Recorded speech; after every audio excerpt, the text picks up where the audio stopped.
So we usually start by doing tanks and healers, but I'm a little concerned. I have some Europeans that are going to be on. What time is it in Europe right now? It's not that bad, right? It's like not even midnight. I guess it depends on how far east you are, but is it midnight right now? Oh, shit. Well, I hope they're degenerates, because I usually like to get tanks and healers like done before doing DPS, really. That seems to be like the most efficient way to do it, so let's do that. All right, calling Ellesmere. Hello? Oh my god, Jesus, that scared the shit out of me. You're not even that loud either. I'm just easily frightened. Hi, what's up? My bad. Not much. Do you need me to turn myself down, or you good? No, you're good. I can adjust that on my end. Yeah, no. Also, you just weren't even loud. I just got scared. Yeah. So we're doing the like tier list rating thing, and you can talk about like what's good and bad and wrong, and write about your class and stuff if you want to. Sure.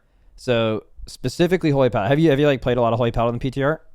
Yeah. Oh yeah, you have like a fucking website, right? Like of course of course you do that. Okay. Yeah. So Holy Paladin didn't get played last season, like in the race. Also, I think previous season as well. I think you played it. You were like the only Holy Paladin in Mythic Plus or something, right? Like, so there were like really, really high keys being done with it, but I don't think it was conventionally considered BIS. Definitely wasn't considered meta. Yeah. Okay. So you have a pretty good idea of like where Holy Paladin stands right now. I would say before like rating it though, like what do you think about the class next patch as far as like what feels good and what they could work on, or like things you think are actually like a good step forward from where Paladin's been? Sure. Do you want the M plus or raid perspective, or both? I'm going for both, but you can hit one before the other. That's fine. Okay. I'll start with raid. I think the most frustrating thing about HPAL right now is that one of the hero talents just seems to be poised to die, and Blizzard seems to be okay with it. Like Lightsmith was looking pretty good, and then they just made it so that our 4-set does absolutely nothing. Like, it's probably better if we just didn't equip one. So for that reason, the entire hero talent's essentially just dead on release. Okay. Which kind of sucks because, you know, it's not fun to just be forced into one, even though personally I definitely prefer Herald. I think the play style works a lot better for HPAL and is more like class fantasy and everything. Yeah. But just because it is better in my opinion doesn't mean that I think the other one should just be like not even an option. So I think that's the biggest issue with HPAL right now, is that it's the spec, especially with the recent buffs, is just only going to be playable on Herald for raid and for M plus at this point. I mean that is okay. So number one, that is for sure annoying. But I also think, I'm just gonna make this up, I want to say like half the classes in this game probably are somewhat similar. Maybe it's not unplayable, but it's like you're just definitely gonna play one hero talent. But it's good to bring light to that, though, because I think in general, though, that's something that could get fixed. Like, it's actually pretty rare that any tier set goes live, and it's just like, well, this thing is so bad you don't want to equip it. Like, even if it's not right away, like a few weeks into the season, like the Evoker one last season, like they'll probably change that. But maybe the fact Go ahead. Sorry. The weird thing is that they actually did try to fix it. And they tried to fix it 2 weeks ago, and there were patch notes about it and everything, and those fixes just never went in. And that's also actually what's making Prot Paladin so broken right now. So if those fixes ever do come in, then Prot Paladin is going to see a massive nerf, and HPAL is going to see an interesting buff to Lightsmith. But I don't know if that's even going to happen at this point. The notes were posted 2 or 3 weeks ago, and they just never happened, so I'm not sure. Yeah. It was the one where they said they buffed lesser weapons by 100%, the healing and shielding ones, and then they nerfed the damaging ones by 66%.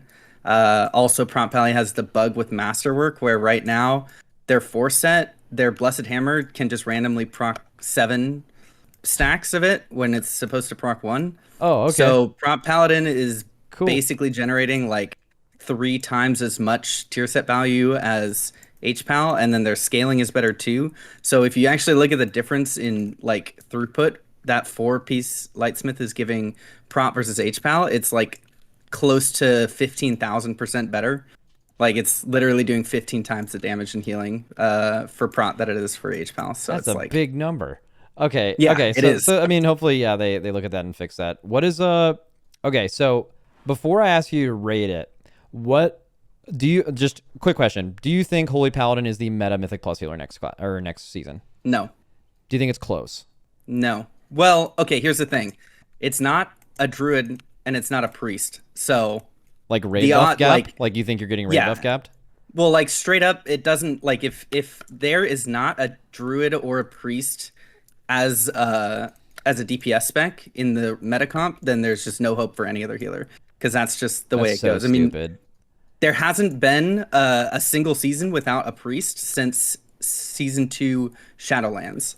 And there hasn't been a single season except for season 1 The War Within since Mark of the Wild was introduced when Druid wasn't in the meta comp as well. And then Mage is the other one, but obviously, you know. Yeah, uninteractive with healers. Yeah, I get it. Okay. So, all right, cool. So not meta and big raid buff issue, which, I mean, everyone kind of feels pretty passionate that that's pretty stupid, especially for Mythic Plus, but what about raid? Do you think Holy Paladin makes its way with the like most recent buffs, like makes its way back into the Race World First Healer comp? Yes. Well, I think so. Yeah. I think that the buffs they obviously buffed us like a week and a half ago, but then this latest one that came through like 2 days ago is very significant. Mostly because it alters our gameplay and allows us to, the biggest issue with HPAL in testing was that our infusions were essentially like impossible to play around because it was such a low chance. It was only a 10% chance to proc infusions on Holy Shock, which it still is. But what they did is they made it so that our second sunrise automatically triggers a second Holy Shock, which can also give us an infusion. So every time we're pressing Holy Shock, we're actually getting 2 chances at infusion instead of 1. So it like doubles effectively the amount of infusions that Herald's generating, which allows us to be able to play around it more. Then we can potentially go inflow and like play around big flash of lights and stuff, which we didn't have the option to do before unless we were playing Lightsmith, which had the broken tier. So before we just had like no option for like consistent playstyle and throughput.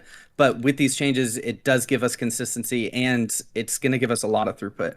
I think we're going to be really, really strong spot healers in Raid and in M+. Like we look really good in both content now as Herald. It's just that, you know, whether or not it beats out some of the more broken specs is kind of a question of if they do any last minute tuning. Okay. Because there are like game-breaking bugs for other healers that are, you know, so good that it's like, well, does HPAL even deserve a spot even if it is doing good, you know? Yeah, no, that makes sense. There's also like the weird raid buff thing where like your class could be pretty good and would be played, and then like randomly one of the other specs of your class is just like better in its role, and then you don't get played, and that's like has very little to do with you, but ends up determining your spot. So yep. Okay, cool. Elite so raid buff. Unfortunately, you have to combine the two between Mythic Plus and Raid. The top rank is Crazy Style, followed by S, and then at the bottom is You're Actually Mad and a bunch of things in between. But like, how are you feeling about Holy Paladin in general? You're a Holy Paladin main going into the class. How are you feeling? Or going into the season, how are you feeling? I'm gonna try to be objective here and say A tier. I wish it was S in any form of content, but I think it's A in both Raid and M+. Oh, I mean, that's easy. All right, cool. Yeah, that makes sense. I'm going to give you a little bit of leeway here. Without talking for more than like 30 seconds, if you could change one thing about Holy Paladin and you could talk to a Blizzard dev right now, what is, not even about this season, it could just be in general too. Bring back Ret Aura and make it good. Give us a raid buff or delete raid buffs, one or the other. Well, yeah, you're basically saying make us the only class with 2 raid buffs or get rid of them entirely. Get rid of Devo. Get rid of Devo. I don't care about Devo at all. Nobody cares about Devo. Wait, why do you... you want Ret because it gives you damage, and damage is better than DR? Yeah, when you're looking at M+ comps, nobody ever looks at DR for raid buffs. Nobody cares. Well, you kind of do. That's why you bring Forward, right? It's the same thing. Well, not really. If Priest didn't also bring PI, then there would probably not be a... You know, it's like PI, Fort, and Lenience. They have 3 raid buffs. And on top of that, then they also have like Mind Soothe, which enables routing. So yeah, that makes sense. Okay, yeah, no, okay, I get it. All right, cool. Fuck raid buffs. W. All right, thanks for your time. All right, thank you. All right, see you. Good night. Good night. It's 3 p.m. All right, whatever. Okay. Why did I say that? Hello? Hello. Hey, what's up? How are you? I'm well, thank you. Are you in the... Do you have like some time to talk? Yeah, I'm running around in Dornagal. Yeah, I was about to say, if you answered no to that, I was about to call you out because I'm just watching you do nothing. Okay, so, just before we get into this, how do you feel like Mistweaver ended up playing out last patch? Like obviously you played a ton of them in Raid. They did like crazy damn. I don't know exactly how they were in Mythic Plus. I'm sure you like mained it. What did you think about Monk last patch? I mean, Raid, obviously, we had fucking 3 or 4 of them in the race, so that was a W. Even if it wasn't necessarily for healing, it was good. Keys, less happy with Raid buff how gapped? it has gone. Kind of. Kind of raid buff, kind of comp, because there was a physical comp thing that kind of worked out this season. But it was hard to compete with Oracle in any capacity, because you don't get raid buff, you don't get PI, but also no tank external, no large shields. So it was much harder if you weren't forming a comp around Mistweaver, but that's super new. So I guess happy with raid, less happy with keys, but I still played it, so can't be that bad. All right, going forward into this patch, what do you think about your tier set? What do you think about like where they went from Mistweaver then to now? I'm actually really happy with both of our hero talents. I know you guys were just talking about how it kind of seems like there's one that's dead all the time and there's one that's always played. And Mistweaver is kind of split, where Conduit, it seems very clear that that's what they want us to play in Raid, and Master of Harmony is very clearly made for keys, just because of it's just kind of like an even split down the middle of what goes where, which I like, because it lets us have one playstyle for one form of content and a different for the other that fits it better. That's so rare. I wonder how many really classes actually have 2 hero talents that are both viable, but they're also good at different things. I feel like it's more of like only healers and tanks can kind of have that, because damage is just so number oriented that you can't really have that. Like for example, like in spec trees, healers and tanks have interesting decisions that are not throughput related, where like DPS just would never have that. They've removed everything like that.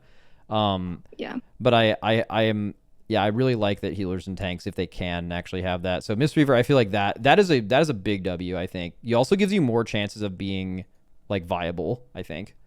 Yeah. Our issue with viability isn't our hero talents necessarily.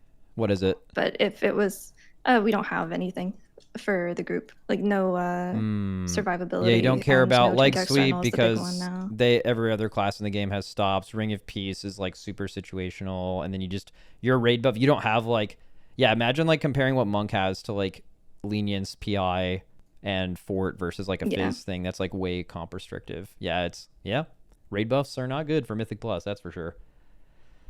Yep. Even with Mystic Touch, but it's not the right raid buff, so what can you do? Okay, I think I know the answer to this, but is Mistweaver the meta Mythic Plus healer next season? Nope. Do you think that it's like within 1 to 2 key levels of the top, forgetting about getting invited and stuff, like pure healing and doing damage viability, like try to remove raid buffs from your mind, like gameplay wise, do you think like you could still pop off on this class and do well if you mained it? Probably. I think that it's going to be easier to compete with what is presumably the meta healer, which is Resto Druid this season. It will be easier to compete with them because they largely are still just HPS, just like Mistweaver. They do have Mark, they do have Bark Skin, but it's easier to compete with that than it is with Oracle and all the things that they had last season. So do you think there could be a world where like they end up being like the whole Fizz comp thing happened this season with that one group? Like, could you see it fitting as like the healer for that group if you don't play Windwalker and like running a similar raid buff situation and being successful? I think you'd probably have a Brewmaster instead. Oh, yeah. If they continue to be good. Okay. So we got the Mythic Plus thing. Do you think there's a Mistweaver in the Race World first comp? And if so, how many? I want to say at least 1, maybe 2. No, so really strong again. Yeah, in raid it's definitely looking more competitive. How do you feel about like caster versus melee Mistweaver and the direction they're going with that? We're going to be Yulon this time. Last time was Chi-Ji and Jade Empowerment and Big Dam. Like what is your... This time it seems pretty clear to Yulon. Yeah, but like how do you feel about that? Like is that the direction you'd rather them go? Do you appreciate both or... Oh, I see. I like that there's some variation between raid and keys. It's not just the same thing all the time. I think that my favorite version of Monk was back in, I think it was Emirdrasil or maybe Aberrus, I don't remember, where we were playing Chi-Ji, but we still were aiming for high renewing missed up time, and we were still casting a decent amount, even though we were using ancient teachings. because there was a good mix of punchy kicky and casty healy. Whereas in Undermine, it was you're pretty much just a DPS that happens to do healing, and that wasn't as fun. So Okay. I like the where it's at with its split. All right, great. I think a lot of people, it's like, I mean, it's kind of a subjective. I'm sure there's people that love one and hate the other. But I know there's like a lot of like, I love I mean, I also feel like if you're a true throughput lord, anytime you can get away with doing a ton of healing while being melee and just doing more damage, you're like, okay, that makes me more viable, right? But the fact that the other one is still enjoyable is good. Like I know for a while, like Holy Paladins had, this is like not recently maybe, but for like so many years, Holy Paladins were like, do you like this melee play style? And there's people that just wanted to like cast Holy Light like they did in Classic. And like that is like, that was so polarizing. But the fact that both are actually designed well is nice. Yeah, for sure. You have to pick now. You have to combine Raid and Mythic Plus. Where do you think Mistweaver goes? Because Raid is combined with it, I would probably say A tier. Okay. If it were just Raid, I'd say S. If it was just Mythic Plus, I'd probably say B. So we'll yeah, meet in the middle. it's the unfortunate things you have to do in Mythic. Yeah, okay. So it's good you delineated that though. Yeah. Like you have the difference. It's just it ends up somewhere in the middle. Okay, that's fine. And you're a Blizzard developer. You can change one thing about Mistweaver. What is it? Life Cocoon gets a DR, so it's an actual tank external. So true. It's so dumb. Like there are classes it's with about just time. like insane DRs that can like carry certain pulls in Raid and Mythic Plus, and it's like you just have this piss absorb. So true. Yeah, it's kind of crazy that it's 2025 and we don't have a tank external. Yeah, it's like what is the argument that they would be like too strong? It's not even. I don't know. That's just like completely insane. I have no idea. All right. Anyways, thanks for your time. Yeah, thanks for having me. Goodbye. Good night. Fuck it. All right, JB, call him up. Hello. Oh my God. Why is everyone so? Oh, I think it. 1 second. Let me check my volume mixer. I think. Yep. Okay. Does it happen to anyone else that like every like Windows update or something, like sometimes when you restart your computer, Discord just resets its volume mixer settings and just goes back to being loud as fuck? Why does it do that? Windows, baby. Man, shit's loud. All right, hey man, are you still? I haven't really been keeping up with you. You still like playing the game a lot? Yeah. All right, cool. Yeah, still make my money playing World of Warcraft. W. Did you play Resto Druid last season? Yeah. The whole time? Okay, sweet. Much to my great misfortune. Well, speaking about what a few other people have said, maybe that's changing this patch. How do you feel about the like if there's any like gameplay changes? Okay, first off, by What? other people, do you mean other class representatives Yeah, that's them. on this particular? Yeah, Yep, so yep. first off, fuck them. Let me get that out of the way. Yeah. Yeah, now we can have a polite conversation between the two of us where I'm not going to gaslight anybody or attempt to set any agendas. Yeah. Okay. Yeah, fuck it. I'm down. Okay, so gameplay from last season to this season, how's it feel? It's actually pretty similar. You're pressing a lot of the same. This Mythic Plus, by the way. Yeah. You're pressing mostly the same buttons. The healing's coming from different sources now, but the playstyle is pretty similar to Live in terms of Mythic Plus. I think Raid is probably fairly similar as well, especially if things stay the way they are now. Okay. How did you feel Resto Druid, if you can, both Raid and Mythic Plus, like was last season? Like, did you think they were like really strong? Just unfortunate, like other class was or other spec was better at bringing the Raid buff, and you didn't see them, but otherwise they were strong. Or do you feel like they had like a down season? Honestly, I felt Resto Druid was like a really good healer last season, which was like odd to me. And I feel like a lot of times you get a sense when you play. When you've done Mythic Plus long enough, you get a sense after playing a spec of like whether it's good enough to be meta, independent of like what the meta actually is. And when I played Resto Druid, I was like, man, this spec's like really strong. Like it does a lot of healing. And so I was really confused when nobody played it at all in Mythic Plus. But that was just, Boomkin was very meta and Disc Priest was really strong. But I'm not gonna sit here and be like, oh, Druid should have gotten buffed this season or whatever. Like, I thought it was really good. It just a victim of the meta.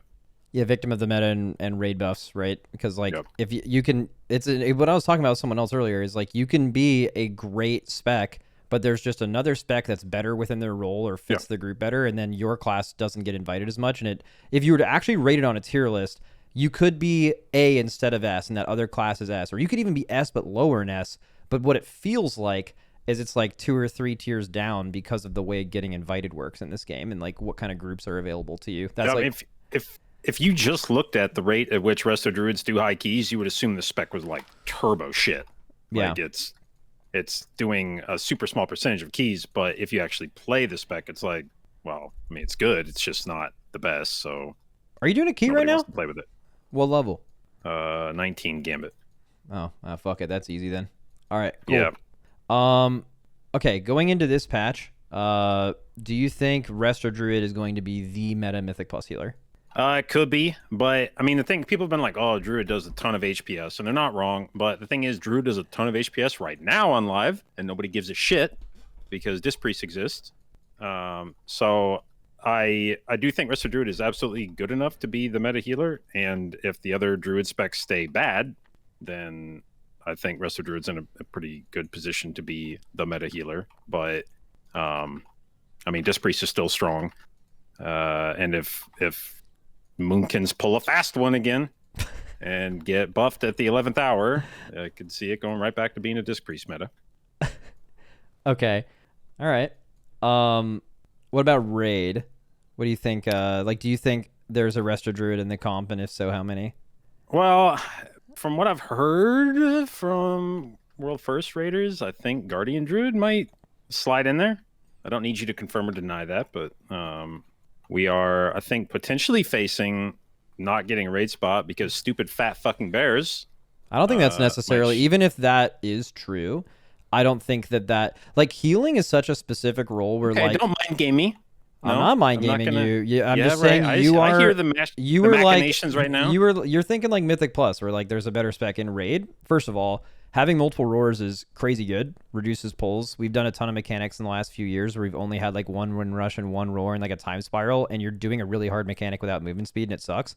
So like you do gain by adding multiple druids, but also there's no way you're telling me Resto Druid gets brought for Stampeding Roar. They don't get brought for it, but it matters when they're close, really close with something else. Also, I feel like healing comp is so important in the race that almost completely, now I don't know if you would still play Guardian in this case, right? But like if they are a really good healer and you're already playing another Druid spec, you would still just play whatever you think the best or really good healer is, right? That's kind of how... Right. If you don't want to tell me what tanks you bring in, that's fine, but... Yeah, I mean, fuck it. But okay, so you're saying you don't think they're getting brought to the race because there is a Guardian Druid, in your opinion. I'm just saying that's the word on the street is that Guardian Druid is potentially the orange man in the raid. So I think if none of the other Druid specs are good, and I don't know that any of them are, but I think there are potentially other healer specs that people would rather bring over Resto Druid, and Resto Druid is not like insanely good in raid. It's like it does adequate HPS right now from what we saw in Mythic raid testing. It's like okay, middle of the road. If you were building a comp without raid buffs, I don't think you'd include Resto Druid. And if Guardian Druid is a good enough tank to give you the Mark of the Wild buff, I could see Resto Druid getting left out of the meta. But I could also see it being in it. The interesting thing is that we just talked to two classes that feel like, well, sometimes I don't get brought because of raid buff, but you're playing a class that sometimes could get brought because of raid buff. Do you have the same similar like negative feelings of like, even though it can benefit you, you're like, this shit is bad, get rid of it? I don't think anybody likes raid buffs. Yeah. It would be disingenuous for me to sit here as a druid, perhaps the most blessed raid buff in the game, and be like, yeah, raid buffs are really oppressive for me. No, I'm aware of the effect that I have on meta comps and my desirability as a class because of my raid buff. So yeah, it's been a blessed life as a druid, but I think I speak for most people when I say that the game would be better off without raid buffs. I don't know, maybe I'm wrong and stupid. I mean, a lot of people could will let me know, but yeah, you're doing the content creator thing where you're trying to speak for the greater community, but I feel like most people who play this game are most likely purely in it for their own self-interest, which is also totally valid and makes sense. And I could see there being people that are like, yeah, raid buffs are sick, and it's because their like class is always good because of it, and that's awesome for them. So yeah, Fence sitting. Love that.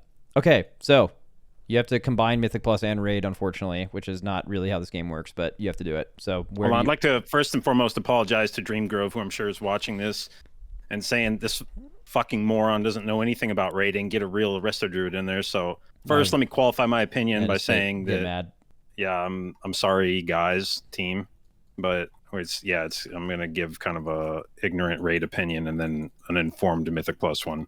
All right, send it. Okay. So sorry, what was the question? What would you rank them? For Mythic Plus, I would.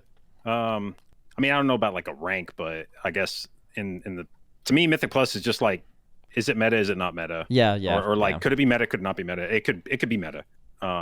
It's good enough for that. The season could absolutely be a Mythic Plus. So trying to translate that into this list, I feel like that would certainly. Like, I feel like the very highest rank would be like, this is definitely going to be meta, and then one under that for Mythic Plus alone would just be like, it is good enough to be, and then there's just other factors. Yeah. I think that'd probably be the safest thing. And then what? And you think in Raid they're a little worse? Yeah, I mean, HPS wise, like utility wise, I don't know that you're bringing Resto Druid for the HPS.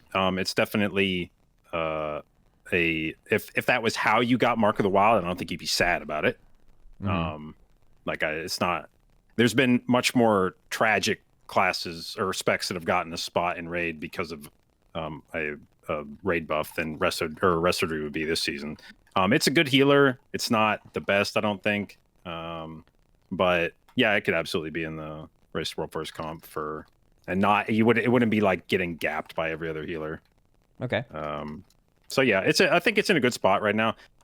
This is probably where I need to address the fact that there's like a bug with the tier set that's overperforming, and I think there's an expectation that bug gets fixed, which maybe turns into an actually pretty sizable nerf, and then all bets are off with Resto Druid. So obviously all of my opinions about Resto Druid hinge on how that bug gets addressed and when it gets addressed.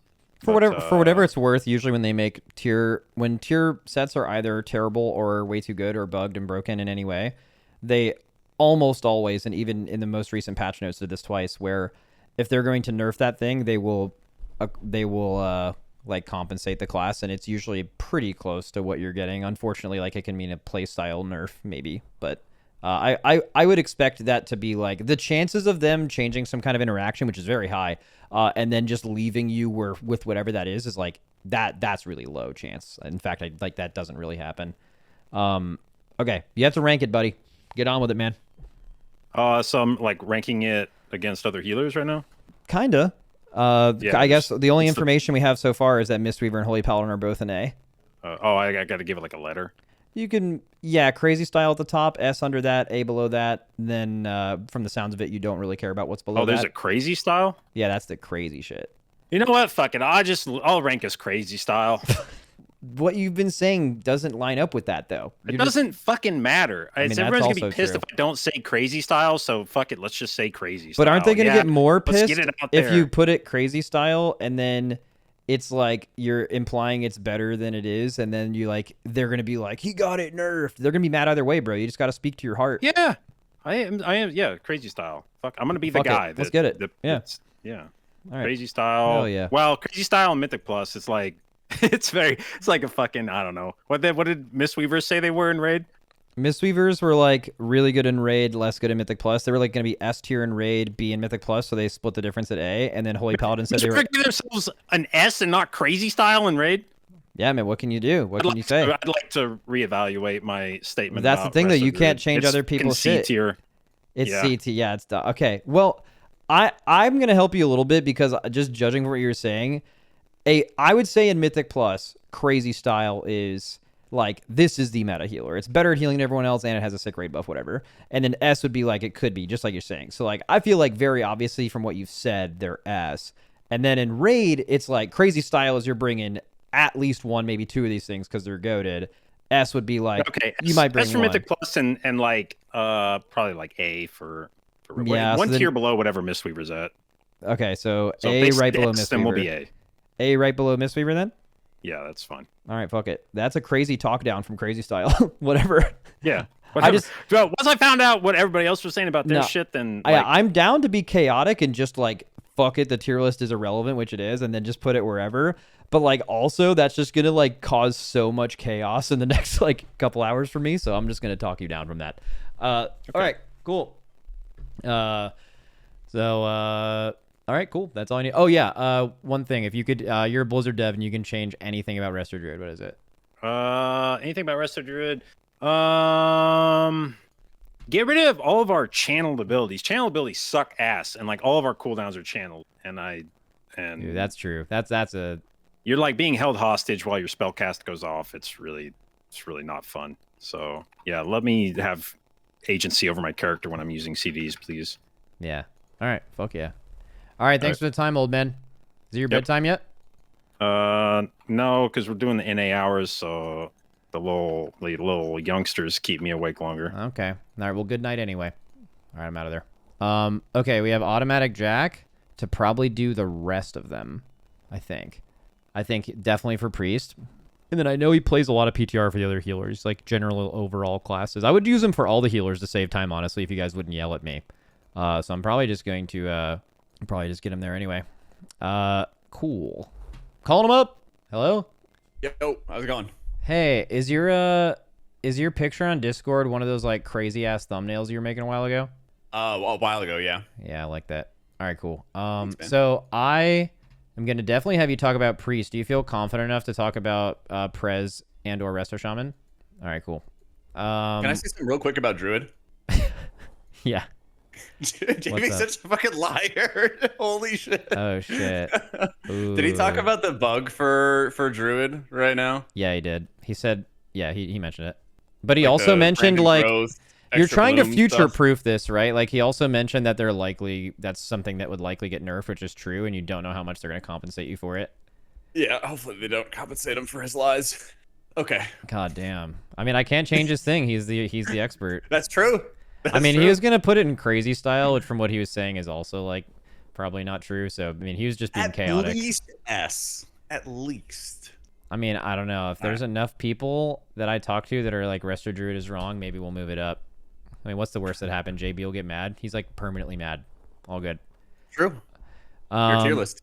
Yeah, we'll see where the rest of these healers go, and then maybe we'll make a little change or not. Who knows? Okay, so let's start with actually not Priest. I want to start with Shaman. Oh, sweet. Did you play a bit of Shaman this season? Lots, yeah. Lots. Shaman's okay. so fun. So what do you think about Shaman this season in Raid and Mythic Plus, like current season? I think. Oh, it's season 2. Yeah, current season.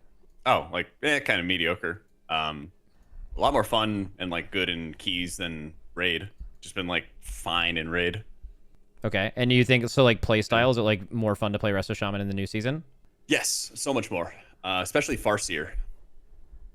Okay. So Farseer is the more like active of the hero talents that hasn't really been played much at all. There's pretty much just like people like Lauren playing Farseer at like super high level in keys. But I don't think anybody is even playing it at all in raids at really high tiers. So they made a change recently for the ancestors. So basically every 15 seconds you hit Unleash, you spawn a grandma or grandpa. Every 30 seconds you hit Ancestral Swiftness, which is like a free cast spell, kind of like Nature Swiftness. Mm-hmm. That spawns an ancestor. And in season 3, it spawns 2 ancestors. So you can spawn up to 3 grandma and grandpas, have a nice family reunion. They replicate your spells, and they just fixed it so they actually feed your Cloudburst Totem and your Ascendance healing. Oh shit. Okay. So what do you? I guess we'll probably move through this pretty quick because you have to do a lot of stuff. What do you think Resto Shaman is the meta Mythic Plus healer next season? No, it's not Druid, but it's really high tier, I think. Okay. I mean, do you think there's any world where like there's another physical comp and they're the healer for that and that they succeed that way? I think that could be good. Brewmaster looked a lot better. I played with a few Brewmasters who just fell over early in PTR, but the past couple days I've been playing with a few of them that are playing really well. And they also do a lot of damage as well. So if the Monk angle is getting it from Brew, I think you could absolutely do it with Shaman. Mm-hmm. Farseer also deals probably like top 2, top 3 for healer DPS for whatever that's worth with how little damage we do. But it's really good for damage. You have really, really strong mana efficiency as well. The tier set for Farseer gives you increased healing. I think it's also reduced mana cost, and it gives you your Lava Burst and Riptides back faster. So you spawn more Ancestors, they replicate into your Cloudburst, they do a bunch of extra healing there, and it's almost like Voidweaver, where you have like a 15-second cooldown and a 30-second cooldown. You can stack them together and get a lot of value for output there. And you've got Ascendance and Slink. They also buffed up Healing Tide and all the other raid healing cooldowns for 5-mans. So Healing Tide's a decent cooldown that can also just help you play more mana efficiently too. Okay. So not Meta Mythic Plus, do you think there's a Resto Shaman in the Race World First yearling comp? No. I would love it if there was, though. Why not? But You don't think they do good enough healing, or do you think that Ellie or Enhance is just what you bring with the buff? They're just like better. So originally, I heard a lot of people talking about it because Ellie and Enhance were in bad shape, but I've heard a lot of people talking about Ellie being good, especially. I'm not quite sure about Enhance. So you kind of already have the buff lockdown, and there's a lot of other healers that also bring good healing, good value. So I think you'd probably just prefer those instead. But I think Farseer especially is like putting them into a better spot, I think, than they were in season 2, but not like Race to World First. I do think like Druid's in like the crazy style for M+, and then it's like Disc and Farseer Shaman that are like the next ones up, basically. All right, cool. Where would you rank Shaman then in general? God, I hate this tier list. I would put them. I would put them at like a high A tier. High A, so below Resto Druid and A. I think I would. Yeah, I think that would probably be better. It's definitely ahead of Paladin for sure, and I think it's definitely behind Druid because I expect Druid to be crazy style and keys, and I expect it to be in Race to World First. So yeah. Okay, I'm gonna message Megasett and Ellesmere and say, what do you think about Druid ranking? And I'm just gonna if I get all you guys to agree that it's kind of in the wrong spot, if that's true, then we might move it because I feel like it's kind of affecting where everyone else is putting their stuff, which is suboptimal. Yeah, I think that's fair. I have like a group veto. One of them says Druid being an A is an absolute joke. Move that shit to S. The other one's responding, I need some of what he's smoking. Okay, we're moving that up to S. That's like pretty consensus across the board from everyone else. Okay, so Resto Shaman, where does it sit in A, similar to like Holy Paladin and Mistweaver? Shaman's much better than Monk in dungeons, but not better than in raids. Okay, so that would be kind of a push. And then what about Holy Paladin? You think it's just better than Holy Paladin? Yeah, straight up better than Holy Pally. All right, I'm just gonna like randomly. I'm gonna close my eyes and just randomly flip them around. All right, it ended up behind it. Cool. All right, Prez, the other non-holy priest thing, or non-priest thing. What do you like? Prez was weird this season, right? Like it like had some value in raid, but didn't end up really getting played a lot in the race. And then in Mythic Plus, it's just like they do no damage, and I guess there was just a lot of other healer options. Plus, like their specific value in raid buff, kind of raid buff and Mythic Plus is just like nowhere near the other things. And I don't know if that's what kept them out, but like seemed like Prez had like kind of a down season, right?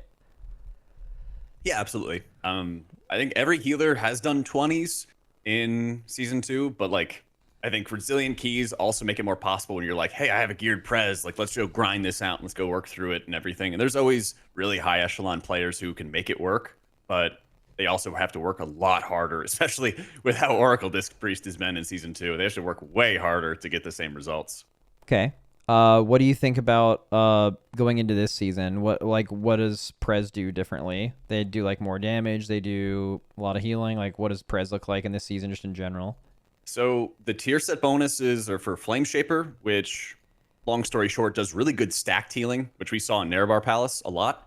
Mm-hmm. And it deploys these extra bombs that do additional healing after you proc your Essence Burst, which usually happens after you cast your Engulfs.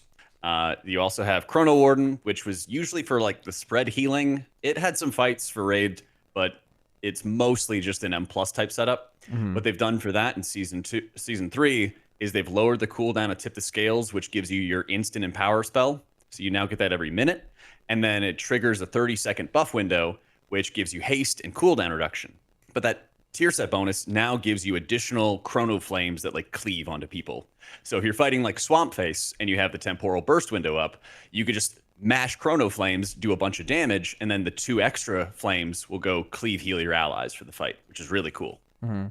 Okay. Do you think Prez is the meta Mythic Plus healer this season? No.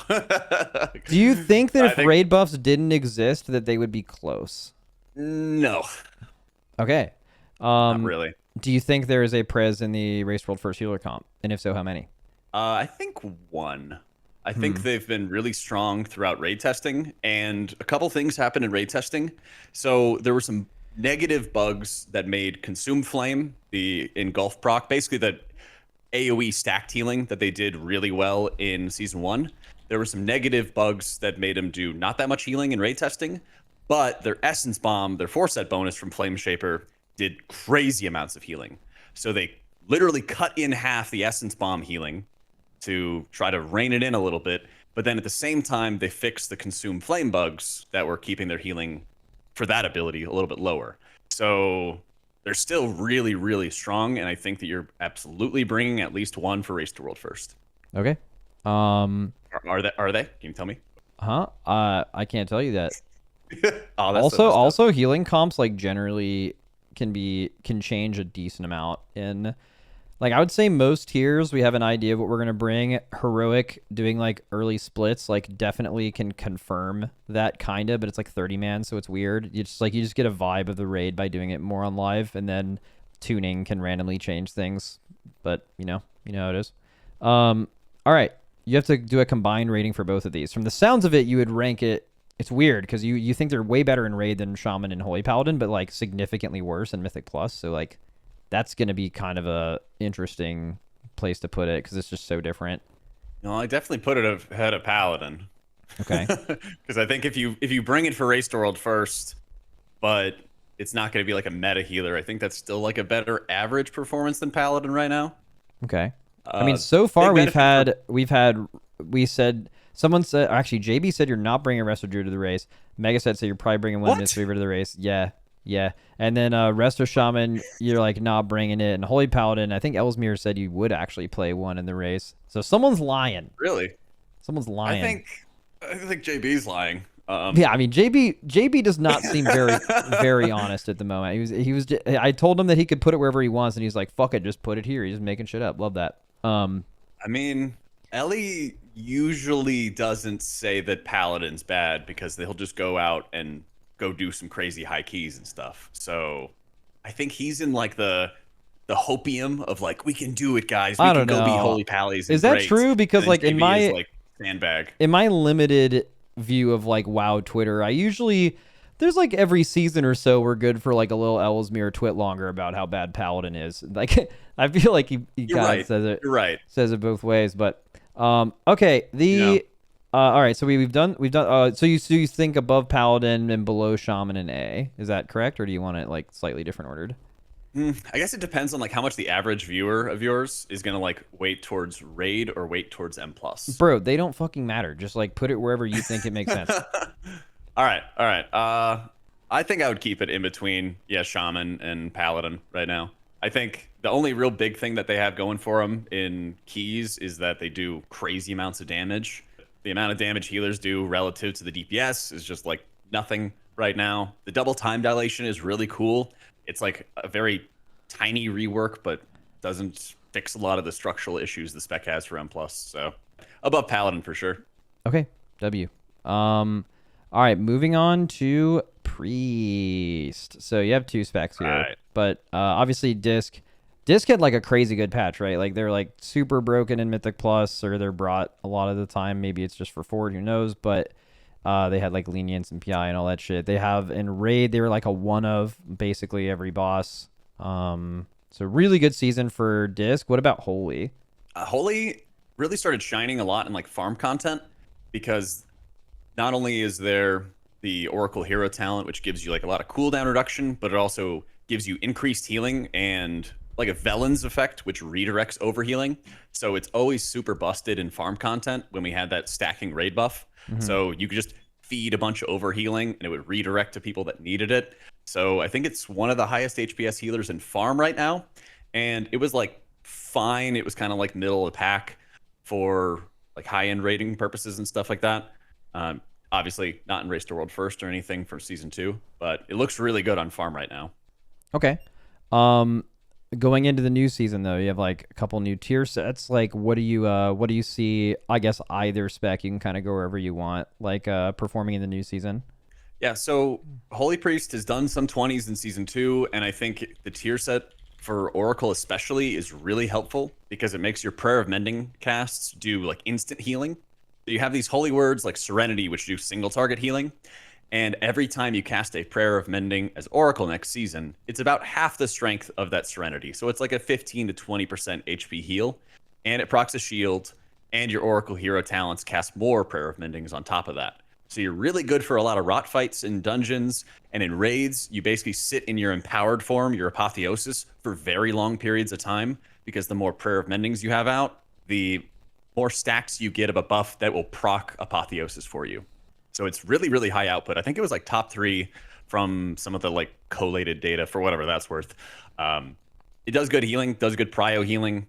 Symbol's kind of nerfed and everything, but you have very high sustained output out of apotheosis uptime. And, you know, you got Divine Hymn for solid enough cooldown. Okay.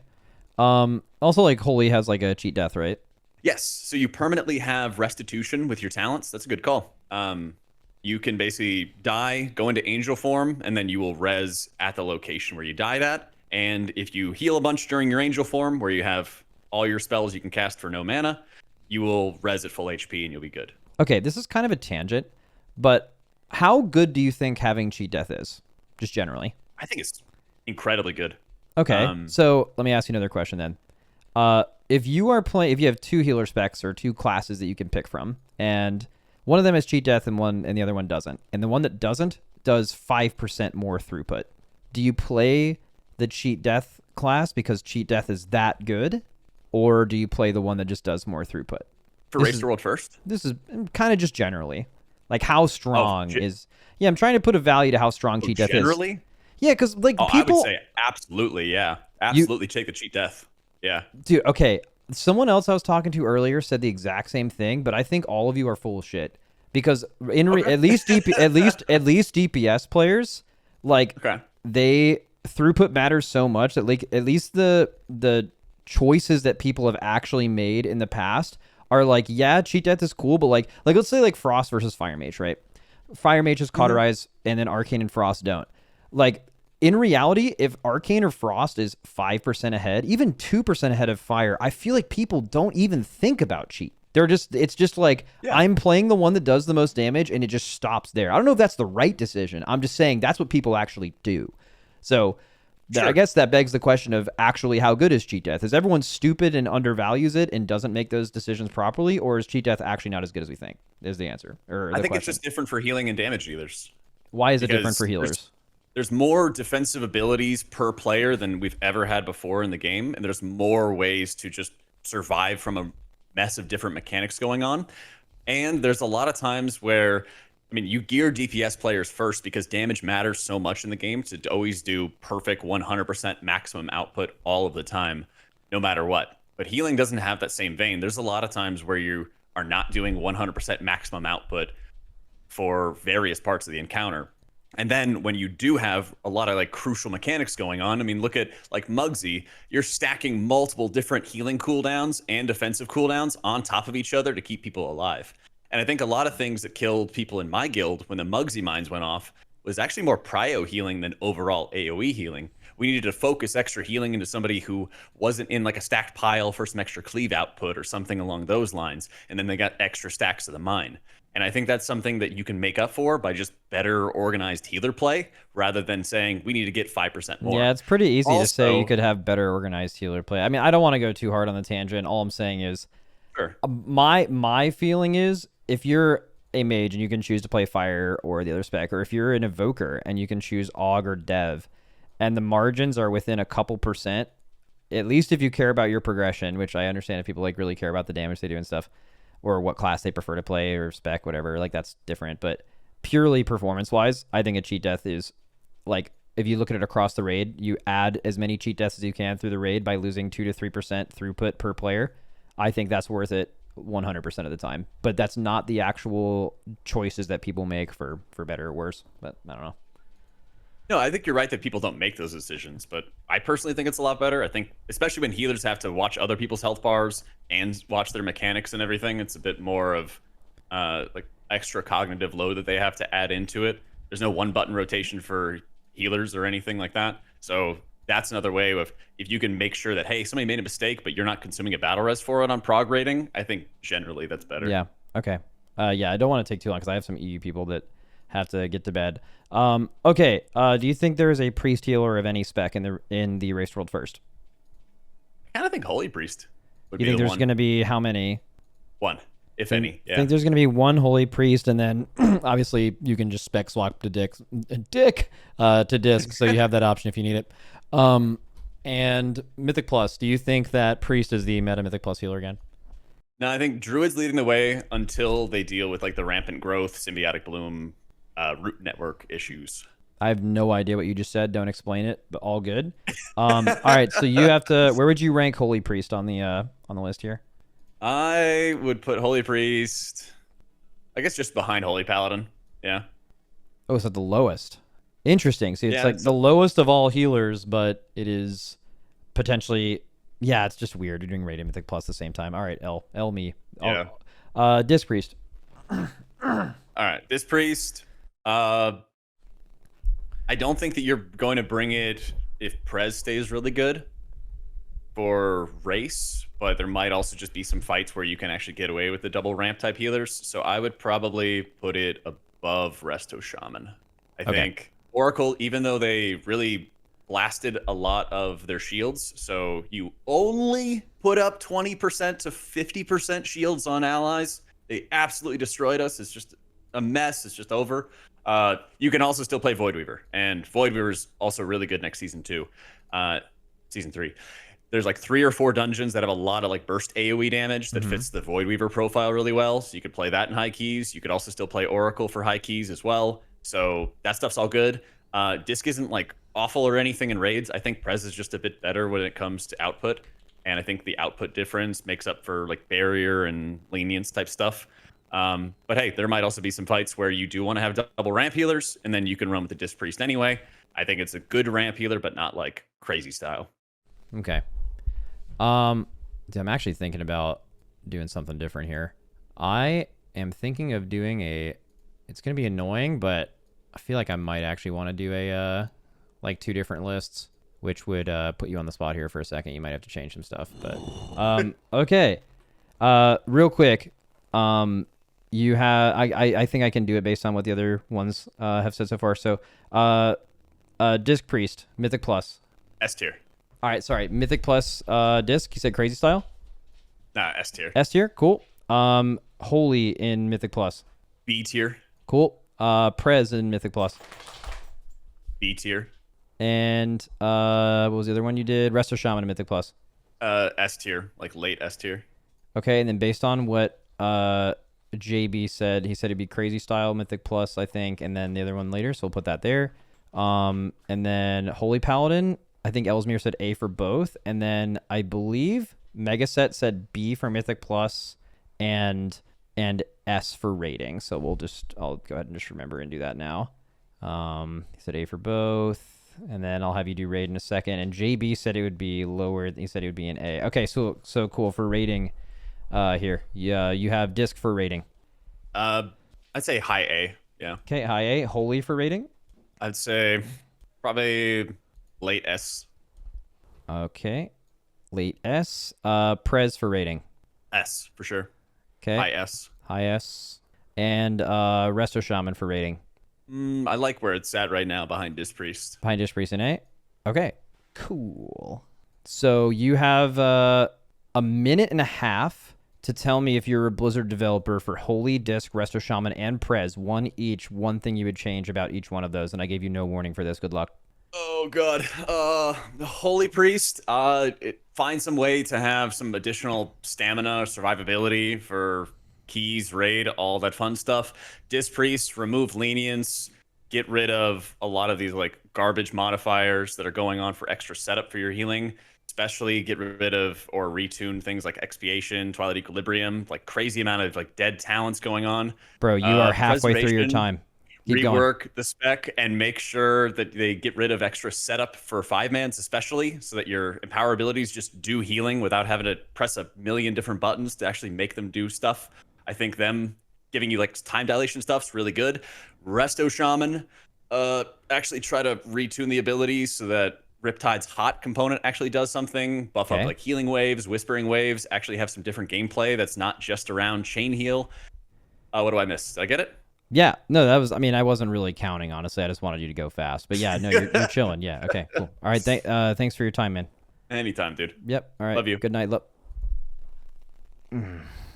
right, I'm calling Azortharion. All right, doing some hunters right now. Hello? Yo. Hey, are you at least kind of a degen so this isn't super late for you? Yeah, it's okay. All right, cool. That makes me feel a little better. All right, what do you think about Hunter last season? Season 2? Hunter last season was kind of so in raid it was actually okay for the most part. BM and MM were quite strong for different things on the last few bosses.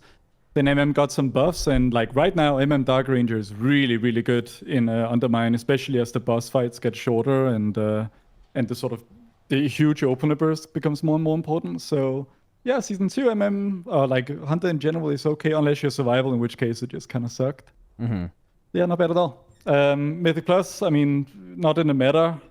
Not terrible damage, but it just, I mean, it was probably like high B, A tier, which I guess is not a bad place to be. Yeah. The way I always frame it is like, when it comes to the Mythic Plus meta for hunters, it's like, you know, you're not, it's like the lottery, right? And Mage has, you know, extra free lottery tickets whenever, and so you just can't expect to be there as a hunter. You have to be really lucky. I mean, you're just getting absolutely raid buff owned in Mythic Plus, like a decent amount of classes, but I mean, just that's certainly what's going on.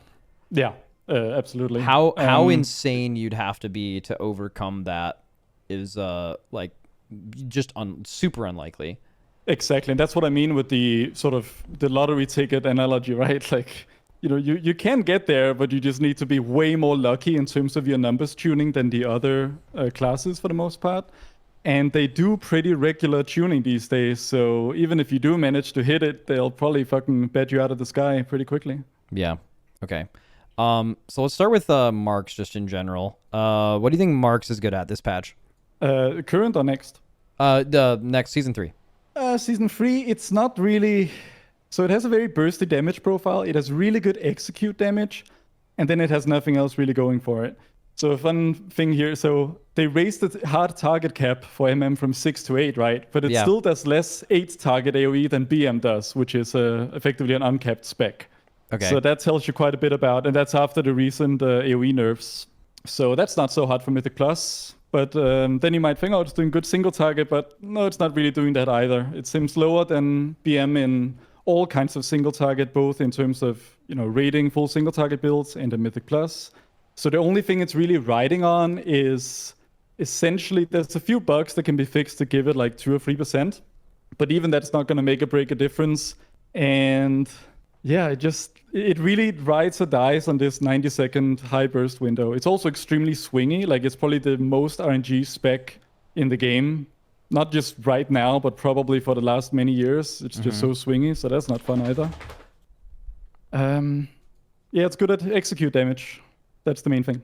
Okay, so there's a scenario. Okay, that makes sense. Do you think that MM is in the meta Mythic Plus comp? And if not, which I'm assuming where you're going here, how like far away do you think it is?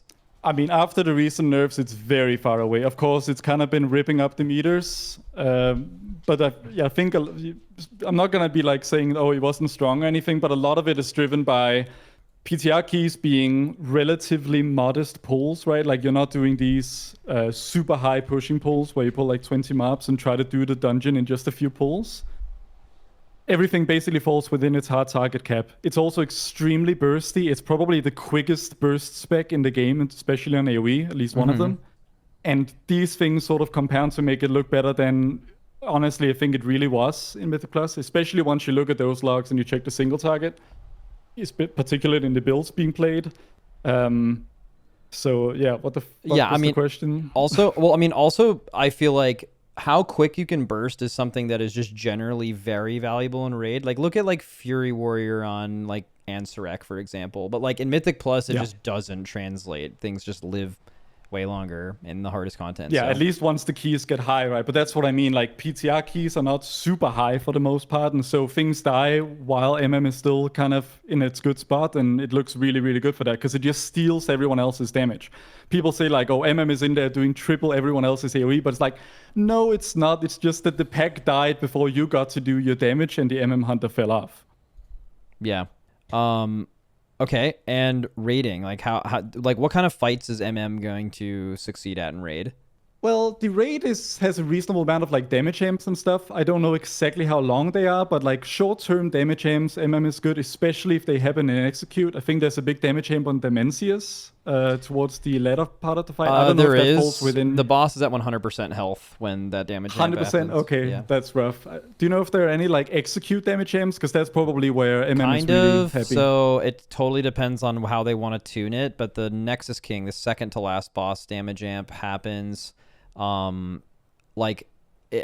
won't really know how low it is, but it's a 30-second damage amp, and basically however much health is left on the dragon gets put into the boss. Maybe they design it to where you want to kill it, and maybe it's like doesn't even get to 30%. It's like really, really hard to tell, but it's a really long damage amp too. And then also there's one earlier in the raid on like the fourth boss where you will almost certainly get an execute damage amp. So there's one. Okay, so that's nice. Yeah. Yeah, so the Nexus King one, if that one falls into MM's window, that could be really strong. It'll probably be one of the strongest pure execute specs in the game just for that one thing, if it ends up, turning out like you described. But it's sort of riding or dying on that sort of interaction. Okay. A combination of execute damage and like a bursty damage amp window, you want to combine those, then MM is probably pretty solid. But outside of that, single target is not so hot. AoE in single target build is not so hot, and the outright AoE is not great. I mean, it can pad well on like Soulbinder ads and stuff, but you'll just play BM for that because you can do 98% of your BM single target potential while doing like 85% of your AoE, all into single target rotation. So yeah. Okay. So where would you rank MM in Mythic Plus? MM in Mythic Plus, I'll probably put in. I'll probably put it Dobby. Oh, and the reason for that is, the thing is, even in its hard target cap, it's not even the best hunter spec, right? And once the pools get even bigger, it's pretty gross. Single target in Mythic Plus, not good. Prior damage, not good. Okay, one thing I will say about that, though, is, like, you're speaking, like, highest level content, which totally makes sense, but for a lot of people who maybe the keys they do in the season are like, yo, I do, like, 10s and 11s and 12s for Vault. I feel like MM, based on what you described, should be a really good low-key farmer because of how quickly they I think burst. like for those sort of keys, it's probably like A or S tier because it's really good at stealing everyone else's damage when the damage pie is kind of like, it's more about getting there first than actually doing a lot of damage, so to speak. Mm-hmm. It's great for that, but I'm speaking from sort of like a high-level pushing. Yeah, that's what this is about. That's the right way to look at it. Yeah.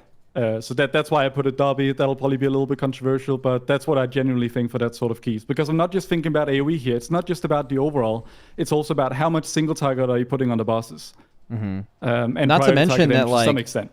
Like, dude, having Hunter's Mark as your, like, in quotes, raid buff compared to, like, the really, really good ones alone, in my opinion, is enough to put you down, like, 1 or 2 ranks in Mythic Plus for sure. Which is stupid. So like even if this was pre-nerf MM where it was just like on top of the world, I still wouldn't put it in crazy style. I'd still like put it in probably A, maybe high A. That stuff matters. But they took like 15% of its AoE overnight. So like that's why everyone is kind of like, wait, that's crazy low. But the nerf that hit recently was really, really big for its AoE. Yep. Okay. Cool. And then in raid for MM. In raid, it's so. I mean. Okay, let's say there are hard fights where you get damage aims, ideally in execute. I think it's probably like high B, but if there's none of that, if it's just kind of riding on its outright single target damage, it's probably Dobby. Let's say, I think I'll just put a Dobby again there. All right. Bad for MM, Jesus. Yeah. Okay, what is BM looking like this patch? BM is looking pretty solid. So much better AoE performance. I just mentioned it does more AoE on 8 targets than MM, which is hard capped at that target count. And unlike previous seasons, it does very good AoE while doing single target, both in terms of like it has this build. It's an AoE build, but that doesn't run the main AoE talents, like no multi-shot, no beast cleave management. Like it just relies on these other talents and hero talent interactions to rely on like a lot of passive cleave. That's the build I was mentioning earlier. It can do 98% of its full single target potential while simultaneously doing 85% of its full AoE potential, all while doing the single target rotation. Yeah, that's insane. That's like That's valuable. kind of insane for any sort of end boss style fight where like you have this main like boss DPS matters, but the ads also need to die. Really great. No, I for mean that it's sort of literally thing. every hard raid fight wants that. That is, I mean, if you think Yeah, about it, exactly. since the Dragonflight talents have been introduced, basically the meta class in raid or the meta classes have always been ones that do their single target rotation with very close to or exactly their AoE talents, and those AoE talents are strong. That has been defining the game for like 2 years. Yeah, that's exactly right. The main things counting against it, very, very flat damage profile. It's basically just completely flat. Like it has technically a 1 minute cooldown, but it barely registers on the damage graph. Like you pop it and it doesn't really go up that much. So for the damage hams, it's not really so hot. It also has no form of execute. It used to, and then they took it away. They flattened it out completely. So if a flat profile is bad in the raid, that will knock it a bit. But in terms of just its overall damage profile, I'd say it's pretty solid. They did nerf it quite a few times, and its single target sim is only like 5.5, which is not super hot. But of course, BM has its ease of movement and stuff, which usually means that depending on player skill and sort of the level of content, it can perform usually a little bit better relative to its sims than maybe other specs can. Okay. Where do you think, how many BM hunters do you think are in the race world first? Well, I have had the luxury of speaking to Malakas about it, and he thinks that the MM No, you damage fucking aims didn't. and yeah. So well, he well, I don't know how much I'm allowed to say, but he seems You're not to allowed think, to say well, actually, anything if you actually talk to him No, about that. actually, no. He said this because I put out a video that said BM was better than MM in most raid situations, and he goes in the Hunter Discord and he's like, "Don't trust this guy. MM is the way." So you can speak to him about that. Oh, he might be trolling as well. Yeah. He Might be trolling. He's an agent of chaos. He is an agent of chaos for sure. It's so reliant on the damage amp and execute question. I think that if we just assume that those things aren't a major deal, then I would definitely put BM as better than MM throughout the raid. Okay. Especially as soon as there's any form of AoE involved. Like then the no multi-shot build just goes really hard. So where would you rank BM for raid? What the hell did I write down here? So for raid, I'd probably put it at B. And I put it at B because the outright single target is not great. Flat damage profile has some concerns. And there are some practical concerns with its damage that sims are maybe not capturing. Like the new 4-piece bonus is basically you summon this line of beasts that come from your character towards the target. And you literally have to physically aim that. You have to aim your character in the right direction to make your 4-piece bonus, which is easily like 10% of your damage, go in the right direction. And a big part of min-maxing BM is getting as many of those out as possible by like holding your CDs in kind of silly intervals. It's probably not more of a knock on gameplay than numbers, but if the boss moves in your Stampede, which is like during your biggest burst windows insofar as it has them, that really sucks. And it's just not fun to play because like who plays BM so that they can aim their character to shoot beasts in a straight line at the top? I mean, that is like class fantasy as fuck for like crossbows and guns and shit, right? You gotta aim. Well, yeah, but like leave the aiming You to gotta lock in, bro. marksmanship, you know?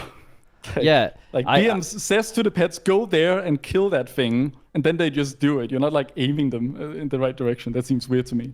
Yeah. Also, one thing I'm noticing from chat too is like I think most people's opinions are based on what they saw in raid testing a couple weeks ago, in which I think BM's been nerfed like 3 times or something like that. And then also it has been nerfed. The person you guys are getting your talents from on Wowhead is the one that is telling you this. There's just in general you could use like very, very basic logic to determine he probably knows what he's talking about more than you do.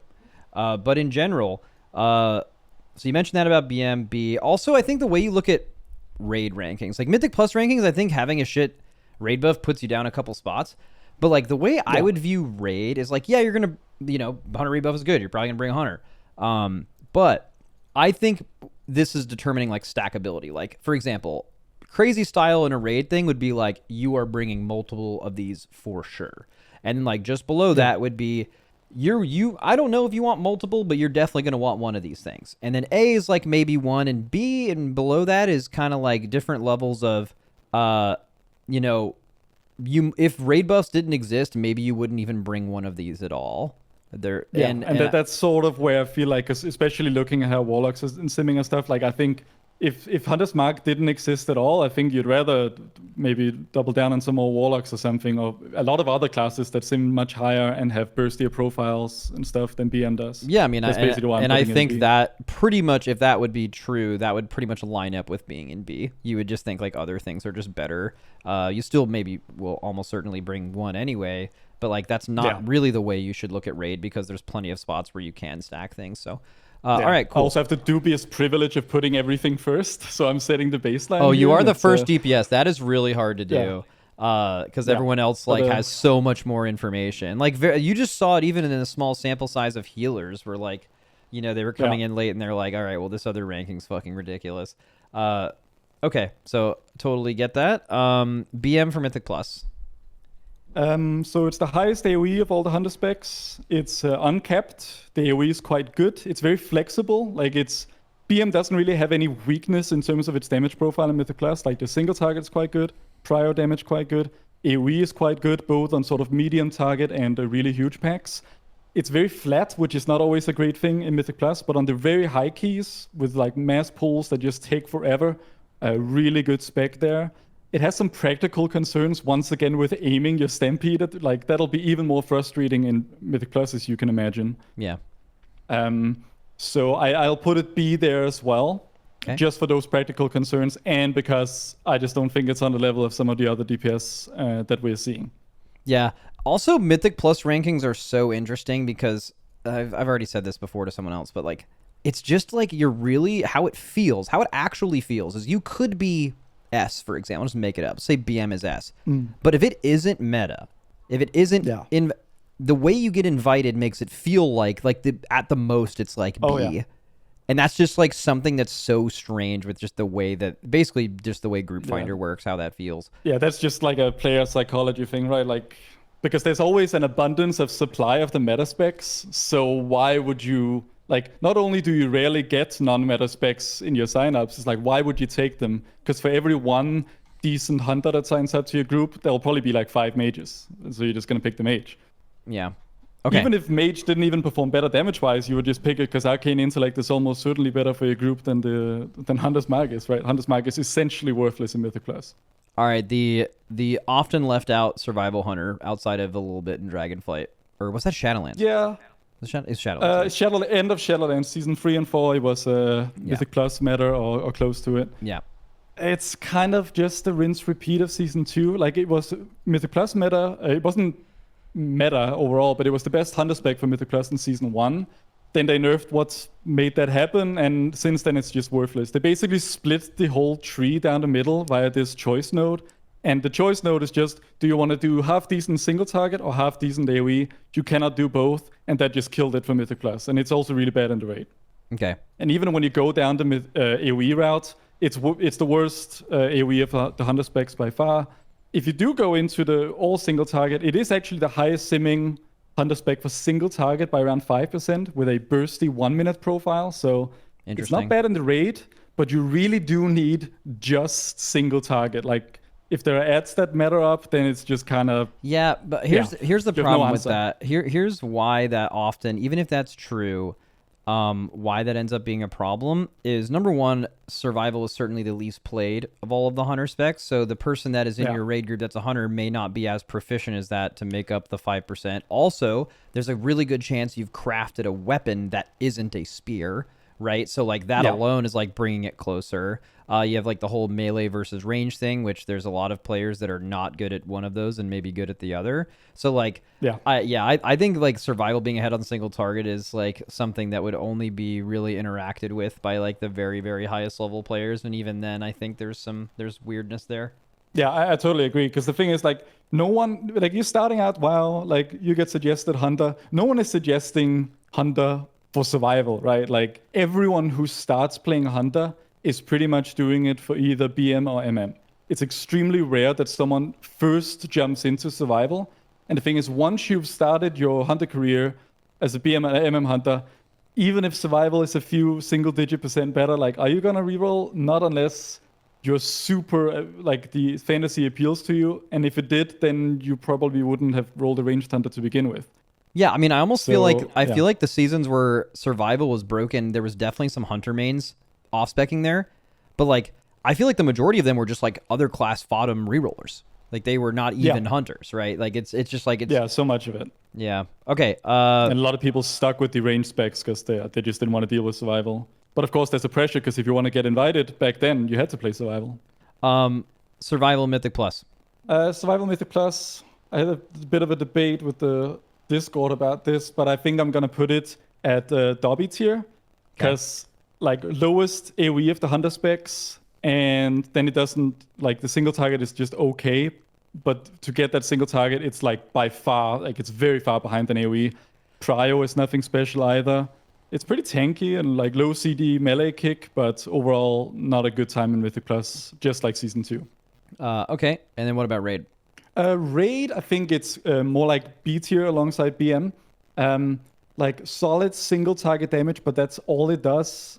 I don't want to get into the melee range debates, but basically I was like thinking, do I put it in A here? But then I think like, is it like, if it's only good at single target and not exceptional in any other way, is that good enough for A tier? And I just felt like no. Well, I mean, yeah, part of that's subjective, but I would say in Raid, a lot of people going into patches get married to 5-minute single target, no movement sims, and not that movement would really affect survival much. It's just that I think what ends up being really good in Raid all the time is actually pretty similar to Mythic Plus, just with the target cap being less of an issue, which is just you just need to be like, if you do really, really great single target, but you do no AoE and you're 5% ahead, you just simply lose to all of the classes, which there's usually plenty of, that just do both of those things. Yeah, exactly. And survival just doesn't. And the thing is like, so it's the highest single target among the Hunter specs, but like, is that saying much when BM and MM are like 5.5, if that? Like, I don't know about all the specs for all the other classes, but 5.8 isn't spectacularly high as far as I'm aware. And so if it only does that one thing, then I think it belongs in B for Raid. Okay. Sweet. You can change something about Hunter. You're a Blizzard developer. What do you do? Hunter's Mark, make it give like 3% crit to the group or something. I know a popular suggestion is also to get rid of group buffs, but that has some other problems because then you might just stack the same classes. I don't know the perfect solution there, but I don't think the solution is that a Hunter brings absolutely nothing of value beyond its damage, which is rarely tuned. Removing raid buffs will definitely... So the whole argument of like, oh, you'd stack things more without raid buffs, or you'd focus more on utility. But like, I think people's decision making shows you that utility is purely secondary to pure throughput, and throughput is generally more balanced in this game, at least than raid buffs are. And there's multiple classes that feel like they can't get into a comp, especially tanks and healers, because of raid buffs. And I feel like if you remove that and you judge them based on their merit, the game would just be at least slightly more balanced. But I also don't think they're ever going to do it, which is unfortunate. Yeah. So, but that is one thing I would change. BM, the whole Stampede, having to aim it, that gameplay kind of sucks. Also, BM Dark Ranger is basically a dead hero talent. They try to rework it and it still fails. Because like one ability does like 50% of your damage, and the whole BM tree doesn't synergize with it. So the talents you pick don't really matter. You just pick the talents that potentially give you more of that proc, which is really silly. And besides that, it does no damage. So they need to go back to the drawing board with BM Dark Ranger.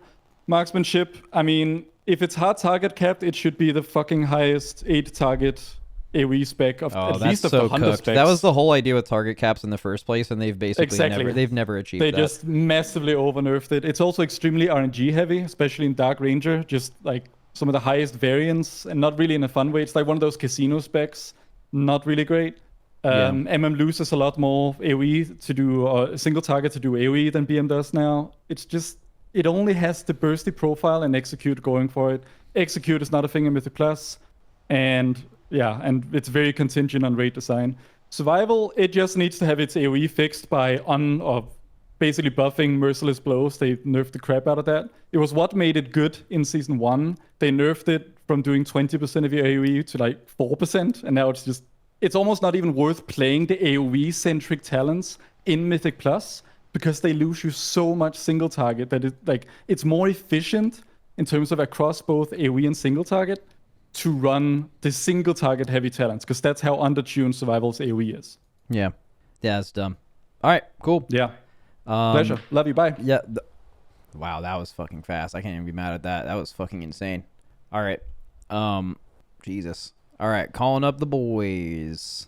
I should have hit him with a good night because he probably is actually going to sleep. Know what I mean?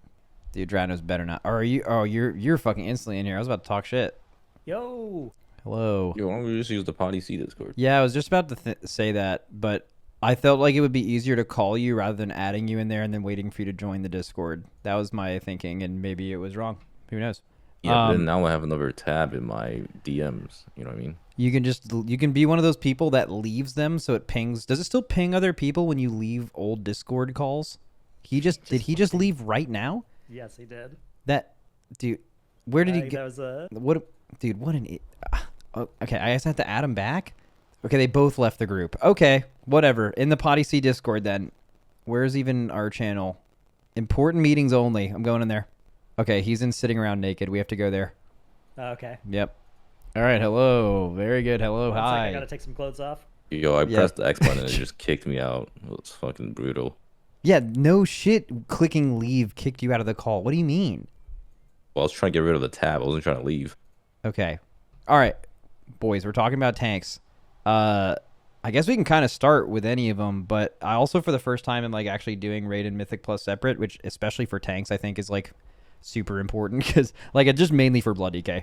But I guess we could start there actually. Have you guys played a lot of or any Blood DK in the PTR? I don't need to play it to know how dog shit it is. Jesus. And Dratnos didn't test this time around. I didn't test this tier, no. Okay, but you can probably just generally gauge it based on like experience and knowing what has changed and stuff like that. Like for example, has DK ever been like below an A tier raid tank? Like literally never, just based on the way it's made. Yep. and how raid does damage to you and stuff. So okay, let's talk about Mythic Plus Blood DK. If we could make this fast. Well, so they did make an amazing change today. I think it was today, right? I don't know if you guys have seen, but they essentially nerfed dungeon damage by quite a bit. So tank survivability has shot up a lot. So I would say because of that, DK is not going to be doing as bad as we initially expected.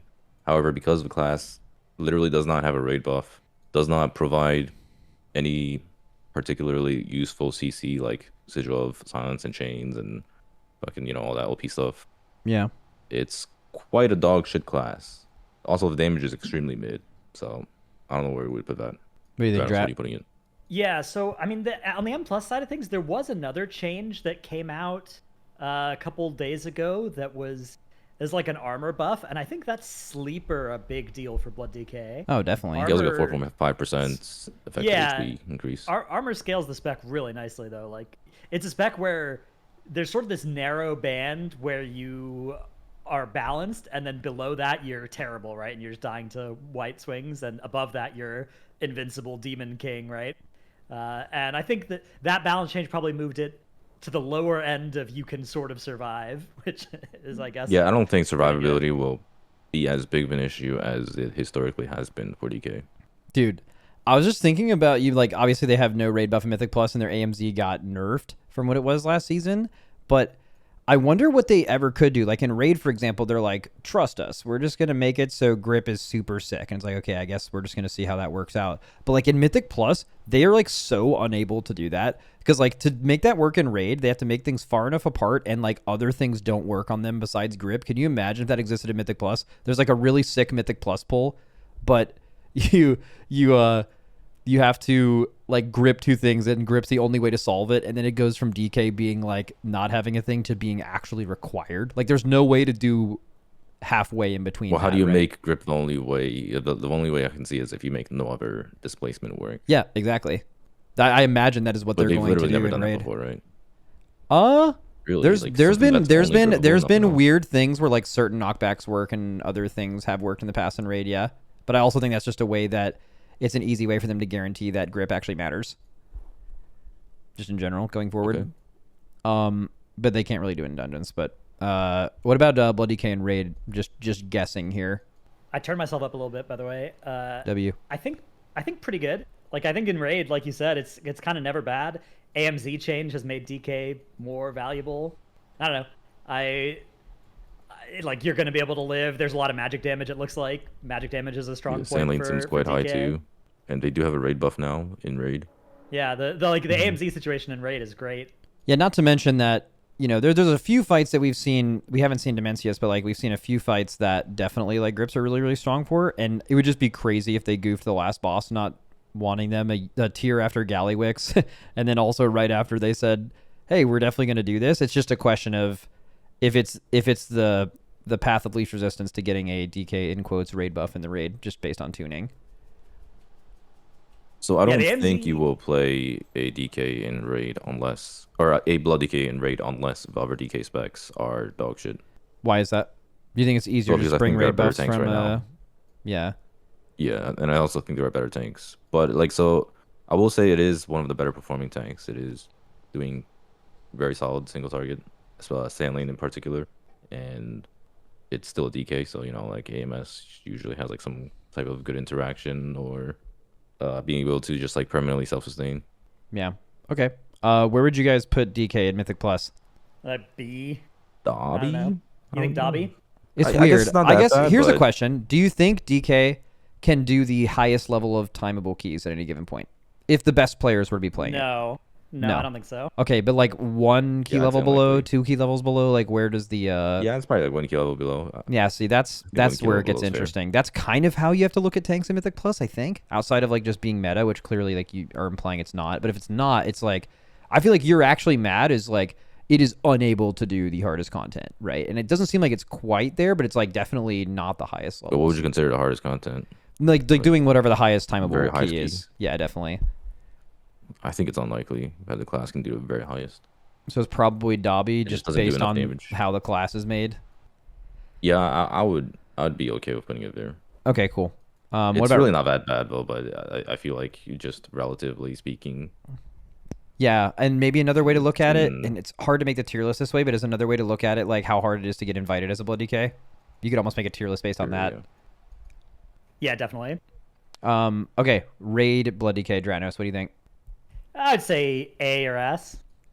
Yeah, that's like probably it's the fair. that dependence is like probably just based on what the tuning Let's ends up call it being. an S. Like, I think it's gonna be really solid. Okay. Like, great choice Sure. for raid. Yeah, because like there are a lot of tank multiclass at a high level, but I think there's a lot of tanks at raid, even at any level of cutting edge, that are just like they're a Blood DK or they're a Brewmaster monk, and it's like if you are playing a Blood DK in your comp, are you able to sufficiently do all the bosses? They do really high single target, which is like super important in raid for tanks, and then you have like, are you going to be alive? And the answer is yes, and it's usually also a lot of times recently like there's a lot of like movement stuff, and Death's Advance is just crazy for that as a tank, and then like AMS can just make certain things not work pretty consistently, and that just never changes, right? It's always like that.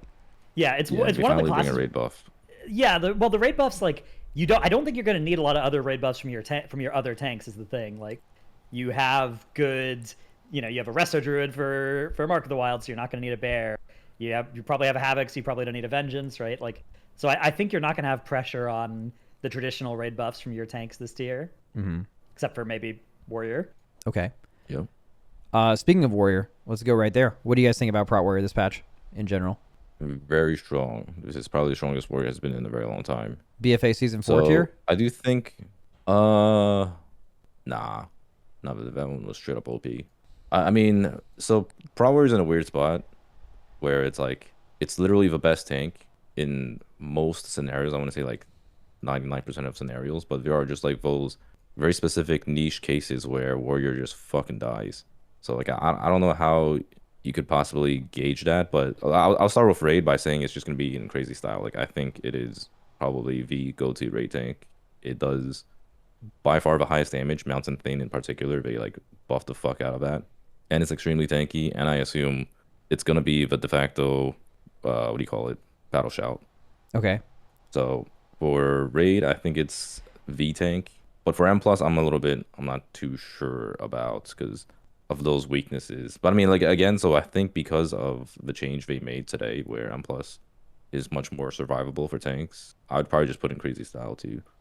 That's interesting. Like drills. if it's more survivable for tanks, you could also look at it as like, do you want a tank that has better group stops and stuff, right? Like it just totally depends. Well, the on thing is, pool. like Warrior does have insane stops. Like, Okay. I think Warrior's super underrated because like between short shockwave and the shout thingy, like the shout thingy is actually really OP. Like it's better than Silent Sigil in many scenarios because Yeah, it's a straight up longer just, like, lockout locks out the now. mobs. Yeah.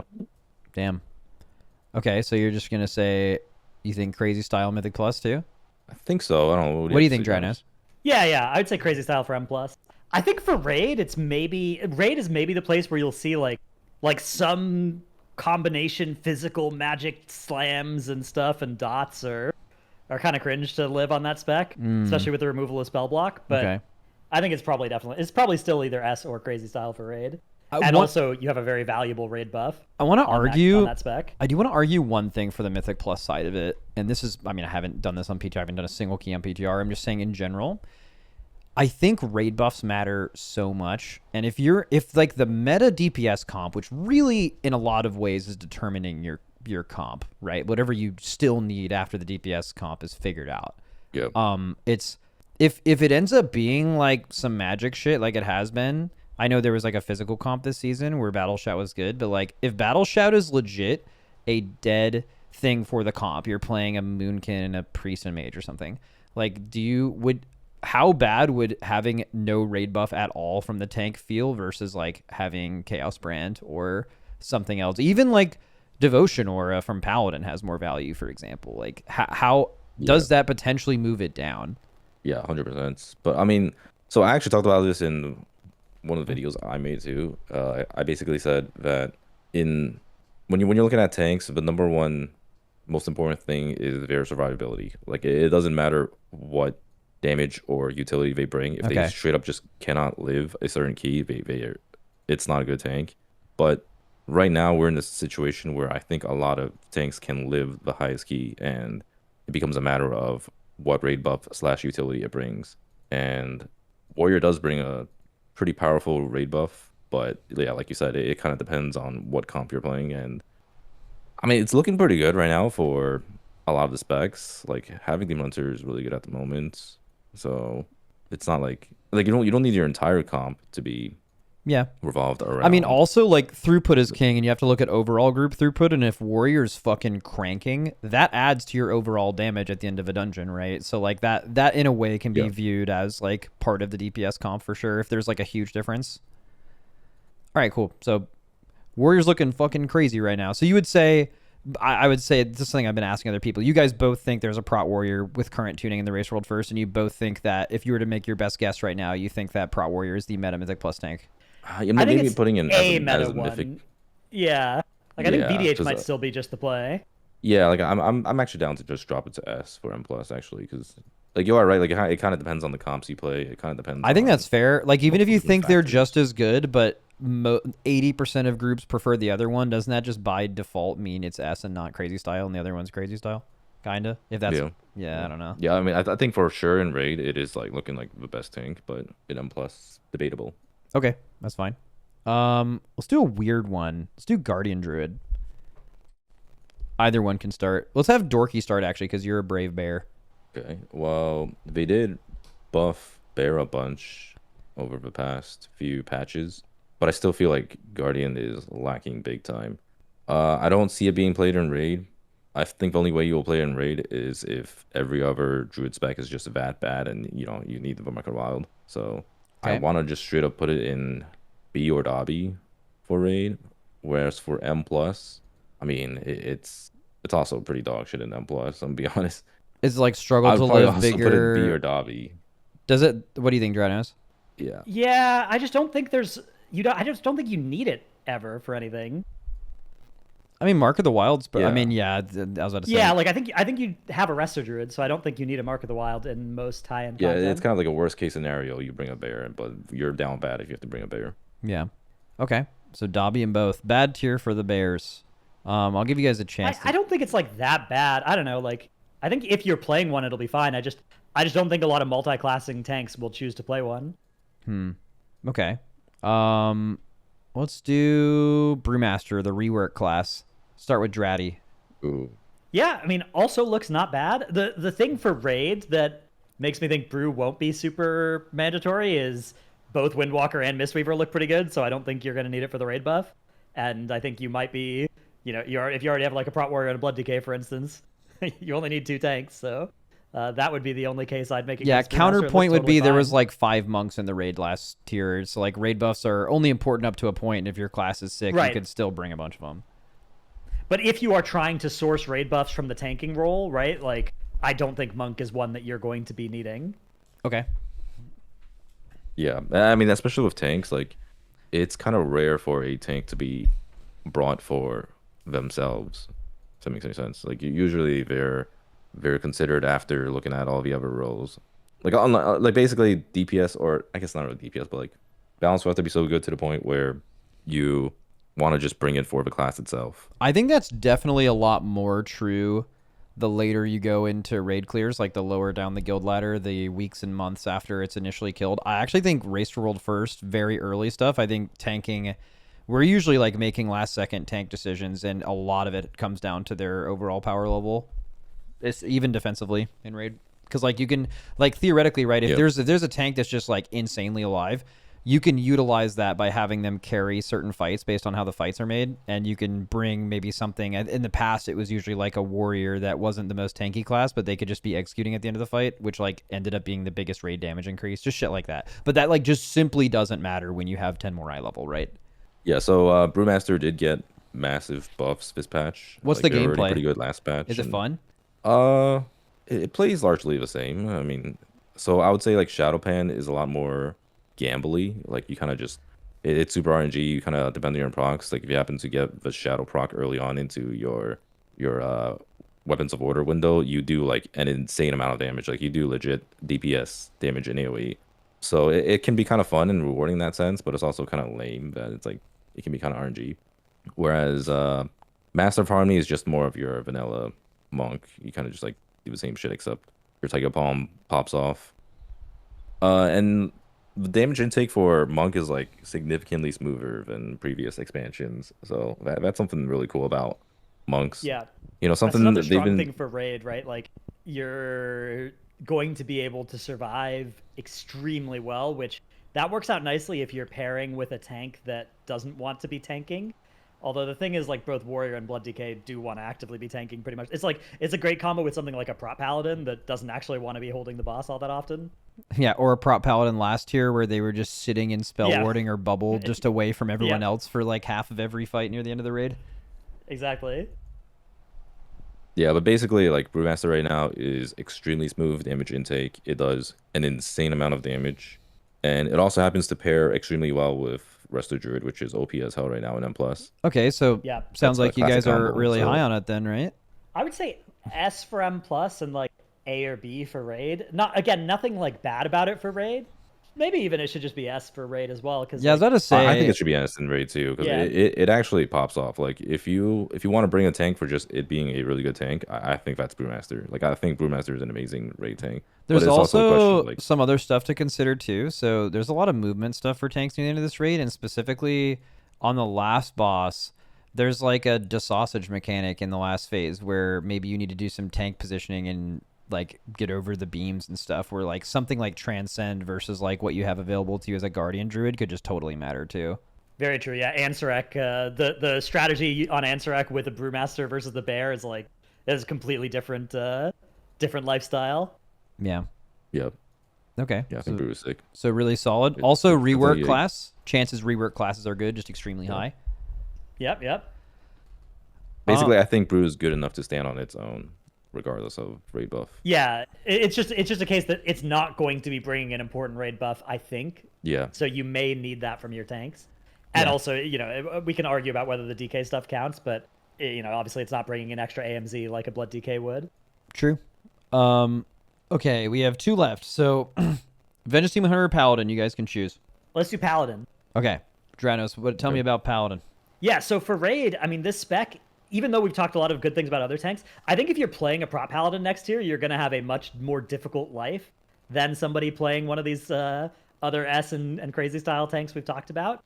But it is still a prop Paladin. Like, sometimes you just make your tanks do that so that you can have spell warding on a fight, right? So that you can have a Paladin that's, you know, bubbling and doing some job over in Narnia or whatever. Mm-hmm. So I think there's still a decent chance we'll see it. I kind of want to put it in A, because like it is just a lot less living than the other tanks, which is a bad thing.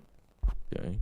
Yeah, I mean, I don't think it. Yeah, I mean, it's definitely not that amazing when it comes to just like being as a tank. Like, you know how we were saying how Brewmaster is like really good as a tank standalone, but Prop Paladin is definitely not on that same level. But it is at the end of the day a Paladin, or specifically a Prop Paladin. Like, Prop Paladin brings so much to raid between spell warding, sack, off healing, and yeah, I mean, the class has historically seen a lot of play in raid because of what they bring. Well, yeah, you guys. Not to mention, you might not want a Holy Paladin or a Rep Paladin. Yeah, I was just about to say, you were using that argument for other things. Like, you kind of have to gauge your opinion on Ret and Holy, too. Yeah, I mean, I think Holy's fine, but there are a lot of great healers. I think you definitely want a Resto Druid. I think if you're stacking some Prez Evokers because that thing is sleeper OP or whatever, then yeah, I don't have a lot of spots. So I don't know, maybe S and raid. I would also be tempted to put in S as well, because like, you know, I feel like it's a contender for the second tank in raid. Yeah, it's weird because even if it like doesn't stand on its own well, just say that's true. Like the damage intake and damage output doesn't stand up. It is just still the only tank that can just immune like every annoying tank mechanic and can be the other tank that is carried by the tankier one or the one that's doing more damage, right? Like that's just the way it is. And all three of the other tanks that we have here are tanks that want to tank the whole time anyways, so they're pretty happy to. I guess Warrior sometimes wants to be dumping into execute, but for the most part the other tanks are very happy to just hold the boss the whole time. Yeah. Okay. What about Mythic Plus? Yeah, it's actually really good. Plus crazy style. Yeah, I mean, I'd say the biggest weakness with Prop Paladin is their single target is kind of lacking, and I mean, aside from that, yeah, I mean, the class is just great, right? Like, they buffed the class a lot. It does a ton of AoE damage. It survives fine, especially after the changes they've made today. In fact, it has, like, pretty smooth damage intake. And obviously, like, Paladin utility is, once again, just, like, some of the best utility in the game by quite a bit. Like, being able to have a Prop Paladin in your group to just lock down mobs and off-heal for your team, help your team, whether it's from, like, lay on hands, sack, spell warding, bop. Also, having the disease and poison dispel too, like, that's also pretty significant, especially in a dungeon like Arakara. Yeah. So I think Prop Paladin is actually pretty insane as well. I don't want to put it above Warrior, because I kind of feel like, I mean, I don't feel like it's going to be even more common than Warrior or DH in high key. Like, I kind of feel like it should go in A, but because like it's good, and it's tanky enough, but I think you're still gonna splat more often than Warriors. Yeah. It doesn't really provide much to your group's damage too, because, you know, right, you're going to be a low damage comp that needs to pull bigger or something, which you can make work. But also, I don't know. Also, the way that like Divine Toll AOE stops work, it doesn't actually interact all that well with the way pulls currently work, because it only hits 5 things. Also, as they've moved in Mythic Plus away from like the old days of you're like putting your stats into this calculator online as to whether you can live all these one shots across the entire dungeon, since they've moved away from that, that definitely devalues something like a 3% damage reduction over the more offensive raid buffs too. Yeah, W Blizzard. Yeah, since M Plus is in a healthier state, I would also be tempted to put in A, but S is also like kind of fair too. It feels like a really strong tank right now. I just don't think it'll be particularly the best. Yeah. Okay. So you guys both okay with A? Yeah, sure. Cool. All right. Vengeance, the current meta tank, unless you're playing the physical shit. For raid, I think it sucks. Yeah. It's one of those things sort of like Bear, where there's nothing wrong with it, right? It's just there are a lot of things that are right about the 4 tanks in crazy style and S tier that just aren't true for VDH. Like, I don't think you're bringing an important raid buff. I don't think you're like styling on boss mechanics and soloing things and making things easier for your strategy ever. So I don't know. I'm not sure it should be down in Dobby, because I do feel like there's a higher chance that you would value the raid buff. Like if you Havoc looks like it's okay, pretty good in funnel situations, but maybe you could cut one and play a VDH if you wanted, I guess. But I don't think a lot of people are actually going to do that as the thing.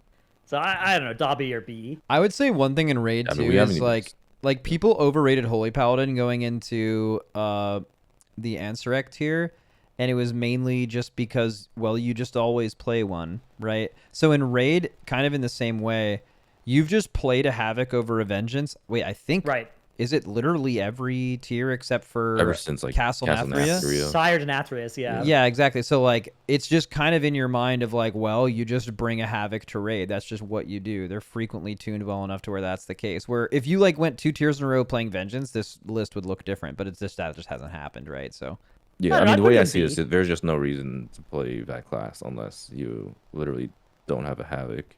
And Havoc would have to be like so dog shit for, which has never happened. Like, when was the last time Havoc has been just giga dog shit? Well, I don't think it has to be dog shit. It just has to be, like, mid. And I think it might be this tier. I mean, do you really think you would play a Vengeance over a Havoc if it's mid?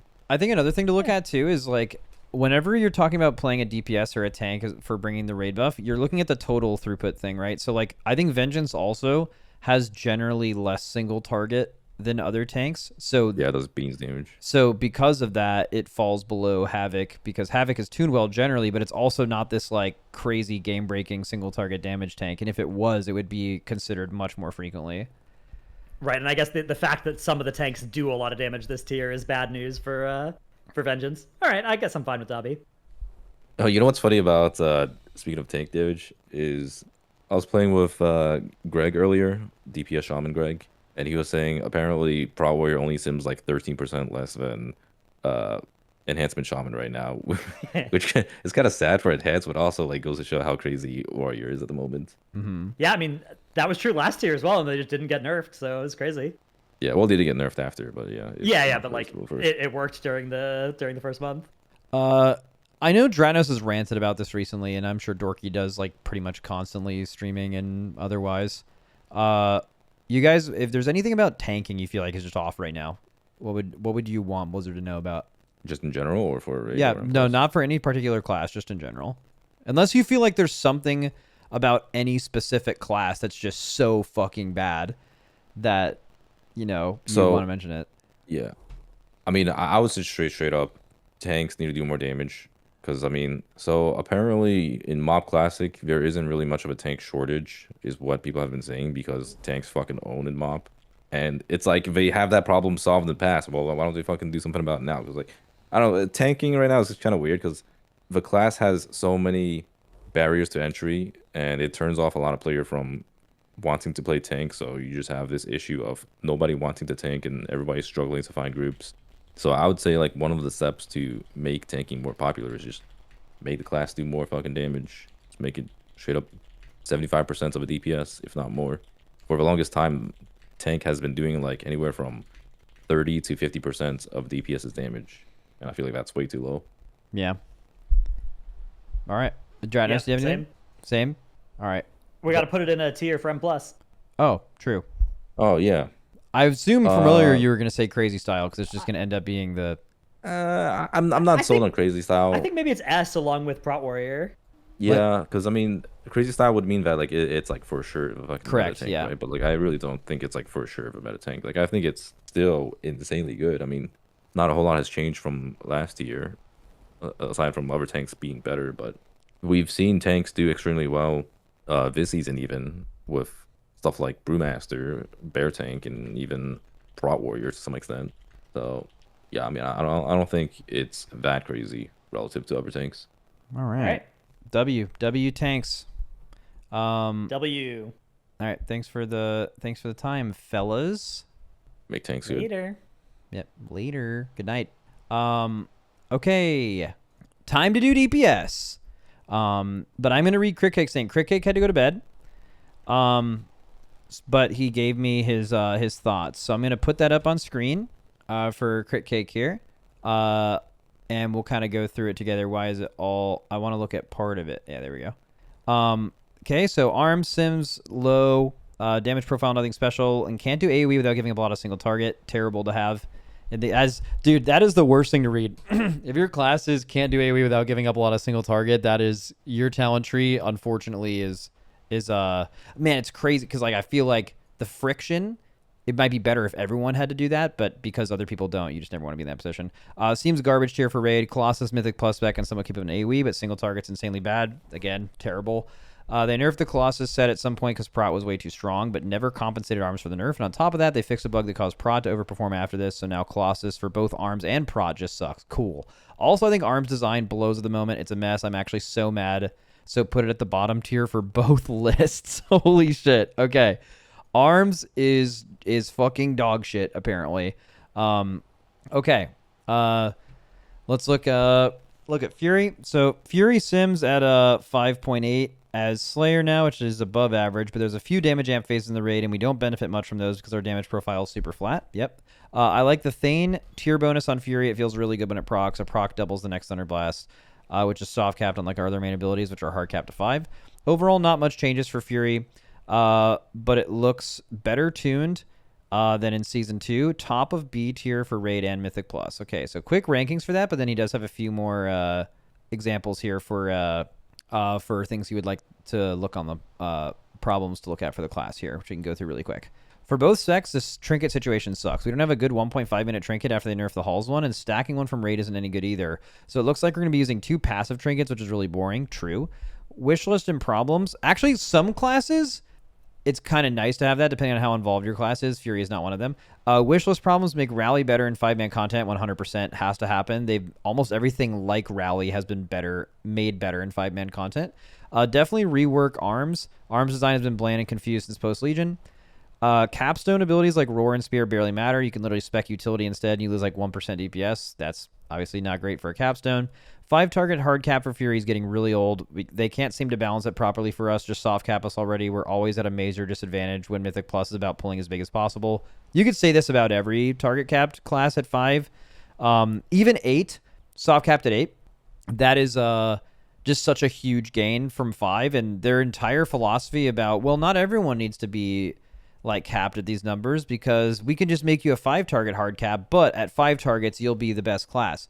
They haven't even achieved that, but even if that was true, there's an entire game mode that's about something else. So, like, clearly the game has changed since then. So clearly, get with the times kind of shit. Did you see the chart of how many times classes got Mythic Plus title in all seasons combined? Warriors at the bottom, please send help. Yep, good point. To summarize, I'm stealing a few fellow Warriors quotes. Playing Warriors like drinking bland blended chicken and only do it because you have to reach your goals. Jesus. And Warrior design is so cooked that even our own theory crafters are making fan-made full reworks. Oh, but that's actually kind of fun, though. But yeah, I guess I guess you don't want to be in the position where people are doing that because the alternative is so bad. But doing it in general is actually really cool. Okay. So Jesus Christ, Warrior's in a bad spot, kind of. Well, upper B tier is like, I mean, with how this game actually works, being upper B tier is actually like not good enough, right? Because it just means in raid, Warriors will get invited to pugs. Like, you're going to get invited to every heroic pug you apply to, probably. You need a warrior buff. Mythic, maybe you get usurped by a Prot Warrior or something. But I feel like in general, raid, you end up getting to play them. But, I mean, Warriors has been bad at Mythic Plus for a long time. So I feel like if you're a Warrior, even though that looks like this, at least if you enjoy Fury, according to him, it looks like it's not going to be too much different than normal. You're just not OP at the moment. Okay. Hello? Hello, I'm not Kess, I'm Kalamazi. Oh, okay, yeah, I was about to get... Yeah, cool, at least you're listening. All right, I guess we're doing fucking Warlock right now. W. Okay. What did you think generally about Warlock, like, Season 2? Were you happy with it? You feel like you were pretty strong? Or do you think it could have been better? Give me 1 second, hold on. Like 10 seconds, hold on. Don't hate. All good. For this guy answered the call and was like, be right back. That's crazy. Okay, so I wasn't sandbagging. I had you on my TV while I was hitting chest, so I had to go mute you because you were yelling at me from the other room. Okay. Anyways. Yeah, that makes sense. I mean, Warlock and S2, like, is this more of a raid or M+ setting? Just in general. Like, how did you feel playing Warlock last patch? I mean, M+ is like the same as always. Like, our damage was fine. Like, Destro's Like on the high end, Destro's really good if you can pull around the Infernal and all that, and high end M plus TGP settings. Emo's like consistent. It's fine M plus for mid tier pugs. AF is back in Burning Crusade quality life wise still, but it was like whatever. And the raid we were pretty solid, like good damage profiles on One Arm Bandit, Muggsy. Even like Galley wasn't bad for phase 2. Like some earlier bosses were fine. We were solid. We were better than what it seemed like in Sims heading into it for sure. Okay, so you had a good season. Going into the next season, what are things looking like for? I'm going to randomly pick one. Destruction. All right. M plus first? Sure. Sure. I mean, honestly, it's the same thing as last season. Like, if you can pull around Destruction's like mass AB profile in like higher end keys where you're pulling around Infernal, it's good.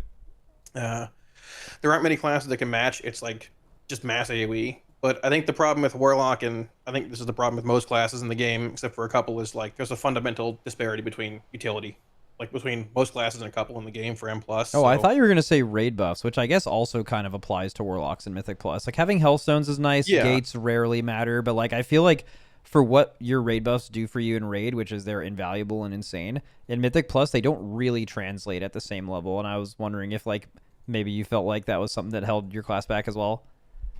Yeah, 1000%. I mean, you've never needed a gate time a key, never needed Hellstone's time a key. Like they're helpful, great.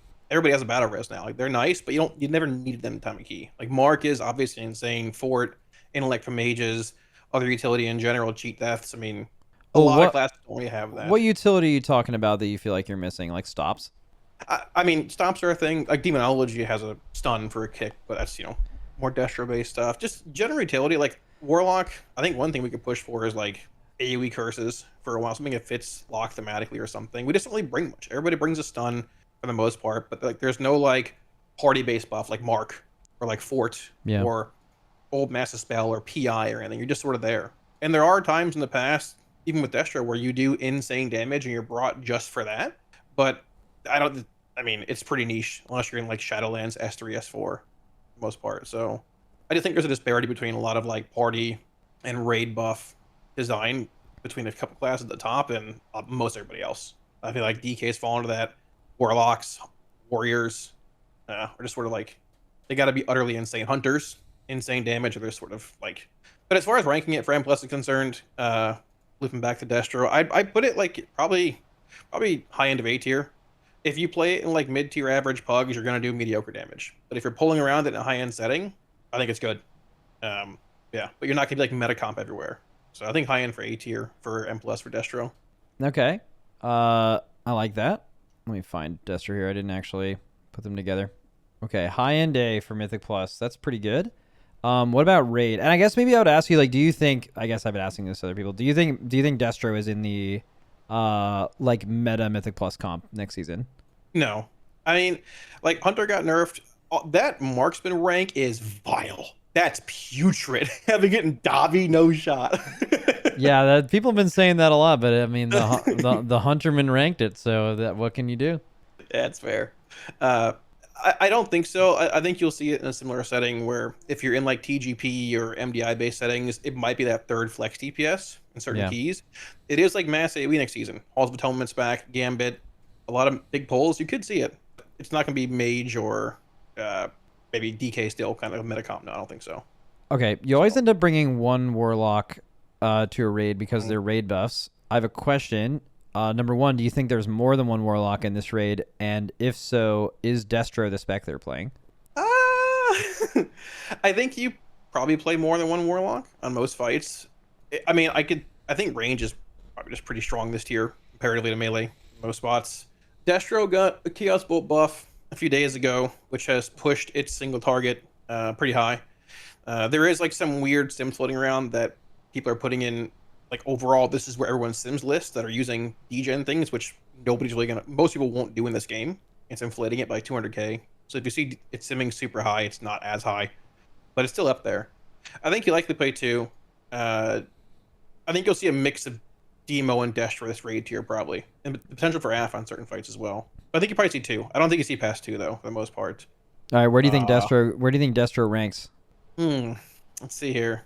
Where's the highest DPS in this list? There's no DPS. DPS. Barely any DPS have gone for raid. It's like Hunters and Warriors. Like What's going on? Like, rank them where they're supposed to be. Let's go. Okay. I think you put Destro. You can put it high end of A tier. I think that's where it goes.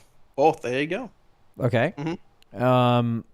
All right. Let's do Demo. What about Demo for raid? Demo. Oh wait, Crazy Styles here. I didn't even see that. That's a crazy one up there. Yeah. I didn't even see that. Oh jeez. Yeah. Okay. Demo for raid, you said?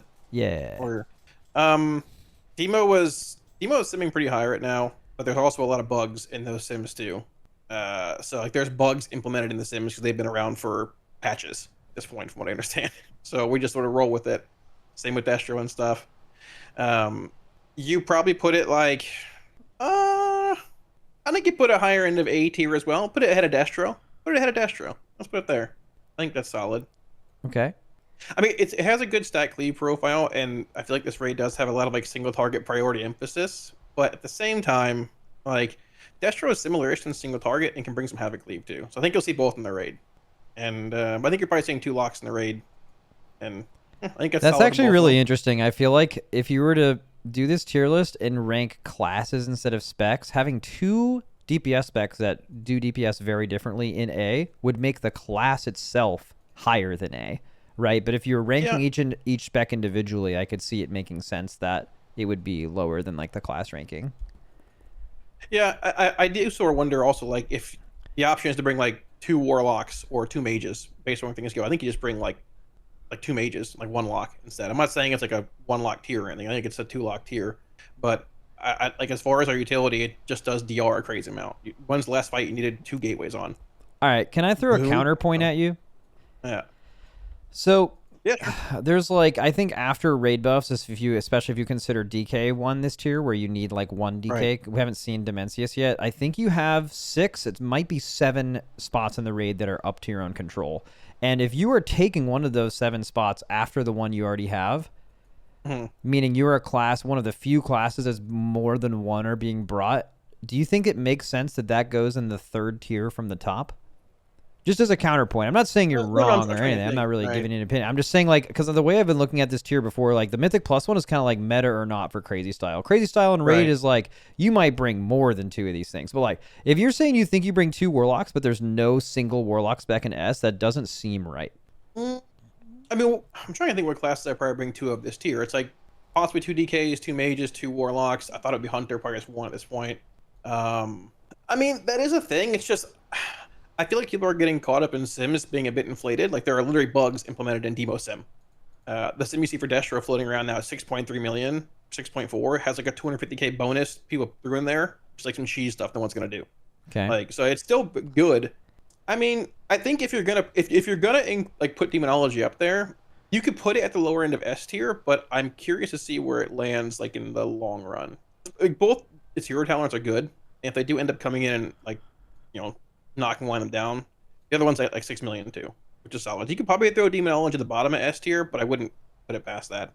Okay. So yeah, you can put it. I'm not trying to change your ranking. I'm just saying that I just purely think it depends a bit too. based on how the tier list is made. Like, I feel like basically if you feel like you're bringing 2 of any class, there's just no way they wouldn't be in S tier just because of how raid comps work. But I mean, obviously you can do whatever the fuck you want. Okay, before we do that, maybe we'll look at the whole picture of everything. Also, you unfortunately have one of the jobs of like doing this before where everyone else ranks these things, right? So you're like, I don't care. You have to kind of, oh, dude, that's fucking based. But okay, the let's just finish off raid here before doing Mythic Plus. Like, where would you put Affliction? Oh, Affliction. Affliction I think Affliction goes towards the bottom of A tier, but it has some niche value that's pretty good. Okay. Like, there's a lot of damage amps this tier. I think Dementius has a 200% damage amp in the fight. Other fights do as well. Dementius' damage amp has been changed to 100. Okay. It's still a damage amp, though, which is something. Yeah. But yeah, I mean, Affliction can arguably do with like its cooldown-based damage faster than Destro and Af can, and it can funnel a good bit. I actually don't know if there's like stat cleave in that damage amp on Dementius or not. I'm not asking, so I'm not really sure. But its single target is solid. It's below Demo and Destro, but it's not terrible and has a good wither profile. I think that this raid tier is more suiting for Demo and Destro, but I think Af is not bad, and you might play it on certain fights, depending if you can like sort of replicate that meat grinder kind of prio damage you see a lot in like race Dude. world first settings and such. Just imagine you're a warrior and you're like, dude, our shit's so bad right now. Then you just see another class that just has 3 specs that all do different types of damage and they're all good. That's just fucking sick. I mean, they all have their issues though. Like AF is sort of clunky. Like I guess more M plus versus rating. Destro is like cement shoes. Like the build that's semi high for Destro is cement shoes. Like they basically have buffed Chaos Bolt a bunch, where our only spell we can cast in the move, they have essentially nerfed a bunch. Because you don't really want to cast it a whole lot anymore, because Bolt hits much harder. That's a Shard consuming spell as well. yeah. So like it's a weird kind of thing. I think you can throw Demonology. Let's throw Demonology in the bottom of S tier. But Okay. I'll make a statement, like for raid that is. Yeah. We'll bump that up. But there's make it clear that there are some bugs in that sim that have been implemented at the same time. Like I think it's a bit inflated based on some profiles you want this tier. But yeah, I think Africa's bottom A tier. Destro's probably top A tier. Yeah, but also like the Sims just have the community in a complete chokehold, and every season people are thrown off by that. It's always gonna be a thing. Okay. Do you think Destro is the best Mythic Plus spec for Warlock? On the high end, yeah. Okay. So like for TGP MDI stuff, yeah. I think so. okay, so where would you put Demo and AF in Mythic Plus? I'd put probably AF on like the lower end of A tier as well for M plus. Like Okay. probably the lowest of all the specs when they get put in here, because like Yeah. it has really really good upfront burst damage, and it can funnel pretty well. But AF's quality of life is like stuck in Burning Crusade, man. We're having to manually refresh dots between our mass AoE applying effect, and then 5 seconds later it's off cooldown. You can put it up again, but you had to refresh 8 agonies manually. Seed of Corruption's got a 2-yard radius. You got to cast 2 seeds to apply Withered or Corruption to every mob. It's not fun quality of life. Sometimes you have no CDs for the next pack after you melt the world in the previous one, and you go in and you're doing tank damage. Like it needs an overhaul. So a lot of things need some changes. Half our capstones are dead, but the burst when you have CDs is very very strong. Probably some of the highest in the game now. And the single pocket's not bad either. But between the quality of life and the lack of utility, I'd put it lower end of A tier. So Okay. W. What about Demo? I mean, Demo after the changes to Diabolist to tier set, it's probably also A tier as well. Probably like middle ground. You put it between. Fuck put it yeah. below Prop There's Paladin or whatever. just fucking everything's good. Why not? I mean, it's solid, but like the higher you go, you're gonna play Destro. Demo also has no utility, and its kick is half a minute, and it's not a lockout. It's just a stun. It stuns the mob, so it won't run into you. You don't even want to kick its Demonology. It's like a negative, like it's a detriment to have an axe toss stun kick for Demo. The damage is good, but it's not like Destro high end stuff. It's just consistent damage. But like, you know, like a Marks Hunter will beat it, Frosted Kill will beat it, Mage will beat it, Shadow Priest will beat it. So like, I think they're all there. Like Lock's in a good spot heading into the raid and M plus this tier. Better in the raid than it is heading into M plus. But we'll see where things shake out, feeling wise too. So Marks will beat it, but it's in Dobby. W. dude, don't even get me started. Hey man, what if he ends up being right? What if everyone is like, you're wrong, and he's like, I'm right, and then he actually ends up being right? What if though? You know? I'll roll the Hunter next season. The best, right? He is the Hunter guy. All right, so Fair. all right, cool. You can change one thing about Warlock. What is it? Oh, is it their movement, Burning Crusade? It's just the clash tree. I mean, Morgan Day actually brought it up. There was some like, I think they did like a Chinese DPS competition a few weeks ago. I don't know if you saw that anywhere. I It was did. like- I'm aware of what it generally was. I didn't watch it, but I also thought it was a really cool idea. Yeah, it was super sick. Morgan Day commented on it a bit, I think, as well. And somebody brought up the Warlock clash tree to him, like while he was watching it. He was like, "Yeah, we're aware it needs some serious help or something like that," and it really does. It needs a massive overhaul. It's easily the worst clash tree, one of them, fortunately. Yeah. A huge clash tree overhaul, and just for Affliction, we need quality of life. We need bigger seed pop radius. Vile Taint needs to have 2 charges, shorter cooldown. Maybe no shard cost, and honestly, half our captains are dead.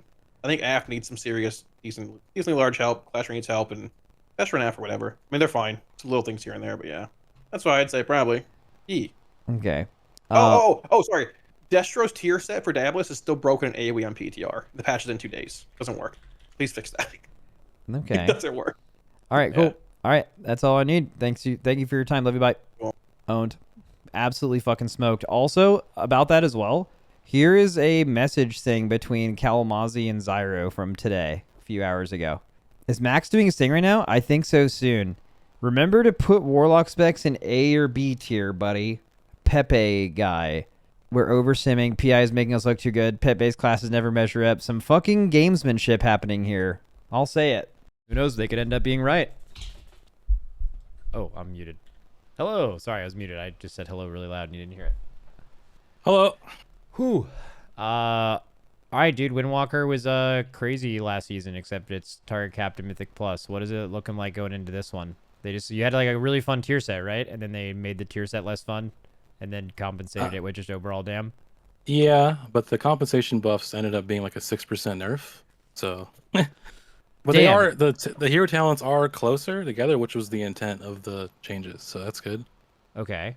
Oh, okay about that. So they gave you an 8% buff with those tier set nerfs, and it still ended up being a 6% nerf. How fucking broken was that tier set?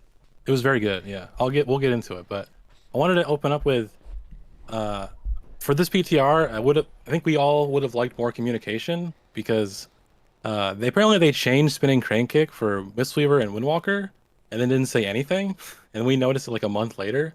So what'd they do? A lot of people hated like the real channel thing for Windwalker, like when they changed it in War Within. Yeah. And in this patch, they changed it back so that it's a fake channel. Now you can cast any instant cast spell and not cancel it, like roll and interrupt and stuff. Oh, that's good. But you also still auto attack during it, which is good. And then I asked Meg, and apparently Mistweaver didn't auto attack during theirs before. Now they can do that, but for some reason Brewmaster can't auto attack during it right now. But it would have been nice to have the patch note that mentioned that it was gonna change, because I've been like making boss guides, and I went through like the heroic Araz thing, and like that was like a month ago, and it was already in. So wait, that change is fucking sick though. So basically, the change is good. You're just mad they didn't say anything about it. yeah, we're just mad about that, and like also like they've changed like the Shadow Pen set. Like I got nerfed, but they didn't say anything. Like the tooltip in the PTR was nerfed, right? Yeah. But then when you played with it, it was the pre-nerf numbers, so we weren't sure what was happening, and they didn't communicate about that at all. So it was just kind of annoying. Okay. What do you think about them this patch and raid? I think before the nerfs to the tier set, they were going to be very good. But the nerfs were a bit worse, and as a result, I'm not super confident with it. So I have some notes here I want to get through because everyone was yelling at me to talk about this stuff. So for Conduit, right now it's kind of cringe because you have to play 2-minute build, so you have to hold the Conduit for 30 seconds every time because of a Ritual Forge trinket. That sucks so bad. I hate that. So hopefully they buff the 130 trinket from the new dungeon, so you actually can just play that instead. That'd be nice. The Conduit playstyle is super sick. There's a new build called Blackout Kick List, which you still cast Blackout Kick, but instead of casting it like 8 to 9 times per minute, you cast it like 2 to 3 times per minute. I think it's really fun. It makes the gameplay feel faster because the tier set was insane because the 4-piece makes Heart give haste, and the 2-piece Slicing Winds Heart stacks with other Heart windows, so you get 2 at the same time. So you get like 20% haste. And also the Fist of Fury channel time stacks, so you have like instant cast Fist of Furies. It's really sick.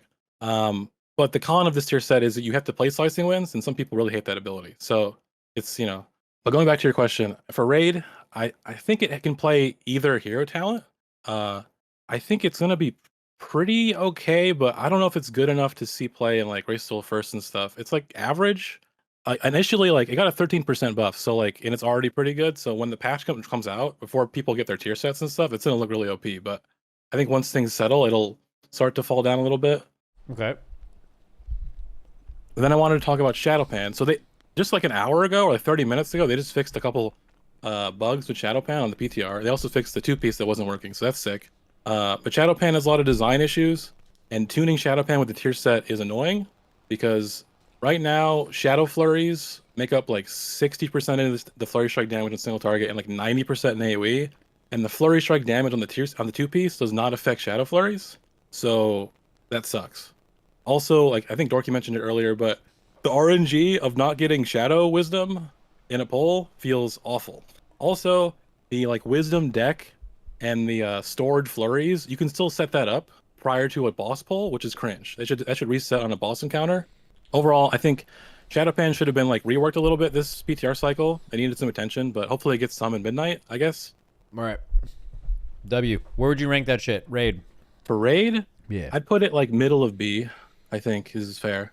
So you think they're unlikely to be the monk buff, and you think you would definitely not run more than one of them even if you did. Yeah, yeah. I don't think they're that powerful. I mean, because like the damage amp on the Raz is cringe because there's 2 other targets, so your conduit's swing damage. That sucks.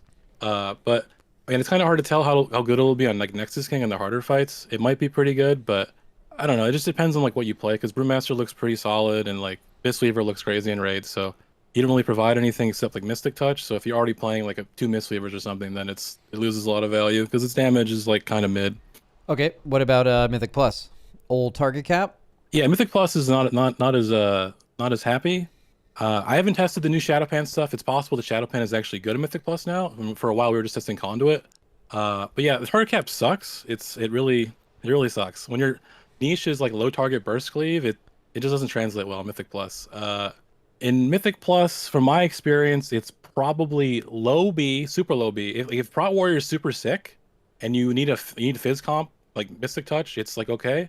But if Windwalker still isn't played, then it's Dobby, because I mean its damage in AoE sucks. It's not very good, but the Shadow Flurries are uncapped, so that's one redeeming quality, I guess.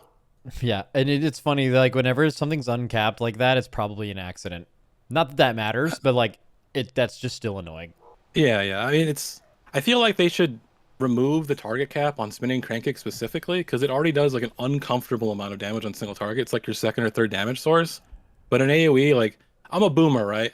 I remember when dance procs, you got them, and it was like, if you got a lot of dance procs, you were top damage in that pull. Yeah, you're beating every but, like, class in the nowadays, game. it's expected that you get dance procs, and then you still don't do any damage. It sucks. Yeah. Okay. Well, you already did your, like, dissertation about things you should just... I don't need to ask you what you would change about Monk, because you already did that. All right, cool. All right, that works. All right, love you, bye. Thank you, Big. Okay. He didn't even let me get done fucking talking. You know what I mean? How can I compete with that? He didn't say it back. He fucking... Okay. Hello? Hello? Hello, Priestman. What's up, man? Tell me about Priest in the next patch. Shadow. Next patch or current? What are we doing first? Let's just go straight. I've been asking people about season 2, and I realized like 20 minutes ago that there's no point because like we were all here for that. Hell yeah. So like yeah, I feel like it's just a waste of time. So yeah, so just like season 3, what's it looking like? Yeah, so we got a good initial batch of changes when the patch came out, which is cool to see. Unfortunately, we had nothing after that, so like no iteration, nothing off feedback or anything. So I think that's just kind of the shadow roller coaster of disappointment a little bit of like, how we're getting some stuff, but they never finish what they're starting, if that makes sense. So that's sad. We did get some cool stuff, but overall, you know, I think a little disappointed with that. And then I think going into season 3, you know, I guess coming from season 2, both of our hero talents were like pretty viable, I'd say. I think they did a great job. We played both of them in raid. They both had their spots in Mythic Plus, which was cool. So I think we were kind of set up for like, I would love to get that again this season. But the current hero talent tier sets are kind of wild. Like the Voidweaver set is really fun to play with, but it's not as strong as it has been. And the Archon set is super punishing and just makes Shadow not very fun to play with anymore. So that sucks. And again, like this was all given feedback. They just never had time to change it, I guess. And then as with, I think a lot of people are in this spot, right? Like when you get a lot of changes, chances are you also have a lot of bugs that go along with those changes. Yeah. So, you know, we have like a talent like Death Speaker, like straight up isn't working right now. A couple other talents are also problematic, right? So, you know, that hopefully we have time to fix those bugs before things go live. But I mean, the one, this could be good or bad, depending on your perspective. So we have less talent options going into this tier, but it does mean our like single target and AoE talents are almost identical. So Yeah, you know, I would you say swap like one thing. unless you're like me or like a few other people I've heard make this argument where it's like it would be better for the game if people actually had interesting talent choices based on the content, but everyone had them, so you didn't feel bad about having them. Yeah. But that's just not reality, and there's a bunch of classes that do have that. So I would say for like 90% of players, having your talent build be the same, albeit boring, just means it's a good thing. You're strong at everything. So I would say good. That's a W. Yeah, probably. so yeah, we do. I mean, a bit controversial take, but like we basically play Shadow Crash all the time now, which I know in the past they've tried to make that like a single target thing, and well, now we just always play it. So, but yeah, that basically means, you know, our talents are the same. So take that for what it is. Yeah. I do have to note though, because every time I'm on here, I'm just updating the community. It's been over 1,000 days since Blizzard said that they would look at our cooldowns, and they haven't changed them since. But how so many that times sucks. have they changed Psychic Link? About 1 fucking billion. Fuck yeah, Psychic Link. Did you get a Psychic Link change this patch? Dude, we got like 3. Oh, that's good. You know, that's good. yeah, I think they buffed it 2 or 3. Yeah, 2 or 3 times. I think this patch cycle. So That's good. yeah, it's gonna be unhealthy. I think we're hitting. Yeah. So hell yeah. Okay. So, raid specifically, I guess maybe the question to ask before ranking it is, do you think there is a Shadow Priest in the World First Raid comp? Do you think they are the priest buff, like, or do you think that's like being brought other places? And then if they're good, do you think you're going to see multiple of them? I think it's possible we might see another case because like in Liberation, I wasn't really expecting we would see it much on Muggsy or Galley. But obviously, it turned out that Shadow was just really good on the fights up into that. And this tier could very well be the same. You know, like Lumathar, Soulbinder, Forge Weaver, even Soul Hunters to an extent. Like, you know, Shadow's going to do really well on. The last 2 bosses, again, similar to this tier, I don't see anything that sticks out like, oh, Shadow's going to do really well there. So I think like that, it could be a Liberation case where it's like, well, we've been bringing it for these other bosses if they're hard enough, like it was in Undermine, right? So you could see that again. I mean, I think it's a solid A tier spec for sure. Like it, because of like those 4 fights. Whether or not it's in Race to World First, I think it's going to be a little iffy. But I could leading up to those last couple bosses, I think for sure you'll see them. Yeah, they did the thing again where like they just made a bunch of like multi-target cleave fights, and anytime that happens, Priest is gonna be really strong. And Psychic Link is huge now, right? Like they keep buffing it, so that I think that niche of Shadow is heightened more now than it was before. So if we went back and did Undermine again, like we would just be way stronger on Rick Reverb, Styx, One Arm Bandit. Like they basically just made that niche way better again. Man, that's crazy because they were already sick at all those things. Yeah, so if that comes into play again, that could be really strong, especially with like the way damage amps work with Psychic Link, like, you know, that's always, or damage amps in general with that kind of thing. So yeah, I think like that niche is still really strong. So I think you will see it. It's just, you know, obviously we're not totally sure, but yeah, I guess you'd probably see at least one. Okay, so where would you rank it then? I think it'd be high A tier for sure. I think the only reason I wouldn't put it in S is just like with the recent tuning and all the bugs and stuff. If that stuff doesn't get fixed, like we're gonna lose some of that. But if they fix the bugs, we're gonna have an option for like big sustained damage or like an execute niche, which could be really, really good on prog, especially if you pair that with all the Psychic Link stuff. So if they fix that stuff, I'd put it in S. Until then, I think I'd leave it at A. And again, part of that's because for most players, playing Archon this tier is going to feel really punishing. So that's the other kind of awkward part where if that is the best spec to play, and it's like I don't know if I've talked a lot today, but basically our cooldowns as Archon is like a 90-second void form. So we're like going back in time again when like Shadow has like infinite void form, and it's getting to be a little problematic. Yeah. And super punishing. So, but for Race to World First, right? I mean, those guys will figure it out. So. Okay, cool. Do you think Shadow Priest is in the meta Mythic Plus comp next season? I think it depends on how high keys get pushed up, right? Because it's similar damage or style we have now. The longer pulls last, like Shadow just keeps going.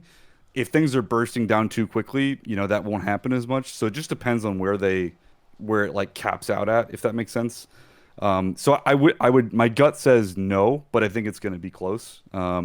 Especially for like high push key, I think it'll be like not S, but it'd be A tier for sure. I think you'll see it in those niche comps, but I don't know if it'll quite take over things. Just kind of depends on like, are you getting smacked because you can't live through things at a level where pulls are still lasting like a good amount of time. Yeah, that's interesting. I think Mythic Plus, the way I look at the Mythic Plus tier is like crazy style means like this is definitely going to be played. And then S is like it very likely it has everything that it needs to succeed. It's just basically down to like, is this the exact raid buff you bring? Like for example, Shadow loses value if Disc is good and stuff like that. If you think like it's like, I think the way you're describing it is probably S, like lower so S than A. I agree for like big push keys. The problem is shadow, like if you're again, I don't know what you want to rank this on. Right? I Like, think I would for say your this is average player always the doing a highest key, level it's not content. there. This is always the highest level Okay. content. Like for example, like MM. I think MM, based on what people are saying, that people really think it's like low in general, but we are talking about the highest level keys here. If you're doing like a lower level key and they have all that burst and they don't sustain, like Shadow Priest and MM are kind of the opposite of each other, right? Like Shadow just goes forever and MM just kind of like bursts real quick and then that's done. So I think we're looking at, this would just be higher if we were talking about lower keys. I think we're talking the highest level keys. We were talking doing the highest key level possible. Yeah, so I think low S tier is good then, because I think last time I did this, like I always basically put it one level below what I think it would be, because low keys is still a little rough, because just stuff doesn't live as long, right? But they did fix it up a little bit this tier, and again, how much they buff Psychic Link is just terrifying, to be honest, for that kind of meta. So yep. Probably fair. Okay. Cool. All right. You can change one thing about Priest. What is it? Dude, fucking silence is still in the spec tree, man. What the fuck is that? That's so true. What are we doing? I forgot about that. That's actually crazy. It's ass. All right. Anyways. All right. That's it, man. Love you. Bye. Good night. I'm fucking back, dude. I need to go sometime within the next hour. All right, we're doing Kess. All right, so Kess is doing Devastation, Augmentation, and he's the only person I have written down for Ret, and that's basically because people yesterday were like, he has a Ret ult. So I don't know if he actually it knows that. So we'll figure that out. I'm calling him. Hello? Hello. Hi. Hey. Yo, so can you do Ret or not? Like I'm gonna be honest. If Yeah. I do Ret, I'm just gonna piss off a lot of people. Like I don't even know what the tier set does. Oh, okay. Well, that's not good. Yeah, okay, that might not be the move then. Fair to that community. Do you know what's crazy is that you have so many, it's like the most played class, or most played, it's one of the most played classes. It's the most played spec, and you're going to make all these people mad by talking about it, but yet I can't find a single fucking person to talk about this spec ever. But that's just, I'm just complaining. All good. All right, Evoker. So, Aug's been bad for a while. We'll see how it is this season. Dev like got crazy good after that hotfix last patch. Yeah. I would just say going into this season in general, like what is it looking like for a DPS Evoker guy? Which one do you want me to start with? We can start Actually, with. can we start with Dev? Yeah, let's do Dev. Because I'm gonna get pretty angry for Aug. Yeah. Oh, okay. All right, Dev. Yeah. I mean, this season it was very good. I think everyone who liked Dev was very happy. It also worked quite well in the current raid tier. Like in Undermine, there was like use out of both hero talents, which I think is pretty rare. Since hero talents have come out, like on some fights you used Mass Disintegrate in early prog, and then Flame Shaper kind of took over, especially on like more single target stuff. But then by the end, it was just all Flame Shaper. But anyways, it was cool this tier that we got to see play out of both. Going into next patch, we'll start with Scale Commander. Scale Commander's lifeline on the PTR kind of started out pretty weird. Do you know what the tier set does at all or no? No. Okay, so basically when you deep breath, you summon goons. Oh, and you get a goon squad. And like the lifeline of that part of the tier set on the PTR was super jank. Like the AI around the goons was really weird. The design around them in general started out weird. You wanted to like fly into a wall to get max value, like max length out of your deep breath so that it was throwing pyres the entire time. So like in order to do max DPS, you just flew into a wall.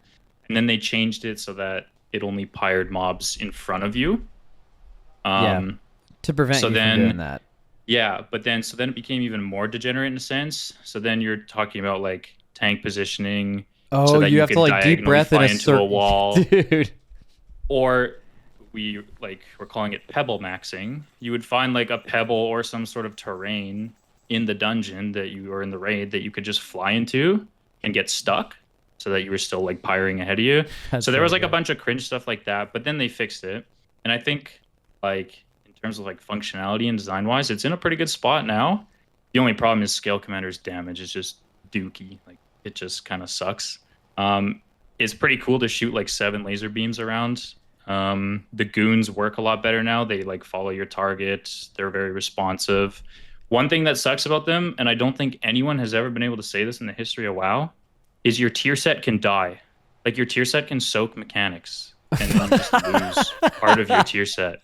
Yeah, so imagine if like a mage's mirror images made up a bunch of their damage. It's just And then like they're just they die dead. and then They just died. Yeah. yeah. I mean, I guess pets have kind of died in WoW's history on random bosses because of some weird interaction, which is a big part of your damage. But yeah, tier sets, no, that's a crazy thing to hear. Yeah. But yeah, so I don't think Scale Commander will be played much at all, ever. Its damage is quite far behind Flame Shaper. Now, Flame Shaper dev, start with Raid. I think it's going to be quite strong. Ranking-wise, I do not want to put it above any Warlock spec, but I was thinking very high A tier for Flame Shaper dev. It did just get hit with like a 3% single target nerf and a 5% AoE nerf, but its damage was that good, and it still remains quite good. It's one of the highest simming, especially I think if you include PI. It definitely loves PI. Yeah, I think IA definitely not better than Warlocks. The Warlocks are sandbagging. Yeah, we kind of have proof the Warlocks Yeah, are sandbagging. I literally had like a leaked DM. Like that's crazy. Yeah, there's leaked DMs and then like, yeah, I don't know. But in terms of like Race World first, have people been like guessing what they'll see in the raid? Like how many or? Yeah. So I think. Yeah. Go ahead. Well, I was just gonna say yeah. So like, do you think there would be one in the race, and if so, how many? I think for sure one. If Warlock gets gutted, I think potentially two. I didn't test all the raid bosses, so I don't know if there's like any like niche like raid fights where you know a time spiral or you know rescuing your shadow priests or whatever that stuff comes into play. So that could maybe warrant two, but I think just like damage wise and tuning wise, I think you'll see one for sure. If Warlock gets nerfed, maybe two. Okay. Yeah, damage solid. Damage profile for raid also solid, and then obviously Evoker utility pretty untouched in a lot of raid fights.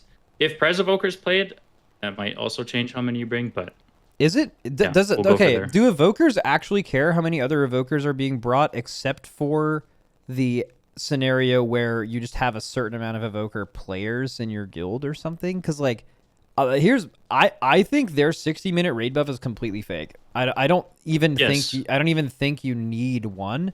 And it's the whole thought process of like, oh, well, we have one, would you bring more? I think like you basically just gain the exact same value of bringing two as you do one.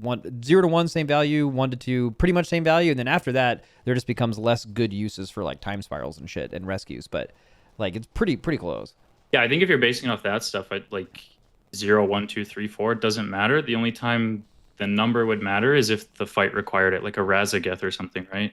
Where you're getting pushed back and you need X amount of rescues for your priest. Also, time spiral kind of, especially when you're not playing Scale Commander, time spiral feels really nice, right? Because you're actually just like gaining hovers and you actually need those. Yeah, definitely. Okay. I mean, spatial being in the dev tree, like I don't know if that really matters as much nowadays. Like, I don't know, what was the last raid fight where you're like, oh, we can't do this without spatial? What comes to mind for me is Fyrak, like the Fyrak move in P1. There's actually quite a few, and even though it's never for actual movement spells, interestingly enough, which is like Warlocks and Priests always complain about, like, oh, time spiral doesn't make us move faster, which is like totally valid complaint. But also whenever you're looking at total amount of time spirals required, it's usually like, can Warlocks port every single time?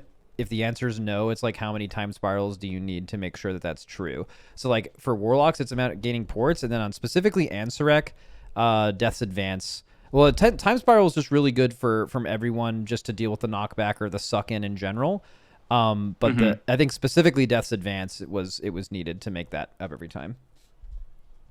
Yeah, I think. Oh, you were saying spatial. Sorry, I'm fucking so stupid. You're saying spatial. I mean, sort of same category. Same idea, yeah. Okay. A movement spell helping you beat a mechanic or something. Fyrak spatial on Disc Priest in P1 was like super insane. A couple other ones. It's not it's not always needed. It has a really long CD.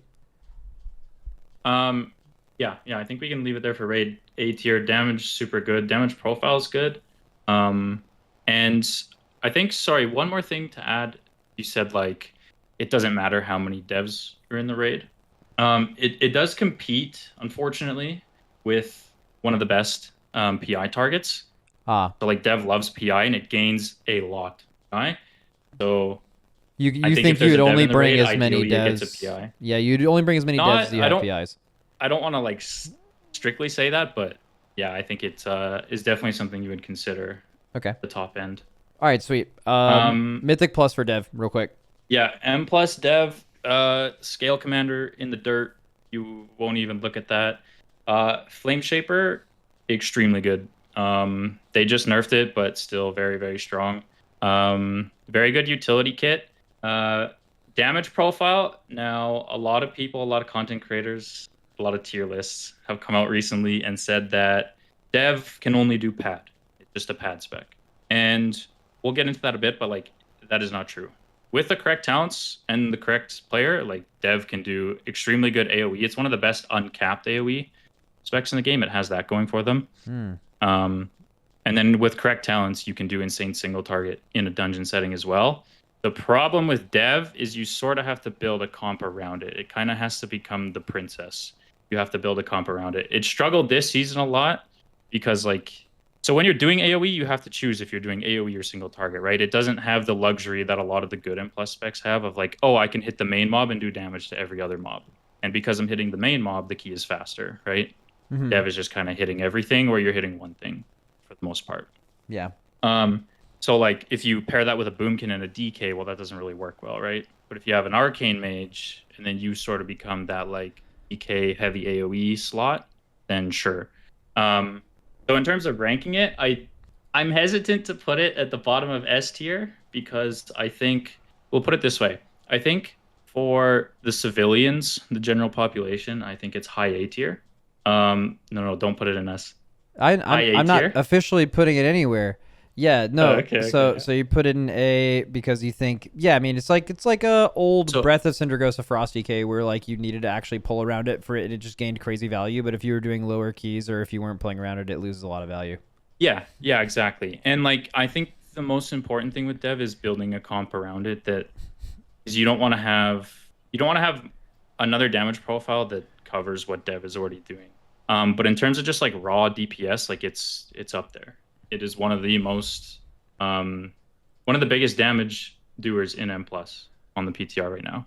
Okay. And one issue is, nobody really plays it, nobody really tests it, so you don't really see it on PTR, so it's not popping up at all. But like, yeah, it's up there for damage. It just sucks because you have to build around it a bit. And then aside from that, it has one of the best utility kits in M+, right? Because it basically has everything that AUG had, and AUG's was insane. So that also holds merit in keys, but yeah, I think I would put it there. All right, cool. We're done with Dev. We're leaving it there. We're gonna do AUG, but in at most half the time we just spent on Dev. So let's slam AUG. Okay. AUG for raid. Oh man. Okay, half the time. Yeah. Okay. For raid, I would put low end of A or high B. Oh shit, you're going hella fast. Okay, fuck it. Let's go. Yeah. Well, we're just gonna start with the ranking, and then I'll explain. Sure. I think in raid, like obviously in the right hands at the highest level, it could be low A. It does sim around like 6 mil DPS as Chrono Warden, which is pretty good. But the problem is you have to work hard for that, right? AUG is in a very weird spot. But like last year, it was like 70, almost 80% to 20 ratio of personal damage versus buff damage. They've kind of gone away from that with the new tier sets. Like the Chrono tier set and the Chrono hero tree in general plays into more like the buff aspects, right?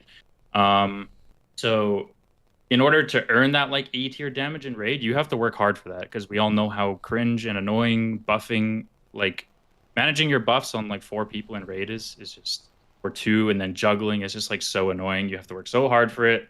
There's positional requirements. There's all of that. So like, why work that hard when you could just play Dev?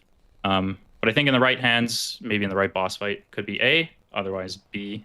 It's not that good. And that is only Chrono Warden. Scale Commander is completely dead. And I mean completely. You want to play like old seasons tier sets.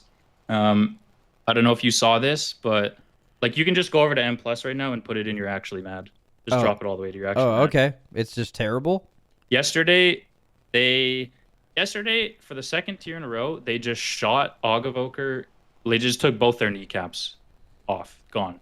Like, I don't know why they did this. It was actually gonna be like decent, playable, okay. But what they did was they zeroed the pet aura damage boost for Og, and Scale Commander's tier set, which is the hero talent you would have been playing, is entirely based around having pets. There's like a 30% DPS loss for the entire tier set, puts it like 10% behind Chrono Warden, and then it's just like, it's a complete mess. I don't know why they did that. They did nothing to compensate for it. It's like beans. It's so bad. Okay. So you have to play Chrono Warden, and then because you're playing Chrono Warden, the way the tier set works, sorry, I'm trying to keep this fast. The way the tier set works is you don't even want to cast Eruption. You want to cast Living Flame in some instances. You are casting your filler spell. Yeah, it just doesn't work. Yeah, they don't interact together. It's broken. It's like, and then because Chrono Warden's like a buff, it revolves around buffing, right? Where it's like they've leaned more towards personal damage. Like, I wish they would just pick one or the other. Do you want Og to be a personal DPS, or do you want it to be a buff spec? Do you want it to be a support role? Because it's no longer a support role. That has just gone completely out the yeah, it's a disaster. I wish they would do something. But in Raid, I think in the right hands, it's like playable middle of the pack. In M+, like, get it. Don't even try. Yeah, I think another thing a lot of people forget, especially with AUG going into Raid, is I think AUG might be the single worst class to look at a 5-minute sim for.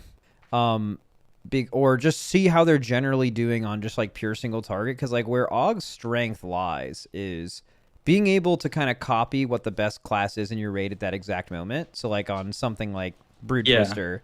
On Brood Twister, you're buffing the DKs when their breath is up, and then you're buffing the warriors outside of that or whatever. Like you can kind of just become whatever's best at that time. If you're doing a boss where there's like an AoE phase and then there's damage amps, and then like you're able, when played right, like you're saying, like there are bosses that just basically the worst an AUG will ever look is when you're all in one raid hitting one target for exactly 5 minutes, right? You're always going to look better on any real raid fight because the strength of AUG is buffing the right people at the right times, and there's just huge peaks and valleys for that. So I think it's also like a weird fight dependent spec too. And genuinely, one of the biggest problems with that too, and this is where like they have like an identity crisis right now, it seems, is because you're going to be playing Chrono Warden, right? And it's like mainly buff focused, is one of the big issues is log hooks just don't work properly. Like gauging the spec in an accurate and an appropriate way is still just to this day like impossible, especially for the average player. Like at the top end, sure, you guys could analyze a lot deeper and you could do the math of what's missing in the log hooks, but like it just still doesn't work. Like take Shaman for example. Earthquake, you gain, like it attributes 0 back to the Evoker. So yeah, how can we gauge until that part of the spec is fixed, right? Yeah. Which was nice last season because they shifted, 70-80% of the spec towards personal damage. They kept buffing personal damage. We had personal damage tier sets. It was a little bit easier to, analyze how it was doing, but now it's like somewhere caught in the middle and it's just a mess. Dude, W. All right. AUG looking okay and bad, and Dev looking okay. If Dev actually ends up making it meta and Mythic Plus, that would be so surprising to me. I don't think that's ever happened. I don't think it will. I hope it does. But yeah, I don't think it will. It also, I think that class struggles more, class, all 3 specs, I think struggle with perception more than anything else I've ever seen in this game. Actually, it's so true. That is. Yeah. If I could like leave the WoW community one day and change one thing, it would be to fix that. Dude, fuck yeah. All right, that's all the time we got. Thank you for your time. Real quick. What? Oh no. If I was a dev, I'd change one thing. Yeah. Work our dog shit buff. All right, love you, bye. Love you, bye. Okay. Yeah, bye. All right, DK time with Taeznak. Hello. Yo, how's it going? Hello, it's going really well. And congrats on your analyst role. When did that happen? A couple months ago? Yeah, about a month and a half ago. Oh, cool. W. Yeah, it's really like seeing the stuff real time in the race is like really fun. I imagine you'll be a very good help to them. But today you're here to talk about the most recently, or one of the most recently reworked classes, in Death Knight DPS, and I'm interested to see. It's a pretty big roller coaster, right? I think in like the promotional materials, they're like, we've reworked Unholy, and then the first patch was just like only Frost changes, and like Unholy had barely any. Like, what do these specs look like to you? It doesn't have to be Raid or Mythic Plus necessarily yet. Just like, what do you think about the reworks in general? Let's start with the one that's kind of a nothing burger, Unholy. The changes to Unholy are, I don't know how else to put it other than it's the same thing, just with like a slightly different coat of paint. Like, nothing's really different there. It doesn't play any different, doesn't really add any new tools for things for it to do. It's just bland, the same as it ever was, same as it's been since Legion. It's just kind of whatever. When it comes to Frost, though, the Frost changes are actually really, really good in a lot of ways, but also a little bit awkward in others. But in general, Frost like got a top-down rework to basically its entire talent tree. Changes a lot of things about how it plays, a lot of tools it has. But the thing I don't particularly love about it is they kept the playstyle essentially the same. So, like, if you're familiar with Frost already, you could probably just pick it up and play it in, 11.2 without any issues at all, just because of how similar it is at its core. Yeah, I actually personally, this totally, maybe I shouldn't even say, but I actually kind of don't like it. I feel like it took there was definitely some like quality of life changes that were really nice, but I don't, and I know I'm in the minority here, but I just don't like what they did to Breath. They made it like pretty brainless, and I miss that part of it. And I like, I was looking, and this is also another stupid thing. You know how like everyone has like their little UI packages now, and like they have their big buttons that matter on the top bar, and then like they have their utility stuff on a smaller bar just below it. Bro, that top bar for Frosty K got fucking nuked. Like, the amount of buttons that are on there, like, you don't care about tracking D&D anymore. Remorseless Winter's gone. It's just, like, you're just looking at it, and it's just aesthetically not bigger than the utility row, and that's just, I don't know. Yeah, I mean, Frost basically boils down now to just press shiny button, It's like different coat of paint for ret. Yeah, I feel like Frost was so much more than that, but I know there's just this part of the community that just absolutely hated a lot of the stuff that made them different for a long time, and maybe Blizzard just caved on that. But also, here's the thing, Ret is really basic, but it's also still really well designed and really well made. You can make a basic easy WoW class that also has high levels of mastery and stuff and is fun to do over and over again. So I'm not saying it isn't that, but would you say generally you're positive about it, the Frost one? Frost, yeah, generally positive. Probably like, if I had to rate it on a scale like 1 to 10, it'd be like a 7. Better than average, but not like incredibly cool. Yeah, okay. So I know they've gotten a lot of changes recently, but I would just ask this right away. Do you think they are a meta Mythic Plus spec, Frost or Unholy? Neither of them right now, especially after the nerfs to Deathbringer, especially Frost a couple days ago.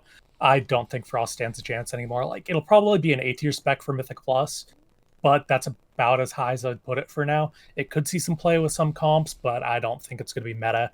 As for Unholy, oh man, how much can I rant?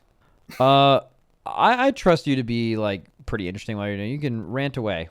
Okay, so Unholy, when it comes to Mythic Plus, is in this really awkward spot because they changed a bunch of stuff on the talent tree to kind of make it do the same thing it was already doing, but they also pulled back the utility. I mean, the same applies for Frost too, but we have worse AMZ. We no longer have Abomination's Limb. Yeah. So our Mythic Plus utility kind of got like cut in half.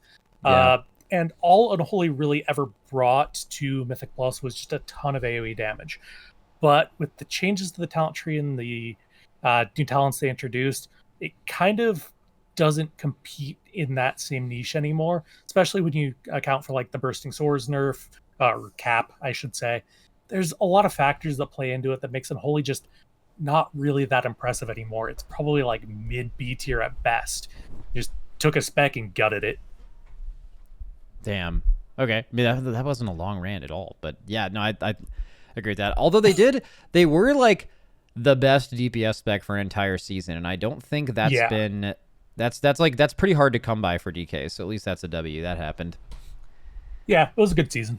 Okay, so going into raid for both of these specs, you can start with either one, but just how do you see their raid viability working? And actually, maybe what you can start with is this might also be a rant. How you feel about their opinion on, you mentioned their Mythic Plus utility got cut in half, but like technically their raid and utility got increased. Although I know within the DK community, there are still people that are like in raid, it's not actually buff because like they don't get absorbed. Like it doesn't actually get absorbed in raid. Where I'm looking at that like, bro, when we put down AMZs and like when we're doing the raid and there's raid AoE happening, that shit actually just gets vaporized instantly. So it's like, for me, it's like in my opinion, like AMZ's way, way better in raid. But I'm interested to hear your take on it and just like, what do you think about that whole situation? They say they're going to make grips always something that is needed. Okay, yeah, this is absolutely going to be a rant, like you said. So let's start with AMZ. The AMZ changes in general, they are a buff for Mythic Raid, especially when you're looking at like the cutting edge crowd. If you're going to be pushing the bleeding edge, you're going to be, raiding Mythic, in the first couple of weeks, AMZ will absolutely be a buff for you. But for pretty much everybody else in the entire game, it's a nerf because they'd never hit that absorb cap anyway. So it's basically just doubled cooldown, absorbed less damage in general, and overall the AMZ stuff is going to be a nerf to like 99% of players because only the 1% is doing that mythic rating push. And then there's Abomination Limb, which I'll be real, wasn't that useful in raid, so that's kind of like a whatever change. Last time I think Abomination Limb was actually useful in raid was like Anduin. Yeah, Anduin was really sick. It was always I think it wasn't like needed. Yeah, I'd say Anduin was the last time it was needed. I think what they said was it existed as an option, and it's just you could just death grip a bunch of things by just pressing one button, and it happens so infrequently that it basically just replaced the need for death grip to matter as to why they removed it, which I guess there's like some truth to that, but then you'd have to reduce the amount of grippable targets going forward. But yeah, anyways, keep going. Yeah, and then you have the grip changes, which reducing the cooldown, that's kind of fine. They said their goal is to make Death Knight's utility in raid something that, rivals Warlock, where it's not directly a raid buff. They've, in my honest opinion, completely failed at that still. Because grip and AMZ are still not universally... Yeah, Hellstones are turbo bis on every fight. They're crazy. Gateway, I would say Gateway is pretty close to grip. Right, like there for about as many fights as you like. Gateway is nice. Grip is also nice. Maybe Gateway is a little bit better, but like I'm not even talking about the wipe recovery stuff, which is probably also invaluable. But literally, just Hellstones are useful / required on every single hard mythic raid boss, and grip just isn't. Right? Yeah, and that's the major thing. Like we're lacking something that's universally applicable, something that's good on every fight, something that makes DKs want to be there for every single fight, rather than them, gambling on, hey, the final boss here absolutely needs grip, and then everybody just puts on the BFA belt and knocks him back anyway. Yeah. Okay. I like it. Well, I don't like that, but I like the passion. All right, so we are ranking DK for raid. All those things considered. We can probably just purely think about their throughput. Yeah. Let's start with Frost. After the nerfs the other day, I'd probably put it like high B tier, maybe like right above Fury. Okay. I just tried to put them in a different. Wow. I'm not even gonna tell you what I just tried to do. I'm watching you on stream. Yeah, right that's now. crazy. I just did that. Okay. Yeah. So Frost, high B tier. It's not the best spec, but it does bring some really nice, ability to do both single target and cleave, which this raid has a lot of. And that's like Frost's biggest strength, where it can have builds where it does both, but its damage just isn't there anymore after the nerfs, which, brought it back from, low S to high B, and it's just a bit of a shame. Yeah. Okay. Unholy. Bottom of Dobby. Like, there's no reason to play the spec and raid right now. It doesn't do anything special. It can't cleave. It has a little bit better single target than average, but that's still not a reason to bring Unholy. And we talked about the raid buff thing a little bit, but like just in general, if there's anything you would change about DK, if you could, what would you do? There's obviously the raid buff thing, but the biggest thing right now would probably be taking a look at just the utility in general, because you have stuff like Death Grip, AMZ, but then there's differences between the specs in terms of the utility. Like Blood has Gorfian's Grasp, Frost has its Frostworm's Fury, which will stun enemies, but Unholy gets kind of shafted in that regard because it can't even use Control Undead in the spec tree without losing its primary pet. It doesn't really have anything in the class tree either. So look at Death Knight utility. That'd be my thing for him. No, I think that's definitely real and true. Like, compare it to other like melee stops you would have in a dungeon. Even like it's just lacking in like pretty much every area there. All right, cool. Yep. Love to hear that. Thanks for still taking the call, especially with the meth thing, and obviously good luck to you guys this tier. Hope you have fun doing. Yep. Analyst jobs are weird, man. You got to like find a role of exactly what your role is. But I know Method has a million of them, but I know you're smart, so I'm sure you'll find a lot of ways to be impactful. Yep, I'm sure I will too. Yep, love you, bye.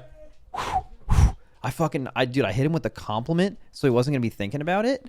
That's the only reason I did that, bro. That was fucking master class right there.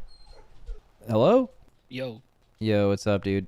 How you feeling about Enhanced next season right now? You feeling amazing? Feeling bad? so normally I'm pretty positive when I come and do these, but I'll be pretty unchained about this one. Oh, It's really Unchained. bad. God damn. Okay, it's really bad at like everything. So like going back to season 2, the reason that I think the spec was really good, especially early on in Liberation of Undermine, it had 2 hero talents that you could swap between, and it got better as you carried on, as they buffed and fixed Stormbringer.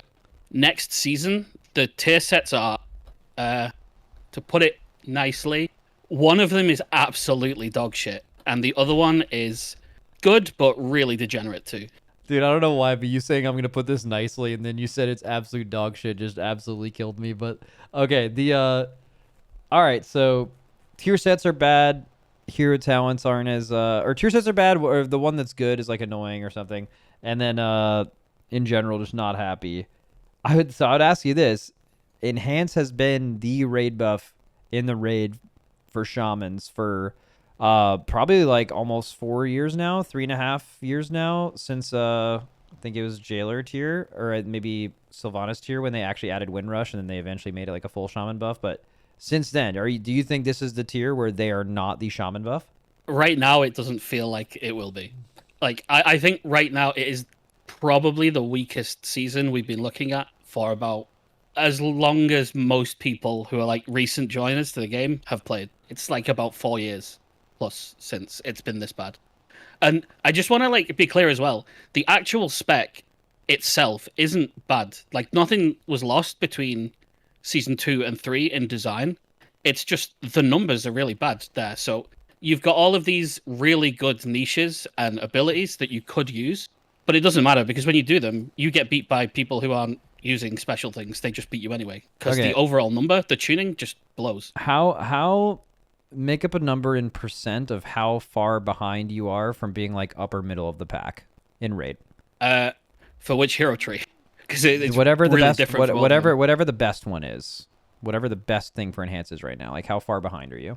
So Stormbringer wins by far right now, but it has 2 builds. One of them isn't going to get played, I don't think, because it's really random.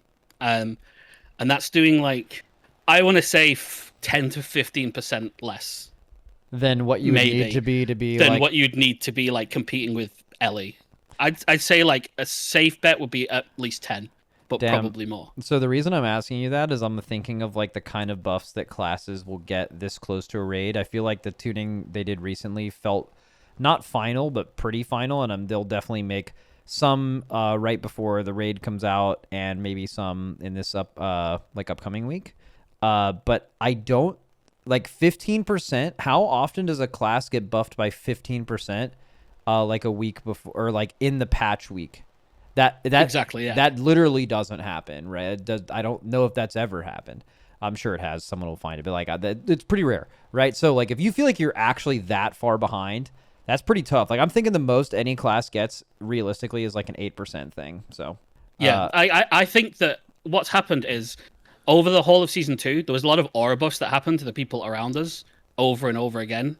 And Enhancement never got one, and it was fine in that season, so I could understand why they didn't. But when you do that like 2, 3, 4 waves in a row, never do it. Go into the PTR, you've got all of that debt from never seeing those buffs. Everyone on the PTR also then gets more. The ones who didn't have them get more as well, but Enhancement didn't get touched at all. So it's basically doing Season 2 tuning with Season 3 gear when everyone else is like a step ahead. They've already moved on to Season 3. Damn, this is weird because this is going to come out and I imagine you're going to rank enhanced pretty low in both of these things. But I'm going to be honest, like I'm pretty mad, so you can put it right there. Yeah, that's fine. Because I'm personally mad. Yeah, okay. All that's fine. It's just I feel like trying to future-proof this, and you can't do that right now, but like the reality is anything that's actually so bad that you feel that way, the reality that this ends up being true, like looking at this a month after the patch comes out, it's going to probably be, it's just going to get buffed like a little bit at least, right? So like it'll probably be a little higher than that, but right now, yeah, 1 week and less than like 3 days till the patch. I can give you like in raid, I think it does just sit at the bottom. It's like arms, that the numbers it has just aren't good enough. The best talent that it has for single target at least is not going to get played versus the other one because it's reliable and at least it gives it burst, so it's got something. But its numbers aren't good enough. In Mythic Plus, it can do good AoE when it lines up. It can do really good AoE, but it's really random. It needs you to play around it a lot, and it's pretty easy to mess it up. So I think you could probably put that into Dobby there, but in raid, I'm pretty firmly like it sits at the bottom. But Mythic Plus, you could maybe stretch it up a tier. Okay, I'll put it in Dobby a little bit. That's fine. All right, cool. Goddamn. Dude, I feel like if that ends up being true, that's it. Also, this is just my own personal opinion. Like, I think Enhance is just, like, one of the most fun specs to play. So I always hate seeing fun specs be not good because doing damage is part of fun. That's the thing is when you go on the PTR, like, if you were playing a single-player game, it is really fun to play. There's nothing wrong with the way that it plays, mostly. When you then see what you're competing against, it means that however much fun you had doesn't matter because the performance does factor into it. Yeah, it would be nice if WoW was a single-player game. Unfortunately, it's just like definitely not. It's like kind of the quintessential not single-player game. Like I'm sick in Delves, but like when you've got Stormbringer in raids that's like 15% behind, and then Totemic that's, I don't know, I think it's sat somewhere like 25 to 30% behind the type of numbers that people would do, to the point where, like Dorki mentioned before, it's almost getting outclassed by Prot Warriors in DPS. That's just, I think, a pretty serious issue. They've basically just bricked a hero talent by not touching it. And having a set bonus that has got 5 bugs, that has gone through 3 bug fixes with new bugs each time. It feels like the whole PTR situation for us has been a bit of a mess. Yeah. All right, damn. You can change one thing about Enhance that is not how dog shit they are at the moment. What is it?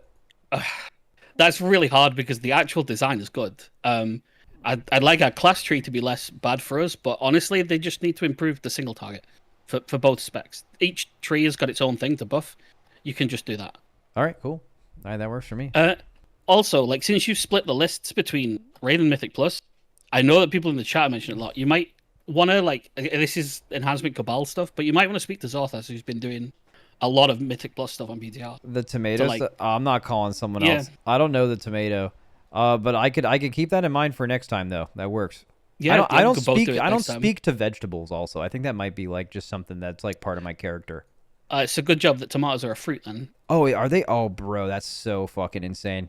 It is a fruit, isn't it? Yeah.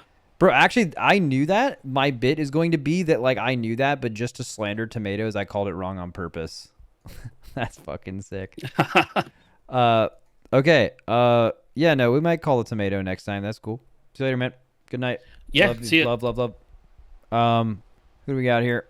Good to cover all mage. All right, we're doing mages, boys. Let's get this out of the way. Fuck mages. Don't tell them I said that. Calling right now. Hello. Hey, how's it going?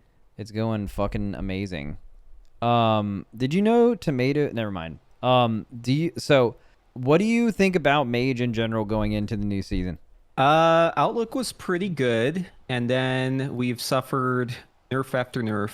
Some specs are kind of immune to it, I guess, because they provide certain benefits that other mage specs don't, or just like specs in general, but overall we're a little worse off, I think, but still not too bad. Do you want me to talk about one specifically to start off? Yeah, so we'll start with fire. Okay, so fire was really good, and now it's really bad. And in fact, I would put fire, since we're like putting these on the tier list, I think for raid, fire is straight up Dobby. The reason why is because number one, you only have one working hero talent really. Crossfire was the OP one for a bit. Sun Fury was pretty balanced with it. They came out with some changes, and for some reason they thought like, oh yeah, Frostfire damage should be like 25% less than like the other mage specs. So it's just like it's not playable right now. Sun Fury is just continuously getting nerfed, and it's funny because every time it gets nerfed, Frostfire also gets nerfed. So they're just like beating a dead horse with it. Right now, the Fire Mage sim is basically playing superhuman. Like the only person who's going to be able to play that way is I'm Fired Up, and like even then, it's doing like 5.5 million. And if you start playing it like the average player, it's just going to go down considerably. Also, they completely gutted the AoE. You only flame strike at 8 or more targets now, so that's just not really viable for Mythic Plus. I think in general, Fire Mage is kind of full dob. In fact, I would put it in dobby for both Raid and Mythic Plus. That's crazy. Dude, I feel like Fire... Oh, I'm fucking muted for some reason. I feel like Fire... I always feel like Fire's one of those specs that's... If it's ever not good in Raid, it's because it's so good in Mythic Plus. So just the way that Ignite has always worked. That's the reason they kind of can't be good in Raid. Obviously, last season, that's not how that played out. But yeah. But you're saying Ignite's even in canceled? Mythic Plus, you think their AoE has just gotten cranked. Yeah. So Ignite's canceled, Flame Strike's canceled. Yeah, Fire is canceled. I don't know. I think probably in Raid, it's probably fine to put it in B, because there's no way that they just like leave it like this. They always do this thing with Fire where it comes out. If it's really bad when it comes out, they always like keep giving it a little buff until it gets pretty good. So I think realistically, if you want to future proof it a bit, B is probably more appropriate for Raid. But like for Mythic Plus, unless they change something big, it's just full on dob right now. Okay. And then I'm going to have you do Frost, and I think I'm going to call Porom for Arcane. Yeah, that sounds like a good plan. All right. So Frost. for Frost, so Frost is a weird spec, right? Because it's one of those specs where you see the numbers in Sims and you're always like, oh, they're not going to do that. Like, let's just go ahead and like subtract 10% or whatever, right? Like, I'm sure everyone has noticed that Frost is just always simming high. Like, if you just looked at Sims and you thought, oh, here's my tier list, I'm just going to put them in the list the Sim has them. Frost would be S tier basically every patch. You would have played Frost in Liberation of Undermine.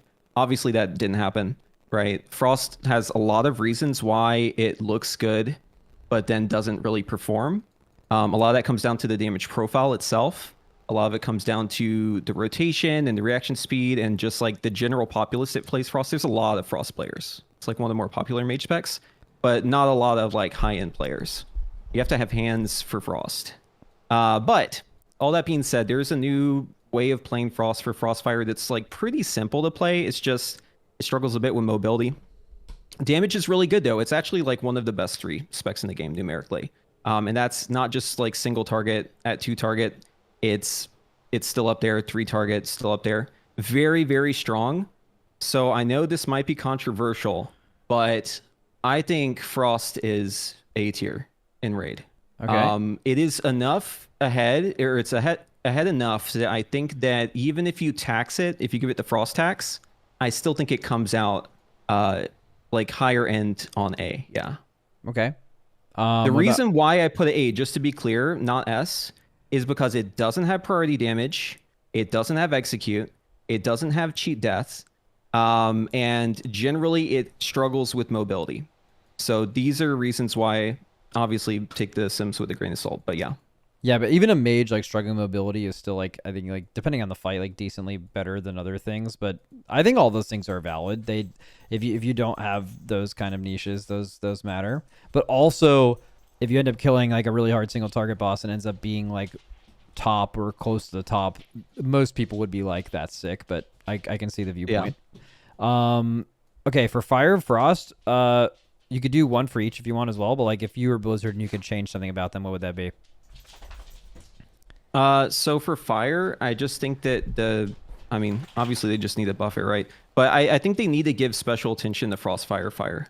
It's just really bad right now. The sim starts with like a 4. You go and play it. It just feels awful. It just feels like nothing really does damage anymore. I don't know why they don't want Ignite to be, or a Living Bomb specifically. I don't know why they don't want Living Bomb to be good. I would like to see them address Living Bomb. Perhaps even look into the talent choices, because you can take two talents that just don't work with each other right now. You can have Hyperthermia and Sun King's Blessing. Just like doesn't make sense that those talents aren't on a choice node together. And also the whole uptimeification of the spec, I think has been really detrimental overall. So I think it would be really nice to see them maybe make fire feel more bursty. Perhaps make combustion like a proper 2-minute cooldown. For frost, I just think generally the rotation itself is kind of boring. It's probably due for a rework. I think the way it plays in this coming tier, there's like lots of different ways you can play it. You can play the super mobile bolt spammer. You can play a more normal build that's like way more mobile, but does very flat damage, and it's kind of all right. But all of them kind of just have the same problem, which is that, and I know fun is subjective, but it just doesn't really feel that fun to play. It just feels a little boring. So I would say Frost probably needs to get something to make it more fun. And like Fire and Frost, they don't have anything close to what Arcane has. I mean, Arcane's priority damage is so insane. I mean, if you abuse this, right? Like if you set up a situation where any boss allows you to funnel damage, you can like add other targets. We're talking about at 3 targets gaining like 26% damage on the main target. You can go up to 40% at 8 targets, depending on the situation. Insane. This is just a role that like will never be filled by anyone else in Mythic Plus, because if you have big AoE pumpers, like Mage can't pump like other classes can, right? When it comes to AoE specifically. So you let them do that job. It's kind of like what Kess was saying. You let like the dev do the big burst, right? And the AoE kill the low mobs. And Arcane's job is just to like chip away at that big guy. And they are unrivaled when it comes to that. The only thing that even comes remotely close is Demon Hunter, and they're still off by like 10%. So, and also their baseline single target's lower. So I don't think you're replacing Arcane in keys anytime soon. So yeah, I don't know. They're kind of like finding an identity for Arcane, which is great, but the tuning is often so out of whack that the niches like the 2-target or funnel or having like execute and defensives being good, it just ends up not really mattering too much.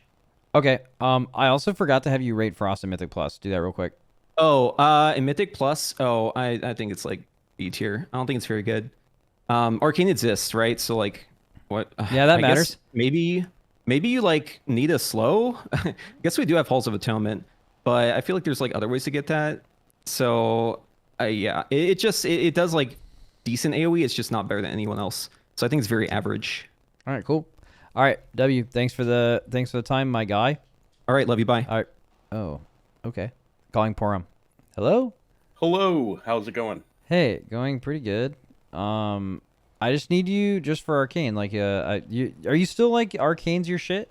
Yeah, all day. I love that. Okay, well. So one thing, I was listening to Preheat, and I agree with a lot of what he said with Fire and Frost for sure. But the funnel is a little bit worse now. They did nerf resonance in one of the recent hotfixes. That brought it down to about 30% in 5-target and about 35 in 8-target. And that is with Spellslinger, and specifically, I'm not entirely sure because I've recently heard rumors that people are starting to play Sun Fury in M+, which has a bit better uncapped AoE and a little less funnel. So that'll be interesting to see how that plays out long term. All right, cool. I want to ask you a question. How many mages do you think are going to be in the Race World first comp? If you had to guess. If I had to guess, I mean, obviously you always have one, right? But I think it's pretty likely that we see 2 this tier. I think the raid looked very ranged friendly. I do think Warlock might be a little bit stronger at some of the fights from what I've heard and seen. I didn't get a chance to test them myself for the most part though, so I'm a little bit skewed in my perception. It's kind of based off of the videos I've seen and reading the timers and stuff like that. I think Arcane is probably going to fare pretty well as far as mage specs go. And I could definitely see 2. I think it will depend a bit more on how Destro and like Dev and Shadow look at the end of the day, right? Yeah, for sure. Like, it's always going to come down to, like, you have all that you need for raid buffs, and it's like, are you bringing a second mage or, like, a third of this other thing? Or, you know, I guess, like, a third. They're all competing for the same spots. And also, sometimes the answer is not a million of one thing. It's a 2 of multiple things because they do damage differently. So I can see and one of the one of the really nice things about Arcane in specific in that regard, and I think we saw this in like Aberrus especially, and in Vault of the Incarnates, was running 2 Arcanes worked really well because you had PI being able to be alternated from the healers onto the Arcane because of timings worked out better than like with a Shadow Priest or something. You're kind of locked into putting that on a 2-minute class, whereas with the healer PI you can kind of flex around Arcane Mage cooldowns and stuff like that, and maybe PI the DKs on opener and then the Arcanes on the second use at like 2-minute 30 or whatever, right? Yeah. Okay. I mean, I think that's like, I mean, saying like 2 mages are gonna be brought for the races, like, I mean, I feel like a pretty lukewarm, like that usually happens. Yeah. You know. I think the bigger question is when we'll bring 4, right? Okay. What do you think? What do you think about Mythic Plus Arcane? Like, how strong do you think it is? Do you think it's meta? Do you think it's in the meta comp? As it stands now, I think it has a path to the meta. I don't know that it's guaranteed to be in there. I think a lot of what Arcane does right now, locks are actually doing pretty similar as far as priority, and locks do bring some really unique utility at times too, right? Like you can do gate skips and stuff like that. That said, I don't think the meta is really keyed into that mages have mass invis, and it's actually pretty awesome because mass barrier is so much stronger and they're a choice node, right? But I could definitely see Arcane with a path to the M+ meta scene for sure. But it's going to depend on the other 2 DPS and whether they're more priority focused or AoE focused. I think it also matters if the other 2 DPS are casters, because Arcane Intellect exists, right? So absolutely, yeah, that matters. Okay, and like you could play a physical comp, you know, too. Prismatic with mass barrier is insane in M+ as well, right? A group cooldown that strong shouldn't be on a DPS period, in my opinion. Oh shit! Advocating for, I mean, actually, if defensive removal ever happens, mages, I think you guys know you're like the we're on the block. Yeah, you're on the sure. You're getting fucking owned. Okay, so where would you put Arcane then? I would say it's not crazy styles. Like, you're definitely going to play one of these all the time. It doesn't sound like you think that is what Arcane is. I would probably put us right between Destro and Demo on A tier. Okay. I think that's probably the right fit. I think, like I said, we're not tuned crazy like we are in the current patch. If you remember the last time we talked, I actually put Arcane in S tier for raid and Fire in S tier for M+. Yeah. I had those backwards. I kind of underestimated how much the ad damage mattered in this current raid, right? Yeah. But ultimately they buffed it a bunch, and it was like super overpowered after the buffs. And they buffed it a lot. And that's how why the fuck are you ever going to expect that like mages can do what they did on Muggsy? You know? Yeah. Just random. It's just not shit you can anticipate for sure. It's the literal only spell in the game that cleaves in between the things. It's like, okay, cool. And they're the only class that can actually go in. Funny. It's funny though, because Fire worked out so well this raid that we figured that one out. But if you play Arcane on Muggsy, Arcane Orb and Splinters go through the wall as well, so you can still pad on the goon and shit. It's not quite as effective as Fire's, but it is interesting that like both these mage specs both have this ability to cleave those ads. Yeah, I mean mage as always has a lot of options. That's cool. All right, if you could change something for Arcane, what would it be?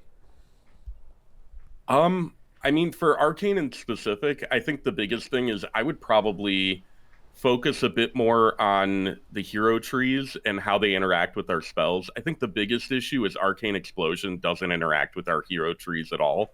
And we only have 4 spells, so it's not like, you know what I mean? Like, you removing 25% of the rotation, basically, by not having Arcane Explosion work properly. I do want to add, though, if I could change something for the whole class, I would get rid of Inspired Intellect in the class tree. It really restricts our ability to kind of customize and choose our utility. Instead, you're like hard locked into a specific capstone talent that dictates every other thing you can do in the tree, right? I would replace it with a choice node between Cauterize and Prismatic Barrier personally.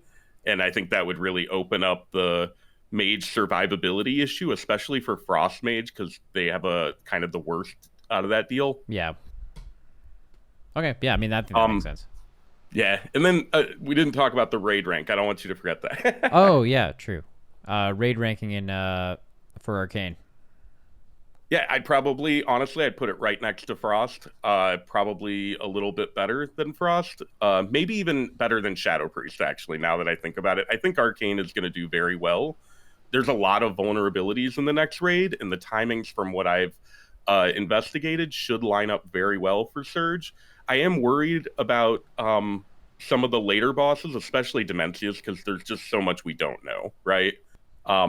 And the way some things are worded in the journal, it sounds like it might play out well, and it might play out poorly for Arcane. So we'll just have to see on that fight, though. Yeah. Okay. All right, dude. Thanks for coming on again. Really appreciate it. Yeah, no doubt. Yep. Love you. Bye. All right.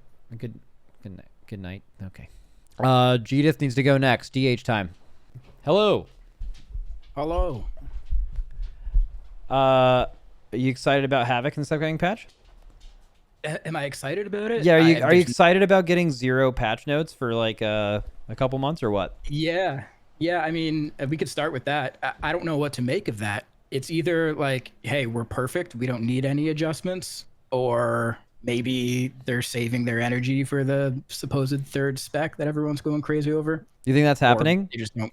I don't know, man. Like, I think we're kind of extrapolating a lot of supposed evidence that we might be jumping the gun a little bit too much. I think like if we are jumping the gun, I'm gonna feel so bad for the devs if they have no intention of adding something, and we've just been going nuts over it. Like, they're gonna feel so pressured into doing something. So it is kind of suspicious though that like there is another Demon Hunter in the raid fight that's doing things that Demon Hunter has never done before. So I don't know.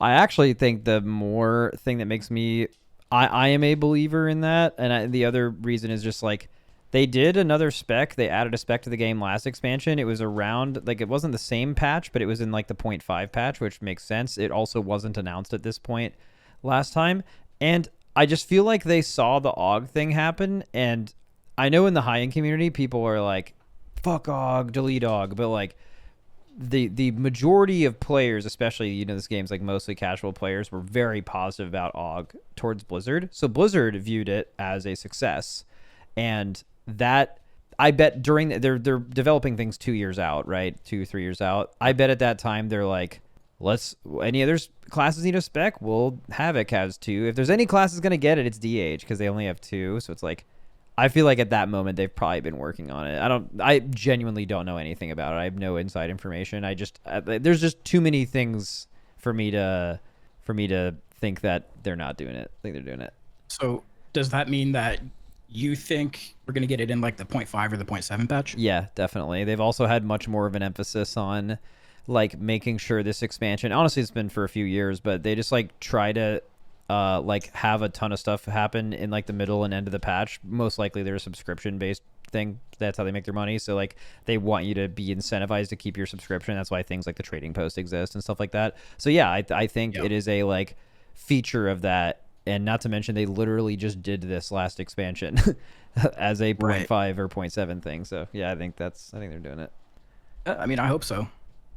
Yeah, that'd be good content for you, that's for sure. That'd be fucking insane shit. Dude, Imagine you're like a class content creator, and then it's just like they just fucking randomly drop a new spec. That goes crazy.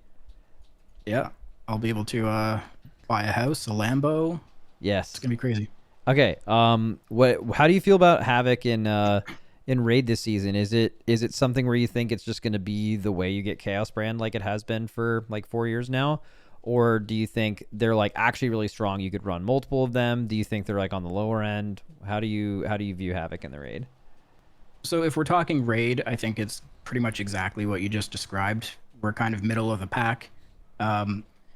So far for like pure single target sims, it's looking like Felskard is slightly ahead of Eldraki Reaver, which is kind of cool. I think everyone's been kind of itching to play Felskard a little bit. But again, that's on like pure single target. As soon as you put any adds into the fight, any type of cleave or whatever, that's when the funnel of Eldraki Reaver just takes over, and it's so much better. Okay. But I think even at that point, like, we're still gonna be like middle of the pack, maybe lower of the top end. Like, you think there's any chance that you would bring 2 Havoc Demon Hunters right now? No. Okay, so that would like kind of basically disqualify it from like S at least. Yeah, no, I was thinking if we're gonna rank it, probably like high B. Okay. I mean, I think that would make. If you think like basically they wouldn't get brought if they didn't have a raid buff, I think the highest it could go is B. Yeah, I would be pretty content with high B. Actually, I'm not content with it. I don't like that. I would love for the spec to be better, but I think that's where it has to go. Yeah. All right. What about Mythic Plus though? They're always like pretty solid in Mythic Plus. Yeah, Mythic Plus is a different story because we have all that funnel that we're getting through Eldrazi Reaver now, and we're one of the highest funnel classes now. Obviously, not as good as Arcane Mage, but we're up there. And it's going to depend on like group comp, if you have a Vengeance in the group, or if you already have an Arcane Mage in the group. But I think you will see a lot of high-end Mythic Plus groups taking a Havoc for that purpose of funnel, for sure. Oh shit! Okay, so that's got to be pretty high then. Yeah, I mean, so in S means not guaranteed, right? S means the potential. Yeah, crazy style is you're definitely playing this. S is like you are good enough to make it into the comp, and also your raid buff is good, which I think is like pretty. Yeah. Pretty. Yeah, it's weird. When was the last time Havoc was Biss in Mythic Plus? It was like Season 3 Dragonflight. And even was it? I think it got like kind of replaced at the very highest keys, but it was definitely like right there. Mm-hmm. Yep.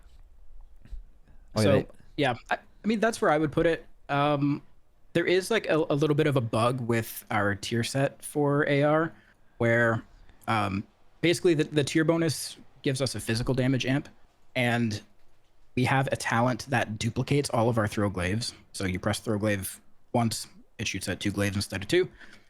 That duplicated glaive isn't being amplified by the 25% from the tier bonus. And that's being applied to the glaives that we're throwing out through our Blade Dance as well. When you press Blade Dance, it shoots out glaives. Those duplicated ones from that are also not getting the 25%. So I think that's kind of like the only thing that AR is sort of dealing with right now. Other than that, it's pretty good. Okay. What would you change about Havoc if you could? So I have 2 things. One would be like a now change, and the other one would be like a grand like design thing. Yeah. Right now I would say remove soul fragments from having any effect in our damage rotation. Because right now with AR you have to gather up 6 soul fragments. The way that we do that pretty consistently is by our sigils, but then also by using Chaos Nova, which is our AoE stun, because that has a chance to shatter soul fragments. So having to utilize your stun, your utility as like a damage thing really kind of sucks, because we're incurring stun DR just randomly, and then you also have meta, which stuns things when you press it, when you land on the ground. So I think that's just kind of clunky and doesn't really make sense at the moment. In general, this is going to be maybe controversial, but I think they should just commit to a side with the mover, no mover thing, and then just let players decide. I thought they already did. Did I miss something? I thought they like killed the movement shit. It's there, but it's like you still have to move. You're still pressing Vengeful Retreat. You're still, if you play Inertia, you're still Fel Rushing. You're still doing all that stuff, but it's not enough to make the camp of the mover people satisfied, because it's still tied to Vengeful Retreat, so it's every 20 seconds. Those people want to be pressing Fel Rush every 6 seconds, because I guess they get more control over it or whatever. And then the no mover style, like if you go complete no mover, it's not doing enough damage. So you can do like a low mover thing where you still have to Vengeful Retreat, and you play Exergy, and you just get that buff naturally. But you're still kind of having to press Vengeful Retreat every 20 seconds. And after you press VR, you have to get back in somehow. So you're either pressing Fellblade or Fel Rush. So what I would like to see is, if we do get this third spec, they can split up the no mover play styles, give one of those styles to the new spec, and then make Havoc just be, the way I see it is Havoc could be the mover spec. They're the ones, dashing around like monkeys. And then the Void spec is the one that's like a bit more stationary. Maybe they use like a 2-hand scythe or something. I think it could fit thematically. Yeah. Okay. What do you hope the third spec is? Like general playstyle, if you were to describe it in a sentence, what do you want it to be? Like, do you want a range DH? Do you want to No, I think if we got a ranged one, I think it would kill Havoc completely, especially if the ranged one also gave Chaos Brand. Like, I just think you wouldn't bring Havoc to anything. Interesting. So, yeah, I think. Wait, why do you think? Is that like the survival versus BM and MM interaction? Or like, I feel like Havoc's been such a popular spec for so long that I feel like that wouldn't happen. I don't know. I feel like ranged are just safer. I don't know. I think a lot of people like playing ranged for that reason. Havoc is, right now, they're kind of like just, if you don't do the right things and you're not like utilizing your deflecting dance to give you a shield and stuff, like you can get one shot pretty easily. We have a lot of talents in our tree that are like band-aid fixes for our survivability. Like we have a talent that just straight up reduces our physical damage taken by 5%, and we have Scars of Suffering, which is giving us 4% versatility and reduced threat generation. And those are in our spec tree, like as band-aid fixes to these problems we've had forever. So, wait, what? That's so dumb. In your spec, not class? Like a 5% physical damage reduction? Fuck yeah. Woo! Yeah. That is good. Yeah. So what this I think this would be super cool is the new like Void spec could be akin to like Reaper from Final Fantasy 14. And I know a lot of people are going to hear Final Fantasy and like, you know, no, cringe, Reaper's cool.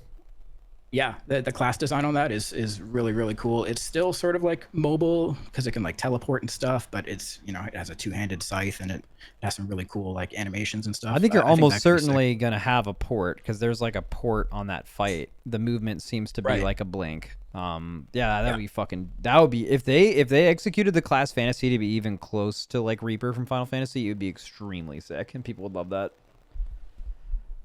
Anyways, what's up? Yeah, one more thing. I just want to talk about the tier bonus for Fellscarred. Okay. So the Fellscarred one is kind of problematic for two reasons. Basically, what it does is when you press Immolation Aura, it gives you a buff to Chaos Strike, a damage buff to it. So when you're in single target and you have Immolation Aura up, you basically never press Blade Dance or Death Sweep. You're just spamming Chaos Strike because they have so many talents that are buffing Chaos Strike specifically, and Blade Dance and Death Sweep are falling behind. So in single target, you just never press it. You're just always pressing Chaos Strike. So I think that's kind of like not enjoyable gameplay. Yeah. The other thing is that when you enter Demon form by like using I-Beam or Metamorphosis, it spawns a Demon Soul on the ground that you have to pick up for a damage buff. But like notoriously, that's been disliked by the Havoc community. We used to have it with Fodder to the Flame, where you would kill the demon and it would drop it. So we got it again for this tier set, and it's super finicky. Like you have to sometimes walk right over the Demon Soul to pick it up. Sometimes you just don't see it because it's green and it blends in with the ground. With AR, you have Fellblade, which is going to just pick up Demon Souls, Soul Fragments off the ground when you press Fellblade, but Fellscarred doesn't have anything that does that. There's no utility that picks up Soul Fragments for you, so it's just a little clunky. And I think both of those things kind of make the tier bonus a little bit shitty. All right. Basically, in conclusion, buff Havoc. Let's fucking go. Always. Your class is fun if it owns. All right. I gotta go. I gotta talk to someone else. All right, W. See you later. GG. Love you. Bye. Good night. All right. Hey. Yo, before we even talk about Rogue, I'm kind of... You're the dude that did the YouTube video about, like, applying to guilds and shit, right? I am that dude. I did do that, yeah. So you went from, like, that to... I mean, clearly being pretty popular. Like, people were like, I need to talk to a Rogue. And they're like, talk to this guy. Which means you have a lot of fans. But also, like, obviously people love that video. But you apparently now, or I don't know for how long, are, like pretty involved with Rogue, like, preparing for the patch and stuff. You're doing content for it. You're like passionate about it. You're playing it all the time. What has that been like for you? It's been cool. I think I've like always really enjoyed playing Rogue, and also like guide making and like kind of writing has sort of always been something I've been interested in. Like prior to playing retail, I had this stint where I was doing like boss guides in Classic when I was playing Classic. Oh, okay. So that whole guide writing thing like kind of up my alley. And then back when I was playing Classic, I was playing Rogue. So the moment I got into retail, like picking up Rogue and then learning it, trying to become proficient at it, and also like seeing how I guess there wasn't a whole lot of like Rogue resources on like YouTube or out in the internet sphere outside of like the rogue discs that you can go to, which by the way, great resources. I figured like why not? I think there's enough interest and people would be willing to watch it, and then yeah, I think it's kind of like taken off and people have been receptive to it, so it's been pretty cool. Yeah, so you do guides and stuff and have a following. Okay, that's fun. Yeah, also I feel like it helps for you too, because like JPC used to make a ton of rogue content, and then he just like fell off the face of the earth. So there's just like rogue void. And all these rogues. Yeah. This is just how I view it from an outside perspective. There's all these rogues that are like, I need a rogue father, and then you just like stepped into that position. That's actually so accurate, man. I would like religiously follow JPC back when he's playing in Dragonflight, and miss that guy. Hope he's good. Oh, yeah, he's chilling. He's just going through a spiritual journey of playing other classes. yeah. All right, cool. So I guess we can kind of start with whatever spec you want. But I know especially with the there like some big changes for Rogue happened this week, like buff wise. Yeah. We'll kind of start in the raid area though. Like I would just say like actually before you can even go to whatever spec, just how many rogues do you think you would see in the race right now if you were to guess? Okay, for sure one, maybe two. Why would you say maybe two? I think Sub Rogue is looking quite good.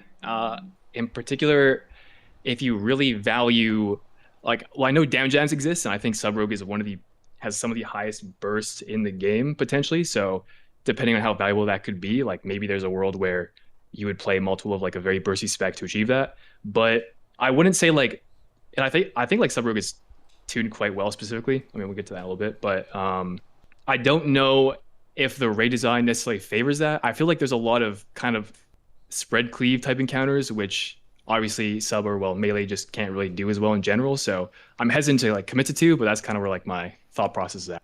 Okay, I've heard a lot of people say that this raid is more ranged friendly, which I think people say before every tier and are pretty much consistently wrong when that comes to, but like so like yeah, they're doing more like multi-dot niche fights now, but like at what boss are they in the raid? What, like Soul Hunters and Forge Weaver besides some early guys? Like bro, those bosses don't fucking matter, you know? Yeah, like, that is true. They die pretty fast. I think people are I'm not even stating that specifically about this raid.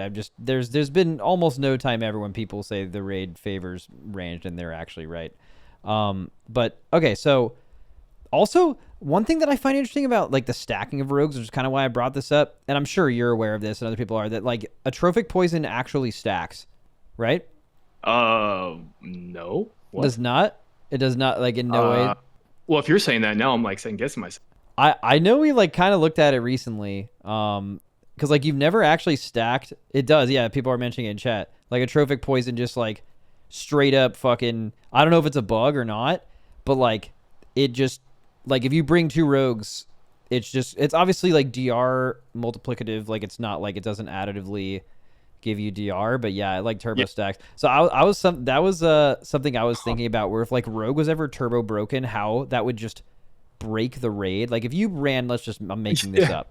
If you ran 10 rogues, like quick napkin math is that something around like a 25% like DR to like most of the boss's abilities. Like that would just completely break the game.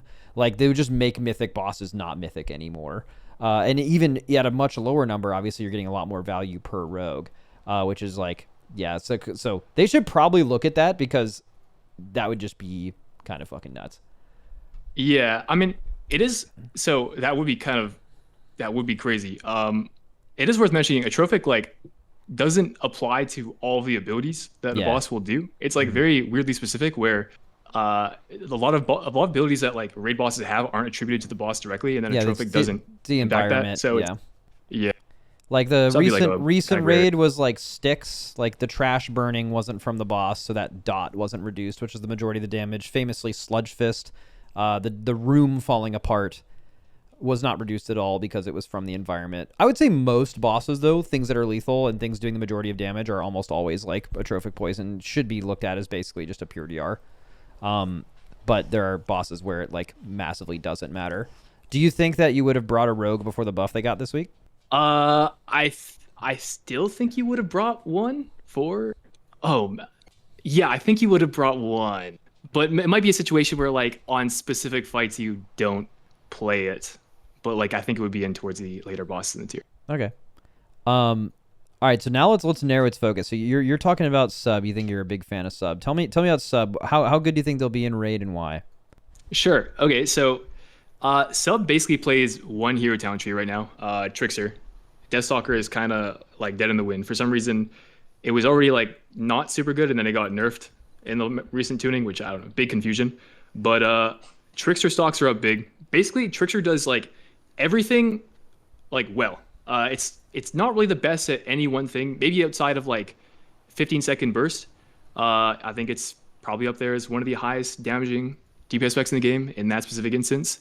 But yeah, it does everything like good. It has good boss dam, very good burst, great cleave, great AoE. The tier set you're getting is like really strong. It basically gives you a lot more CDR, which sub realizes in the form of like additional shadow dances over the course of an encounter. And so yeah, it's like pretty solid across the board. But like biggest of all, and the reason I think sub is so good is that if it's tuned well, it has such a flexible damage profile where like you can basically assign your damage to all of like the important moments that might occur during a boss fight, right? So you have your cooldowns, you press your cooldowns, you're doing big damage inside of them. Outside of your cooldowns, you hit like an absolute wet noodle. Yeah, you like do but you tank have damage.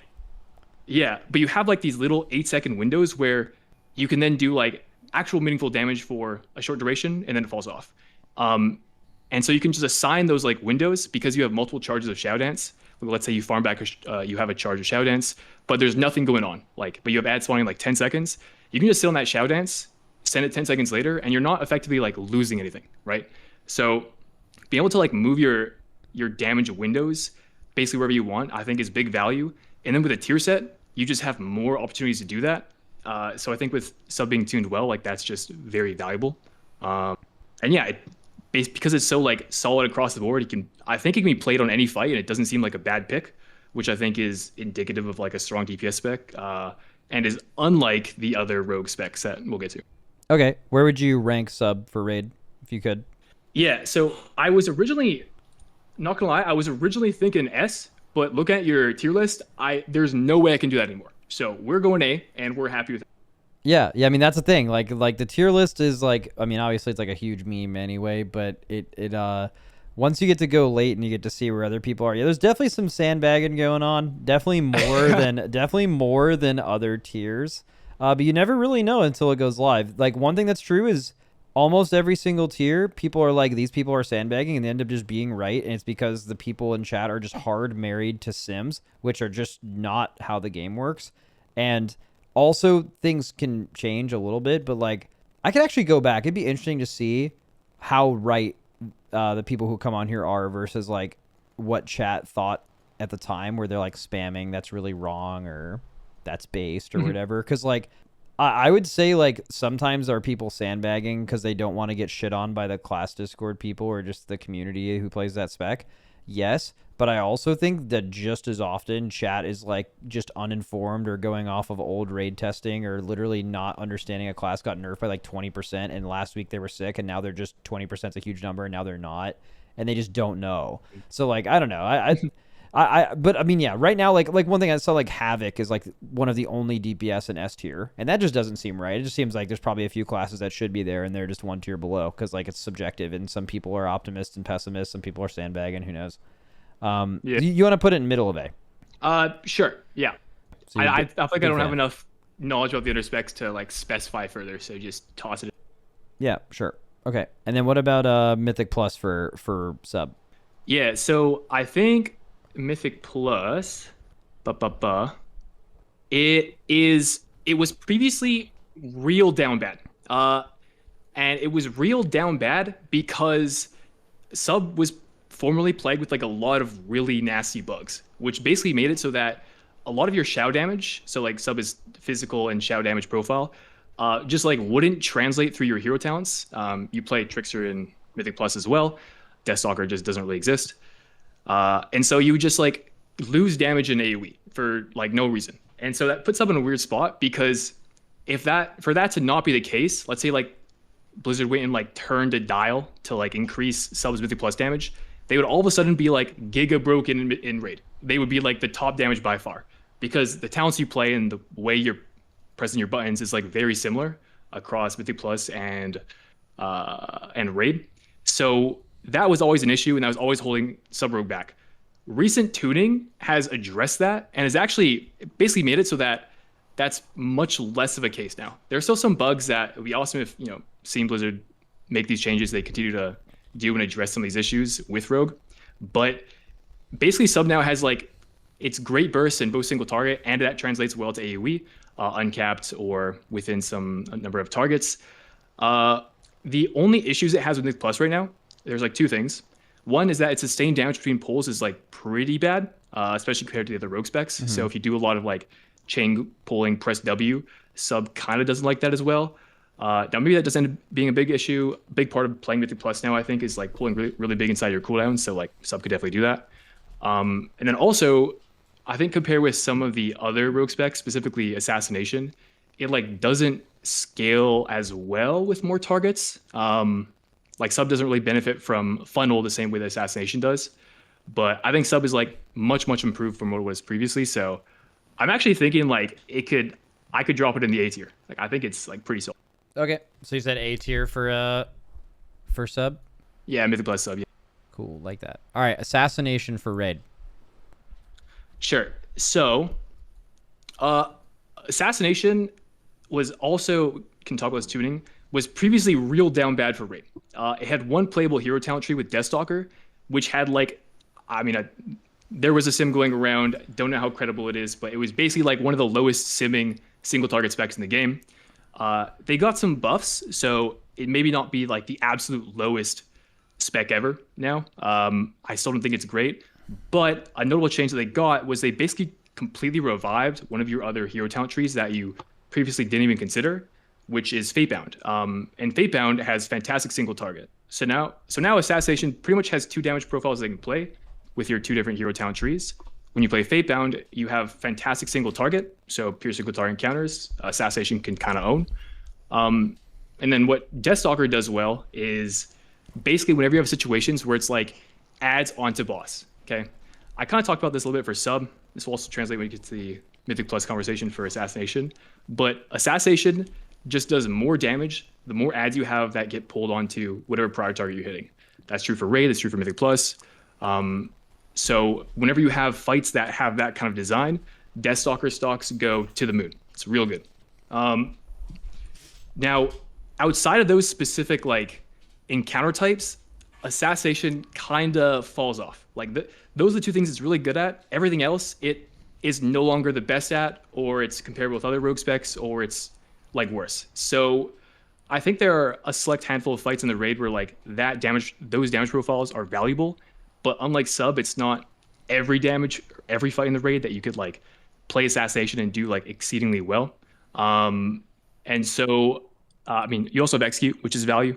So maybe there's some hidden additional desirability there, but I think I would put it below Sub. So I'd probably drop it in the B tier. Okay.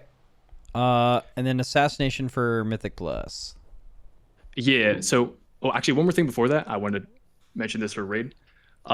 Just talking about the tier set. So, Fatebound, which is like the new kind of like reinvigorated hero talent tree with the recent tuning that Assassination got.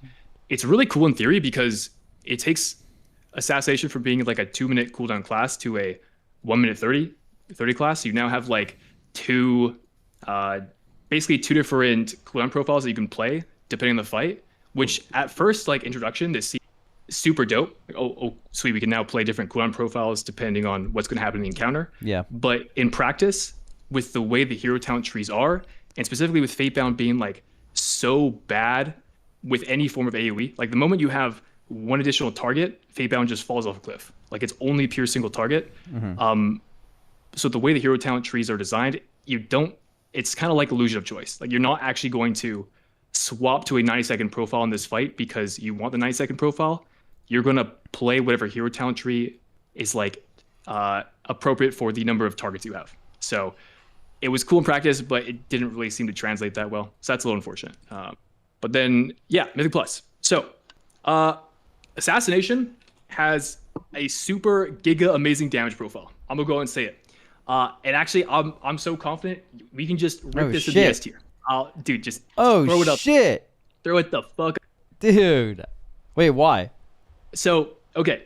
Assassination's damage profile is like so good for Mythic Plus.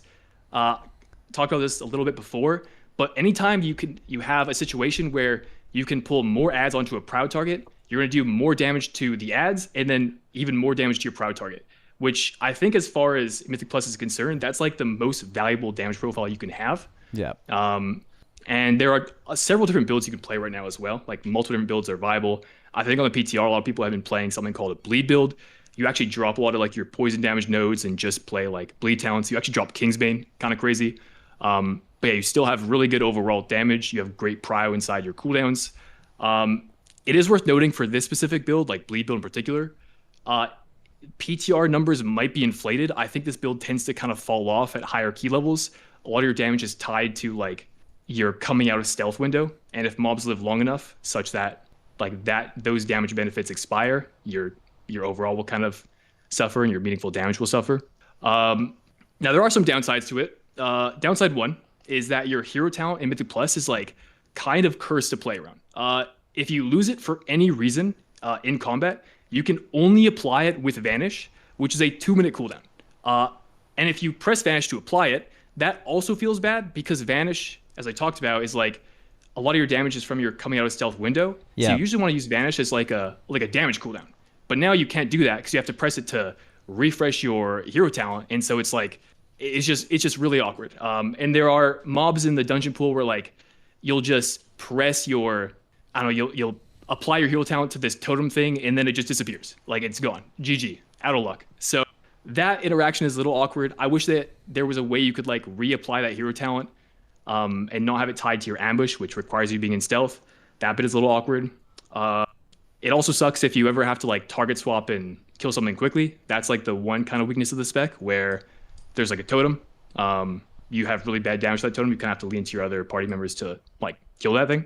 And then it can also be a little awkward to play with an assassination rogue in your group. Ideally, you get combat drops, which is like a really weird thing. And I think like today's sort of Mythic Plus environment, like it's like counterintuitive to pull in quickly to just sit there and like kill off one mob. So you then get a re-stealth and like keep going.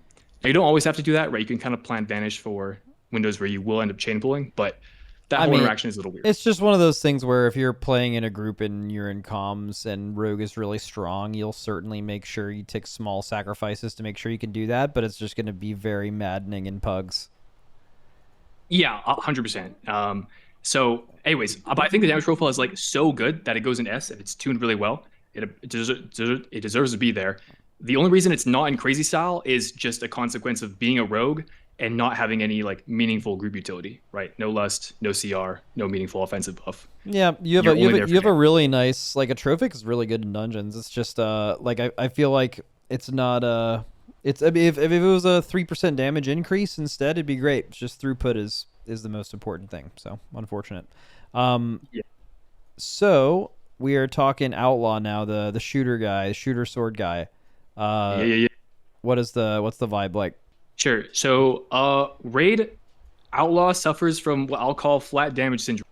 It has no cooldowns. And I think that what this often translates to is it is worse at damage amps, specific DPS checks that happen like within a fight, especially when compared to other cooldown-based classes that are in their cooldowns. And it also suffers a lot from downtime. So like, I guess maybe I should clarify what I mean by like flat damage profile.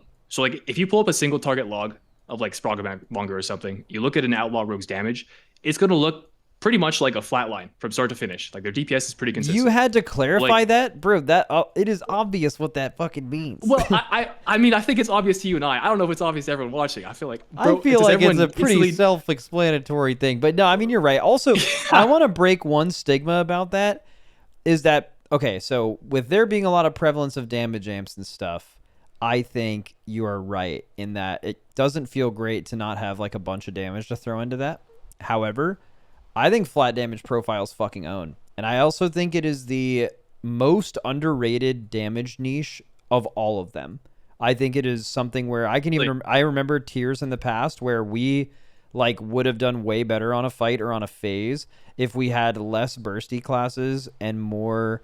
It was Shadow Priest at the time I was thinking of that just did damage all the time, no burst, a couple years ago, and it was like, dude, I wish we had more of those BM hunters. Like, whenever things come up randomly on raid fights, you want to have damage, and oftentimes you'd rather have a class that's just always going to be reliable versus like the sub rogues of the world, right? Where like, yeah, you have a lot of variability, but if you ever run into a point where they're actually doing no damage and it matters, that is like so bad, and you'd rather just have something in between most times. Yeah, no, that's fair. I agree. I think that there are situations where having that flat damage profile can be.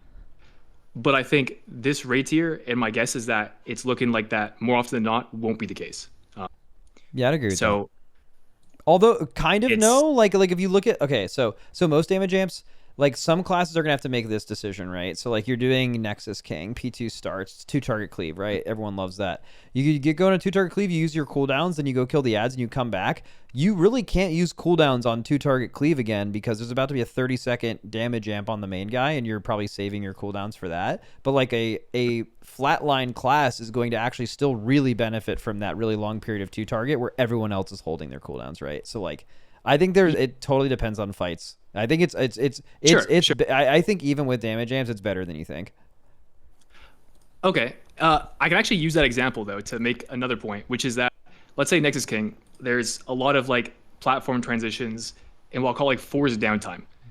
Another detriment to like having a flat line damage profile is Outlaw and like flat damage classes suffer the most from this forced downtime. And I would say, or like, because you as a cooldown based class, you can basically plan for that and think, okay, I know I can't hit anything for like 5 seconds. Let me make sure that when these 5 seconds occur, I would be in a state where like I would otherwise be doing you can make it so you're minimizing that. You can make it so you're down. Yeah, you put all your damage when you don't have downtime and outside of it. Yeah. But like Outlaw can't do that. It's also super momentum based, so like any downtime really cooks it. Where it's if you have downtime, you have to come back to the boss. It's not like you pick up where you left off. You kind of have to like ramp back up, right? There's a lot of CDR baseline to the spec. So I mean, yeah, it can be sometimes be good, sometimes be bad. I think more often than not, it'll probably end up being less good in the raid. Now also some things to its credit, right? It's incredibly mobile. So whenever there is forced downtime, usually I think Outlaw ends up having the least downtime because you can like grappling hook across the world. And then it's also often the highest simming rogue spec. I think because of these reasons, where like, being like less suffering from downtime and like not being able to kind of take advantage of damage checks as much often, I think hurts its like raid DPS overall. And so then my guess is that it just ends up being tuned to be like a higher DPSing spec. So if you're in a fight where you can like realize that damage and there's no loss in uptime, and let's say you can lean into your other DPS classes to like solve whatever damage amps there may be or DPS checks there may be, then that damage profile could be really good, like 100%. So yeah, can do very strong sustained AoE cleave damage as well. One of the hero talent trees you can play is good at that. I was leaning B to put it. Okay. I think. Oh wait, actually. Oh, okay. I was originally leaning B. Okay, you know what? We'll go bottom B. Okay. Now, there's one more thing I want to say about Outlaw, which is that, and this kind of is more so a product of gearing than it is like the spec's own fault. But so I think sub looks pretty good. Sub is a dagger spec. Let's say you're planning on playing sub for the raid. Well, one of your biggest immediate power gains is like crafting a weapon. You want a big main hand weapon to play. If you then craft that weapon, you're running with it, and you're on a boss that maybe would otherwise be really good for Outlaw. Yeah. But you don't have a crafted myth track main hand weapon, well, you're just not going to play anyways. So it kind of like you can't afford the crest for it. So it just ends up being a situation where even if you did play it, you probably have better gear for the spec, so then you're not going to play it, and it's like. Yeah, there's a few classes in this game that have a similar issue, and it's usually not even the weapon. The weapon adds another element to it. A lot of times it's stats. It's like when like one spec just wants like haste mastery, and the other one wants crit verse, and you're just like, I just can't go back and forth. And you'd like needing 2 sets of gear is insane. But yeah, even just the weapon, like early season, yeah, you're not gonna have multiple crafted weapons for the different specs. You kind of need to pick a lane. So okay, I get it. What about Mythic Plus for Outlaw? I think it's very good has very good sustained AoE and cleave, but I think has fairly poor single target and prio. I think it can excel in like phys comp. We saw that was the case in the Undermine season, and I think it can also be the case next season. But it kind of requires that the tank sort of pulls around your target cap. You are target cap, so you don't want like super big pulls. You'd rather have kind of more smaller pulls, and also in such a way that you can like just perma maintain uptime. Similar to like the raid thing where downtime kind of cooks you more than other classes. It's also true in Mythic Plus. You just also always want to be hitting something. So I think there's a big like sort of unique pull incentive to Outlaw, which also means that it's like not super desirable outside of those kinds of comps. Right? If the majority of classes are like cooldown based and kind of the normal way you pull in Mythic Plus is do like big pull in AoE or big cooldown pull with big AoE numbers, and then if you have an Outlaw Rogue, they're not going to do great in that specific situation. And while they'll excel in like kind of the pulls between that, I think that's something that a lot of groups kind of struggle to look past. Being hard target capped and not being able to contribute as much as other cooldown based classes. So I think like pugging can be kind of rough as an Outlaw Rogue unless you're playing like phys comp or have a tank that like knows how to play around your damage. So I would say for that reason, I'm probably leaning towards B tier for Mythic Plus. Okay, cool. So you spoke a lot about the classes, the specs in general. I want you to pick one singular thing that applies to all 3 rogue specs. Could be class related or just general class that you would fix if you were a Blizzardman. Okay. Or change. If I had to select one thing. Yeah, only one. I would. It's kind of like a general comment, but I would just say continue addressing bugs that plague rogue. In our recent tuning, there were some really good bug fixes. There are unfortunately a lot more bugs that exist, but if there's continued attention that's put into that, I think that would lead to a much improved quality of life for the rogue. All right, great. Honestly, this was really informative. I know people in chat, I'm like actually tired. Like I'm legit tired right now. So I think some people thought I was like disinterested, but I think it's like very clear that you are fucking, honestly, I wish you could tell from hearing you talk that you just fucking love the game. You know, you're just like so into the game right now. And that is refreshing to hear. And clearly you're like super passionate about it. And I think all of the info, these tier lists are fucking a total. The only point is like for someone, and I know some people in chat are like, get to my class. So they're just like, keep it moving, buddy. But really, what value exists in this is if someone's playing a rogue for next class or a mage or a priest or whatever, during the time that those people are on, they come in and listen to that and gain some kind of information or help solidify what they want to play, basically. So I think you did the exact right thing. So thanks. It's refreshing to hear your love for the game, and I appreciated the time. Thank you. Oh yeah, thanks for having me on. Appreciate that. Cool. Love you. Good night. Oh, fucking smoked. His mic didn't cue. I think he said it though. Hello. Hey, what's up? First time talking to you. What is your profile picture? Is that a duck? Nope, that is a big fat bald guy sitting on a beach naked. Oh. Yeah, I mean, I guess those two things kind of look the same, so it's fine. A little bit here and there. Okay, I want to get right to the point, actually. Do you think that this is the first tier in a very long time where you may bring the Shaman buff from Ellie? I'm hopeful that that's the case. I think just in regards to tuning between the 2 DPS specs, Ellie's definitely the front runner. I haven't looked too much into Resto, but from what I heard earlier, I do think Ellie's probably the best option if your comp can allow it. Question, when was the last time, this was before there was even a Shaman raid buff, even Wind Fury, when was the last time Ellie was the best Shaman spec in a raid tier? Do you know? I don't know. I want to say it was... I mean, it's kind of a fake raid tier. Crucible of the Storms back in BFA. Oh, yeah. You're right. People like 6-7 elemental shamans just because of what it did on that fight. Wait, maybe even right after that. Wasn't Ashara, wasn't Ellie, kind of good in that? I mean, we ran an Ellie in that raid, and I don't think we played an Enhance or a Resto Shaman, so I guess it was that one? Maybe, yeah. That, funny enough, Eternal Palace was my first CE.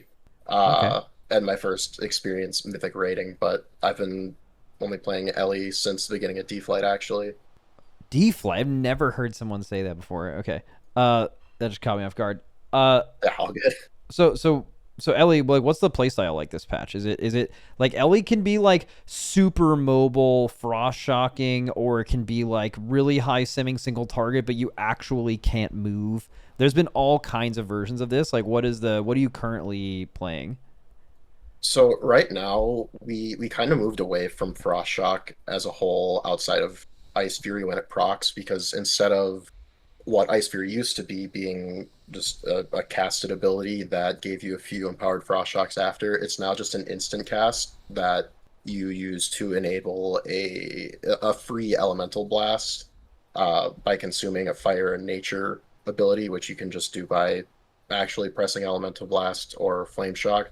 And Frost Shock kind of just fell off, even with however many buffs it's gotten. It's a good filler global if you don't have Spirit Walker's Grace or enough Maelstrom for something else, but it's kind of just a whatever ability at this point. Mostly right now, you play around Ascendance, whether you're playing 2-minute or 3-minute, and at least that's how it goes in M+. In Raid, you just kind of do your thing, you research when it's best to play, but it's very mobile during cooldowns, especially in the raid build, because you don't really have to cast too many hard casts. And you have Spirit Walker's Grace for just about every single Ascendance window, and you can fit one in between as well for, just like a Ascendance proc with deeply rooted elements. Not to mention in raid, you're gonna get like some time spirals, right? So you probably gain time some spiral. movement. Yeah, I actually, for Galliolix Prog this tier, I commandeered our time spiral assignments. Oh shit. Damn, that means you got fucking aura in your guild. You're fucking like just an Ellie shot. Like the raid leader's trying to do it for movement, and you're like, nah, bro, I have to cast right now. It was just it's too much of a DPS gain for Ellie. It's crazy that someone else's ability, like PI aside, like not even thinking about that, time spiral is just such an insane gain for Elemental. Yeah, especially if you're in one of those variants of Ellie where you just can't really move and do damage well. Like, it's going to be insane. I guess they kind of line up. Like, when you want to time spiral for the raid is generally when you're moving over a large area, and that's also when you would want to be casting when moving. So I guess it should probably line up. And also, so that means Ellie's power also, in a way, like, indirectly scales with how many Evokers happen to be good at that time. Exactly, yeah. Like, a really good example is Kaiveza in Nerevar Palace, where time spiral just allowed you to do so much damage to try to fit in that tight DPS check. Okay. All right, where do you think Ellie ends up in raid relative to everything else? So before the recent buffs that Ellie just caught, which I am extremely thankful for, and then also the undocumented 4-piece change for the Farseer tier set, I would have said I'm fucking mad. That would have been my stance. But after that, I'd put it probably like right up there, like right in the middle of Shadow and Destro in A. You went from in one buff, you're mad as fuck to like being high A. What was the percentage change? I want to say it was between 20 and 25%. Oh my god. And that's just for Farseer single target. And then in regards to the Stormbringer tier set, they kind of screwed us with not reverting the 4-piece back down to 6 Awakening Storm stacks to proc your Ascendance, and they kept it at 9. But they did kind of compensate that by buffing, the M+ build single target spells, so Elemental Blast, Lightning Bolt, Lava Burst, you name it. And that ended up being like, I want to say it was like a 13 to 17% single target buff just in M+, which fixes most of our issues. Okay. Well, I mean, I feel like Ellie has been like a very low key in the way that I believe it's never been BIS in Mythic Plus, except for that one. There was like a patch note randomly sometime in the last 2 years where Ellie was just like the most damage in Mythic Plus by a mile, then they instantly nerfed it. Yeah, it was the rework at the half patch in Nerevar Palace, when they completely redid Ascendance and shook up the spec tree. You were playing Farseer, which is typically the raid hero tree, but they nuked that into oblivion. Yeah, and it's pretty much been like a contender, like season 1, with enhancement being what it was. It was right there. It was just a little bit behind. Oh, I still think play it. But... I think Ellie is like in the realm of, like, if I were to guess if they're going to be meta within the next 2 years of Mythic Plus, I would guess yes, because you bring a Like Sky Fury is an insane cooldown. It's probably pound for pound the best raid buff for like throughput, and in most cases it's like top 3. So you are bringing that, and you also fit in with like the magic meta of like Chaos Brand and Arcane Intellect mattering, which is like kind of rare outside of Resto Shaman being in that position. So like I feel like Ellie, and they're just like a naturally well built, like every season they're at least going to be average in Mythic Plus because they just do that well. Like their talent tree is just good for doing cleave. Yeah, and they, with the changes they've done the last couple of tiers, going from Nearbar to Undermine, the niche that Ellie filled has shifted just a little bit, but it's primarily just a glass cannon spec right now. Okay. Where do you think it ends up in Mythic Plus, though? I'm hesitant to put it in crazy style, but I think it's going to be really good. I definitely think it's going to be a contender for what people will deem as meta. I'd probably put it in between Shadow and Assassination. Okay. I think the Stormbringer set is extremely powerful even after the nerfs, but there's quite a bit of RNG to it with, you know, proccing stacks in order to get your Ascendance proc while also spending Maelstrom with a % chance per Maelstrom to proc Ascendance.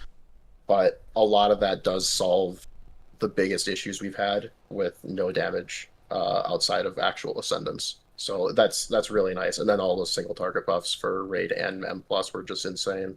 Okay. All right, dude. Fuck yeah. This is really nice. I've never spoken to you before, but I feel like you're. What is your bit? Do you create content for Ellie, or you are a like class Discord person? You write guides. What is your bit?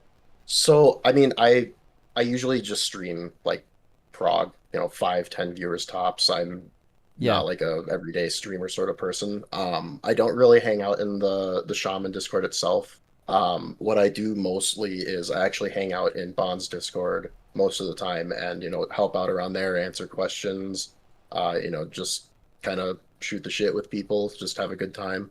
Nice. Bond's a good homie. I'm sad he can't be here to, give the goods, but I'm happy to fill in for him. Yeah, no, I mean you seem like you're great at this, so thanks for taking the time. Yeah, thanks for having me, man. Yep. See you later. All right, good night.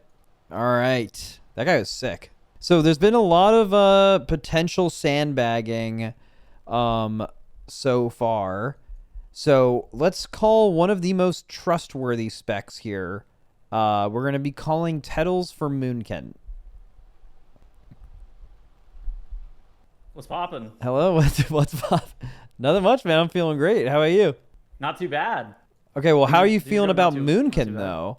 Not too good. Not too good. Well, wait, what happened? I thought Moonkins were like fucking... I saw like a PTR test and Moonkins were like doing crazy damage. What happened? That was a cinematic experience during raid testing, yeah. So Moonkin launched. Keeper of the Grove was perhaps the most broken thing I've ever seen in the history of this game.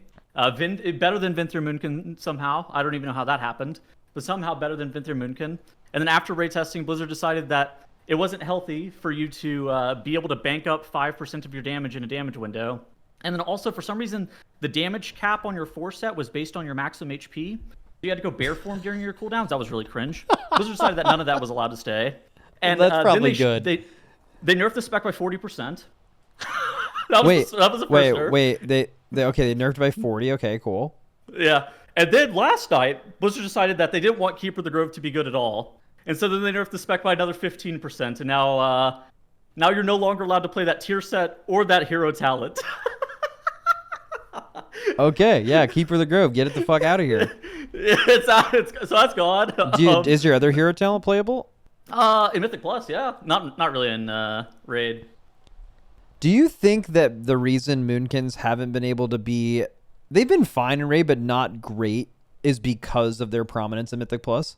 I have no idea. I think that somebody said the other day that they thought it was because whenever they changed Starfall back to be like the large AoE stackable one, that Blizzard just like really is worried about them being too overpowered in Raid or something like that. So they try to keep our single target low. That way we're not like super dominant at everything because they're worried about our spread cleave. I don't know if that necessarily has merit. I'm not 100% sure, but our single target has been pretty undertuned most tiers. I actually do think in Undermine it was quite good. After probably about 15% of aura buffs, I think it got to a state where it was fairly solid in Undermine. Because like right now we're coming off the season where I think that class balance is probably the closest it has been for a Mythic long Plus time. and Raid. Yeah, I mean, I like think season 1 I think Undermine was Dragonflight is excellent. probably the closest. Yeah, I thought that Undermine was excellent. Mhm. Like even though Moonkin started off a little bit slow, like I think I ranked it in like A tier last season, saying that it was probably top 5 or 10 specs in Mythic Plus and bad in Raid. You know, it ended up getting buffed to the point where it was fine in Raid, and Yeah. it ended up getting buffed so much that it became dominant in Mythic Plus, which happens. Okay. But yeah, no, I'm pretty sure it's dog shit in Raid. I'm like actually mad about them changing. Basically, they just like, so they're code locked, so they can't rework the Keeper of the Grove tier set. They were probably supposed to rework it like 5 weeks ago because of gameplay implications, because it's, again, being able to store your banked damage during your cooldowns and then just fire off these 200 million hit star surges is just, I don't even understand, like, who thought this was going to be healthy? You're taking like 7% of mobs HP off of them every time you shoot them. Okay. So you think they're yeah. terrible in Raid, like at the very bottom? I'm mad. Yeah, I'm mad. I'm actually mad. I think it's worse than, I think it might be the worst spec in the game in Raid. It sims for like, you know, Critcake I think was earlier complaining about ARM simming 5.3 million. Moonkin sims 5.2. Like we are down bad. And then for some reason there are mage specs that are ranked only in A tier that are simming like 6.3. I don't really know what's going on up there, but Just a some full 1.1 gamesmanship, million man. DPS more than me. I don't really know what's happening up there, but I can't even hear them from all the way down here at the bottom of this fucking list. Okay, well, but a Mythic Plus though, they're still going to be good. Is that the case? I mean, I think they're okay in Mythic Plus, mostly because they bring Mark the Wild. So Resto Druid, it's interesting. You really don't want to class stack with Mythic Plus anymore because of how good raid buffs are. So I don't think Moonkin individually does good damage. I think that there's other specs. Like I'm looking at my meter right now.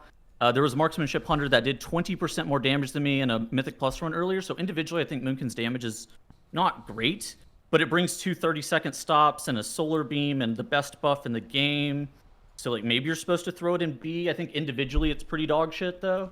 Okay. Well, But I mean, it's it gonna kind get of. buffed. But it's gonna get buffed. So like I don't really know where. Like what do you do whenever you know your spec's gonna get buffed like a significant amount?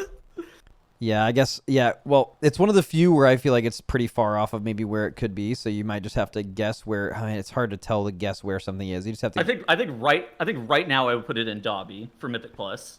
Interesting. Okay. Well, I mean, I think it's- how much I of think it's that better is than the some of fact that that you shit. think Mark of the Wild is already being brought? I would put it in B if Resto Druid wasn't like so good. I think if Resto Druid was less good and we were looking at like a disc preseason, I would probably slam it in B. I actually don't. I think it can do some stuff. Like I think it fits together well with a bunch of classes. You know, I think the utility that it brings is normally unique enough to where it's normally like pretty solid in Mythic Plus. It's just a really well designed spec for Mythic Plus, uncapped AOE. But I think with Resto Druid being so good, I think it's hard to get a spot in a comp right now because now you have to move multiple pieces for you to bring the Moonkin in. No, that makes sense. All right, fuck it. What would you change if you're a Moonkin? I mean, it's not like completely fixing whatever the fuck is going on with your class right now. Yeah, I mean the tuning is whatever. They'll fix that, I'm sure. I personally don't like the hero talents for Druid. I know they're not as bad as Rogue. I think that Rogue is like known for having some of the worst hero talents. I don't really like the hero talents for Moonkin. For something that was supposed to be like a marquee feature of the expansion, the hero talents for balance are a little bit lackluster. You got these trees that give you a 25% damage amp. They don't really do anything else besides that. You press Fury of Elune every 22 seconds, and I guess that's cool. You got a bunch of resources from it, but I don't think that either of them, for something that's supposed to be this expansion level feature, I've ever really felt super sweet for balance. Sorry, I'm getting attacked by a dog. Yeah, okay. I like that. What about your tankiness? Are you still like... We got a little bit more tanky actually this season. So we got 3% more DR versus AoE effects. I feel like it's actually been okay lately. I don't think it's like the most durable spec in the game or anything. It's more susceptible to rot than it is to one shots. But in Mythic Plus, you can always keep yourself alive. I mean, Bear Form is spammable. You have pretty bad self healing, but you're never really going to get one shot by anything with the ability to be able to swap in a Bear Form at any given moment. So it's like fine. In Raid, I think it's on the up and up in Raid. I feel like in Raid recently it's not been as bad, especially since we don't have things like Echo of Neltharion and Razageth just randomly one-shotting you 20 seconds into the poll. Yeah, I think or how many making you pulls go that bear is form 20 seconds into the pole. Or Yeah, I think one exactly. of our players had like a 30 or 40% uptime on bear form in P1 on Razageth, which is fucking sick. Yeah, just staying. I mean alive. that's I don't they don't really have any of those in Undermine. I don't really expect it to be that bad ever again. They've buffed Moonkin survivability a decent amount. I don't think it's like especially good survivability wise, but I don't think it's as bad as it has been in the past. Which one of these things on this list do you think is the most made up? The marksmanship on Jdotb has got to be the most made up. I think that one is egregious. So they got their AoE nerf by 15%. Is that thing you're looking at on PTR right now? Is that with that nerf in? Yeah. That spec, I don't think it doesn't bring anything, right? Like, Hunter's Mark is so fucking dog shit. And their mob control is like, oh, they got Binding Shot and Implosive Trap. How garbage can you be? But like, their damage is still pretty good, and they do it so quickly. And I feel like their overall DPS that you're seeing in dungeons is actually quite good. I think it's so far off the mark for where that spec is. Yeah. I mean, I find it really unlikely that Hunter would ever be like meta and Mythic Plus purely based on they don't bring a raid buff at all. They're not necessarily. They gotta delete raid buffs. Man. That shit is so bad. Yeah, it's not good. I'm the biggest benefactor of Mark of the Wild being OP as playing a Druid. Man, raid buffs are just so boring. They're so bad. Yeah, they're extra bad at Mythic Plus. And it's like, I guess you would want to make them all just good enough, just like Hunter's Mark. Hunter's Mark is just good enough to get you a raid spot, and then it's no better than that. And that's what all raid buffs should be if you're going to still have them in the game. But then you just think about how much worse that is than like Sky Fury or Mark of the Wild. Instead of giving DK a raid buff, what if they gave everybody in the DK's party a cheat death? Bro, that'd be... I mean, you'd say that's insane. I mean, no, that's definitely insane. That's like... Is it more or less insane than 3% damage for 20 players? Oh, I mean, both of them are like insane. I mean, yeah, 3% damage for 20 players is pretty insane. All right, I gotta move on to the lot. Actually, wait. All right. I don't know if I have a feral or a ret, so I might just make them up. Okay. Do you want to make up one of them, like feral? I'm down to make up feral. Okay, make that shit All right, up. so feral, a long and well-regarded spec that has the biggest victim complex in World of Warcraft. If you think about victim complex in World of Warcraft, think about two specs. Elemental Shaman, they've been reformed. They've been doing better lately. Feral Druid, still atop the mark. Biggest victim complex in World of Warcraft by far. For some reason as well, they always are preying on Moonkin's downfall. I don't really understand what the fuck their problem is. I think they're just jealous. But the biggest victim complex. However, I'm going to say this.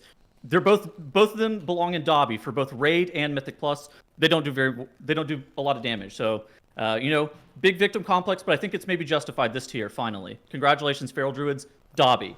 Oh shit. Okay. Wait, you don't think Ret's better than Jdotb and Mythic Plus? No, I think Ret's. I actually think Ret is good in Mythic Plus. I'd probably put Ret in like B or A. Put that shit in A. Let's fucking go. I think Ret's actually good in Mythic Plus. I've played with Liquid Dazer occasionally. He does a lot of damage. What about Raid? I don't know. Every single time we see Ret buffs, they keep buffing that spec in patch notes, which makes me think that spec sucks in Raid. They keep buffing it on single target. And Dazer keeps posting this gif of this Looney Tunes character walking back and forth pacing, which makes me think that it's still probably not good enough in Raid. Just trying to infer and read between the lines here on what Dazer's meaning whenever he's saying absolutely nothing. So I'd probably put that shit in probably like Jdotb. Yeah, that sounds about right. In Raid? Let's get into the plus. Okay. Yeah. All right, fuck it. All right, cool. Is Dazer allowed to come? Is Dazer allowed to cast if he's like permabenched? I guess. Yeah. Well, no. I mean, like you gotta gear in Mythic Plus, or you gotta like he'll make a. Okay. He could cover like another. That was fucked up, man. Is it fucked up? I don't know. Yeah, we don't. I mean, typically, like, so even if you're benched, you can like still watch another melee of a character you play and give input and still be impactful. More brains are better, kind of thing. That's true. That's crazy, dude. Okay. I was just extending an invite, man. Maybe he wanted it. Maybe he wants to come cast. We'd have to like pay him at a certain point, though. You know, don't want to do that. Yeah, that's true. Okay. All right. All right. I'll see you later, Max. All right, so I love you. Good night. Love good.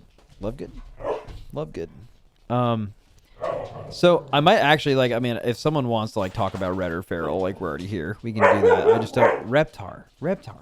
Do you have something to say about Ret or Feral? Reptar, talk to him. Talk to him, Reptar. Rah. Reptar. Oh god, stop. Yeah. Oh my god.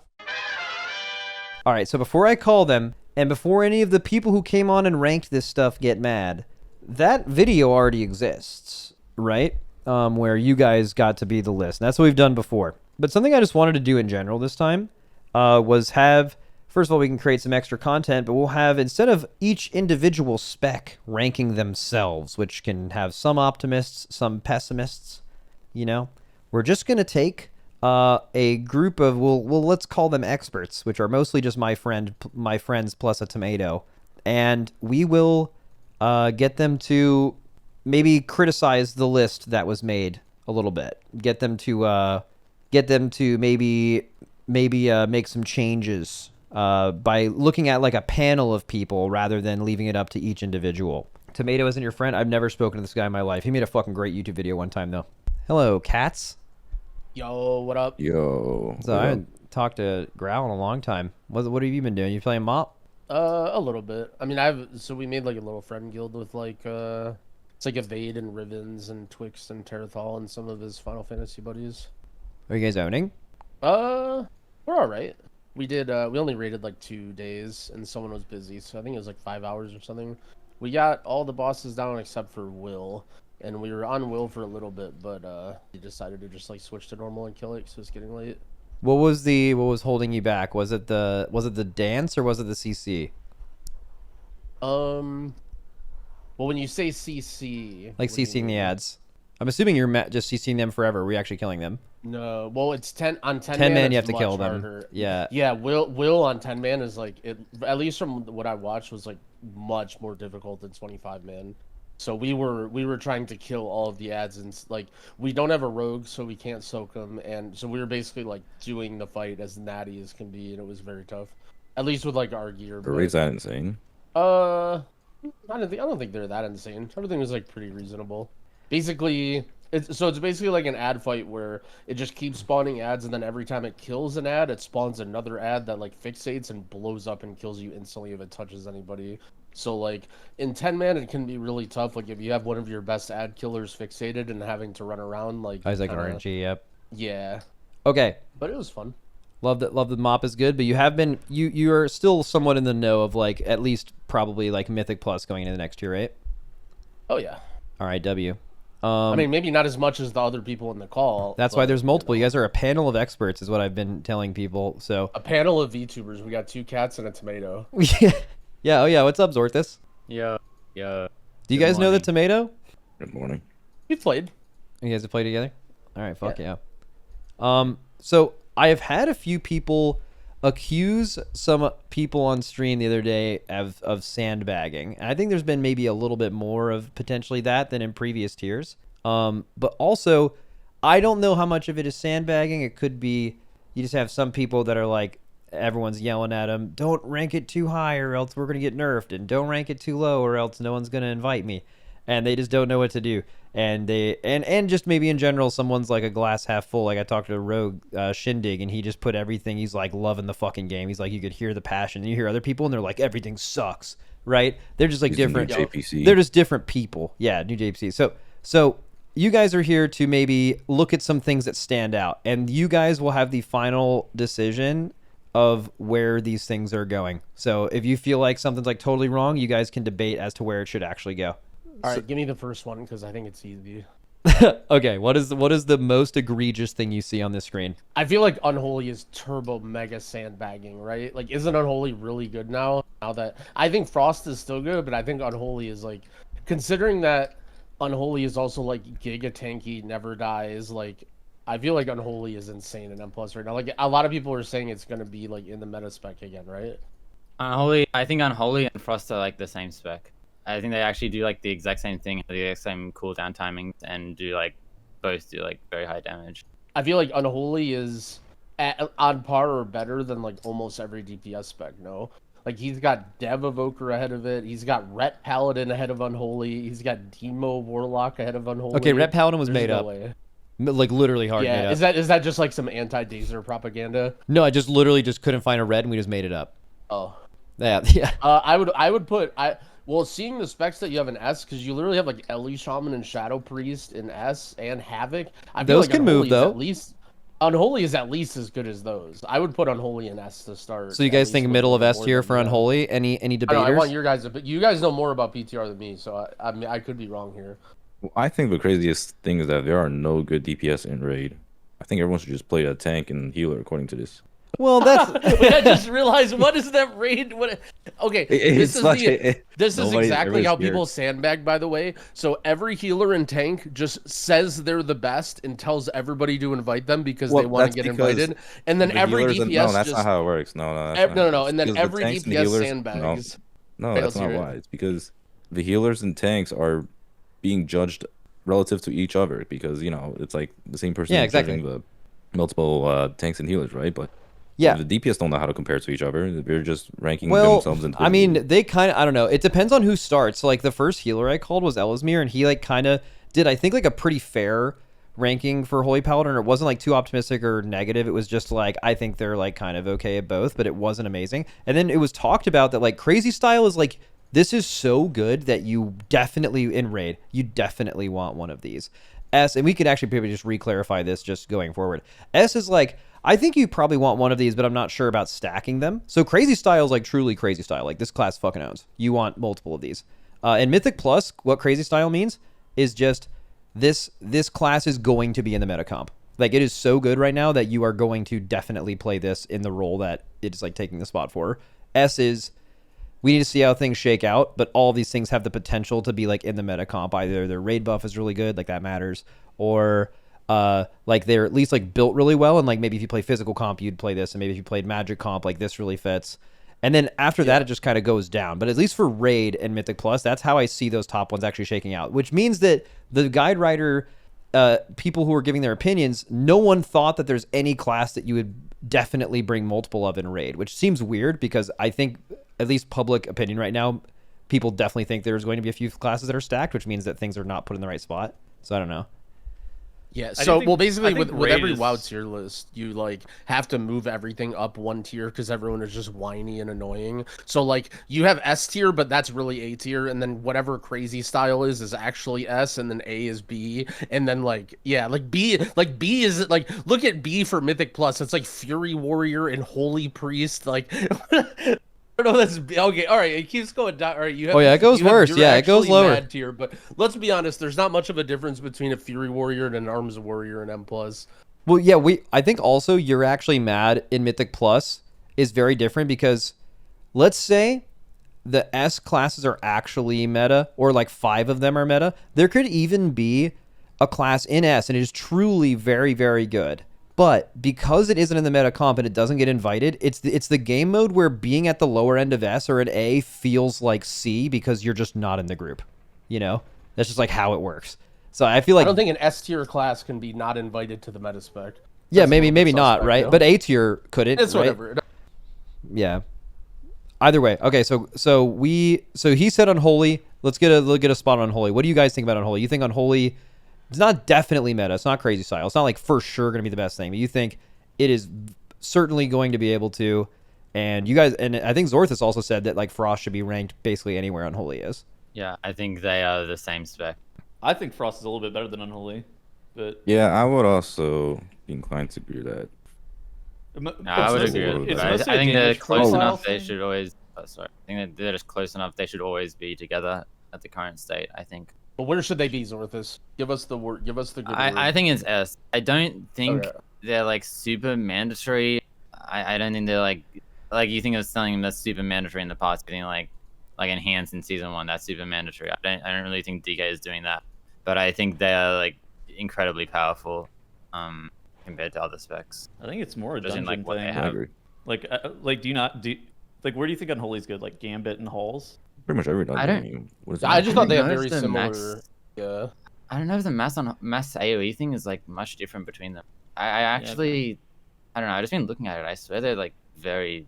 I have a thought. So, and this damage is king. We all know that, but utility matters and raid buffs definitely matter. Does the fact that DK is basically bringing no raid buff and extremely small utility in Mythic Plus matter within a tier versus things like maybe Shadow Priestess if you're playing Resto Druid, they're bringing Fort and PI, or like Ellie Shaman is bringing Sky Fury, which actually fucking owns. It hasn't made it in like to the super non-physical meta Mythic Plus comp recently, but like what does that mean, right? Like does that mean that like Shadow or Ellie would be ahead of them, or do you think DK's damage is just so good that it would be stronger anyway? I think it's just about good at the moment. I feel like Unholy brings a lot of stuff that's good in M+ right now. So one thing I think is going to be very common in these dungeons is going to be everything does a crap ton of damage, especially by the end of the season with how much power creep there is. So classes that live, I think, are going to be valuable this season a lot more than others. Also, 2 dungeons specifically, and I'm sure there's more, but I know Floodgate for sure with a lot of casters and the what are they called, the demolitionists or whatever, and in Priory with all the range guys, grip is so good. Like when you play even this season in some of those dungeons without grip, you like definitely notice you like almost have to alter the route if you don't have a DK. Like I think that it's not true that always DK has a lot of utility, but I think in this dungeon pool it is like the grip is not a great buff. I think that's recency bias. I don't know grip actually. But what do you mean? So you don't think their utility is that good, even in these dungeons? No, I don't think it's that good. Okay. I'm actually thinking about how to do this right now. I don't know if we want to like, so we're doing DK. I'm thinking of like YouTube timestamps. People would maybe want to just tune into the DK adjustment rather than just being like, what's the next thing that looks like it's totally fucking wrong? So I wonder if we might just want to also just do DK and raid real quick. How do you guys feel about the DK and raid rankings? High B for Frost and low Dobby for Unholy. I'm not a raid expert, but that sounds so wrong. I do not see Unholy being in Dobby. I think you can make arguments for it not being like high up or whatever, but I think Dobby is like kind of crazy. Definitely a spec that seems to be doing damage. What do you guys think about Frost? Where do you think Frost would go? At least A. And then you think Unholy is B? You think it's same tier as Frost, or you think it's like slightly not as good? I feel like you're probably gonna play like 2 DKs in this raid. Do you think they're both Frost? Current prediction. I don't know. That's one I'm not too sure about. I think they were during last testing, but so much has changed since the last round of testing. Is part of the problem, right? I'm very unsure on that. That's fine. You guys don't have to be like. I mean, raid's really hard. Better this tier. Yeah, raid's really hard to tell because at least Mythic Plus, you guys have able to be like consistently doing it on PTR through multiple tunings. But like the last raid testing we had, like Moonkins were like going bear form and like doing like twice as much damage as everyone else. Like the what has changed since the last time you've seen people in a raid setting is massively different. So like you're basically just trying to use your experience, knowing how the game plays out, how things are usually tuned, and trying to keep track of where things were and where they are now, which is not easy.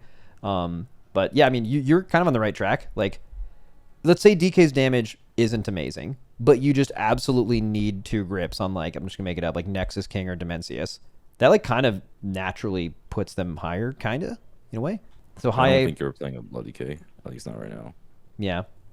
So high A for Frost, and you guys think low A for Unholy or B? I think I would put it low A. I think the 2 specs still deserve to be on the same tier. Okay. Yeah, I agree with that. All right, so now we are no longer constrained to DPS Death Knight. Any of you can go, and the thing on this list that looks the weirdest to you by far, what is it? Mage. Mage for sure. Yeah, mage, yeah. All of the above. Okay. All right, which one do you want to start with? I mean, we just automatically move them all up one. I think that all up one tier. Automatically be better, and then we can adjust from there. Yeah. Okay. Where's the other mage? Right they're right next to each other. So Frost moves up.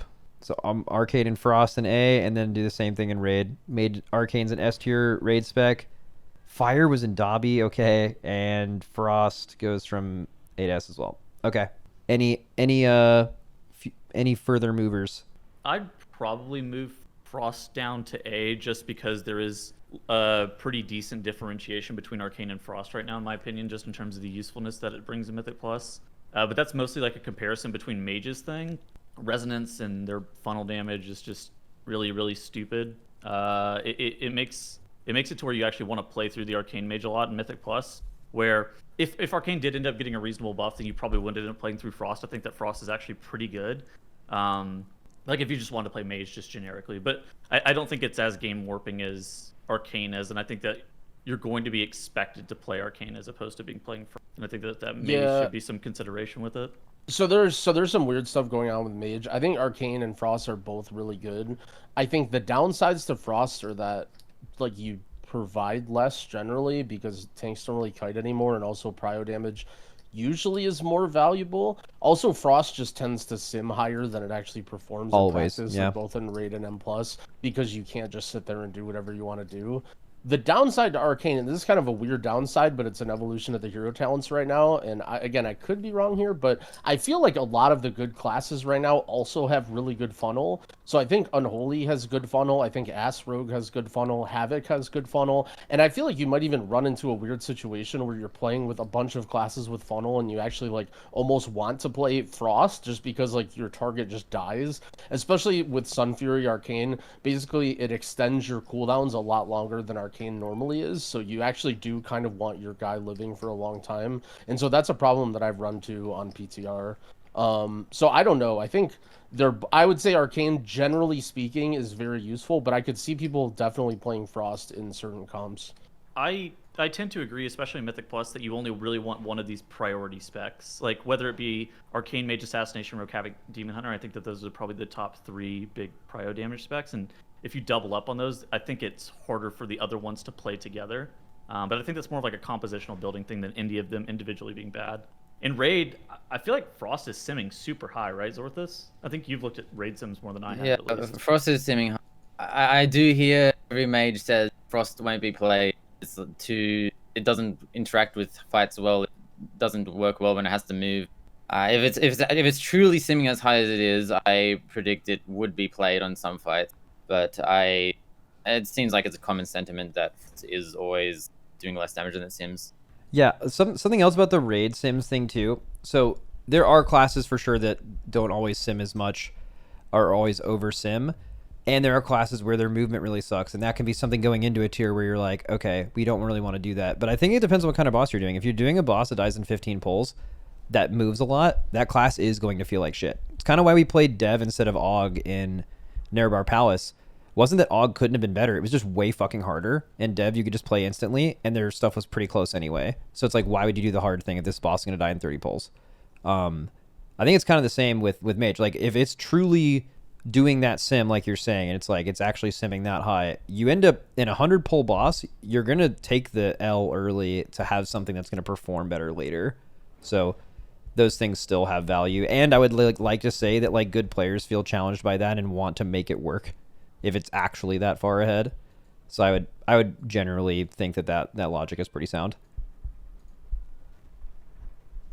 So as far as where we're ranking these though, it's kind of weird because we're ranking specs, and this is kind of the issue with Warlock too. Warlock has multiple very good specs, so it's really hard to put any single one of them in like, you're definitely going to play 2 Demo, or you're definitely going to play 2 Destro, where if you could maybe rank Lock alone, you'd be like, some spec of Lock, you would maybe want to bring 2 of them or something based on what people are saying, right?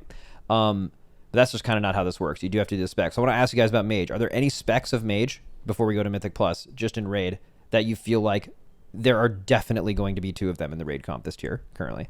Something I'm not looking forward to is someone who's not a lifetime Mage player, and again, I feel like you might even be playing multiple Mage specs in the Raid. Like, I think depending on the boss, you play a different spec. I think might end up being that's case. Usually And that's so, like very common. Yeah, I guess I mean, like, you know, not just min-maxing damage on the early bosses, but like, you know, there are multiple hard bosses that'll have multiple different hearts. I don't think it's gonna be a matter of like stacking one spec for like a bunch of bosses in the Raid. Okay, so you think maybe Arcane and Frost and Raid should both be S then?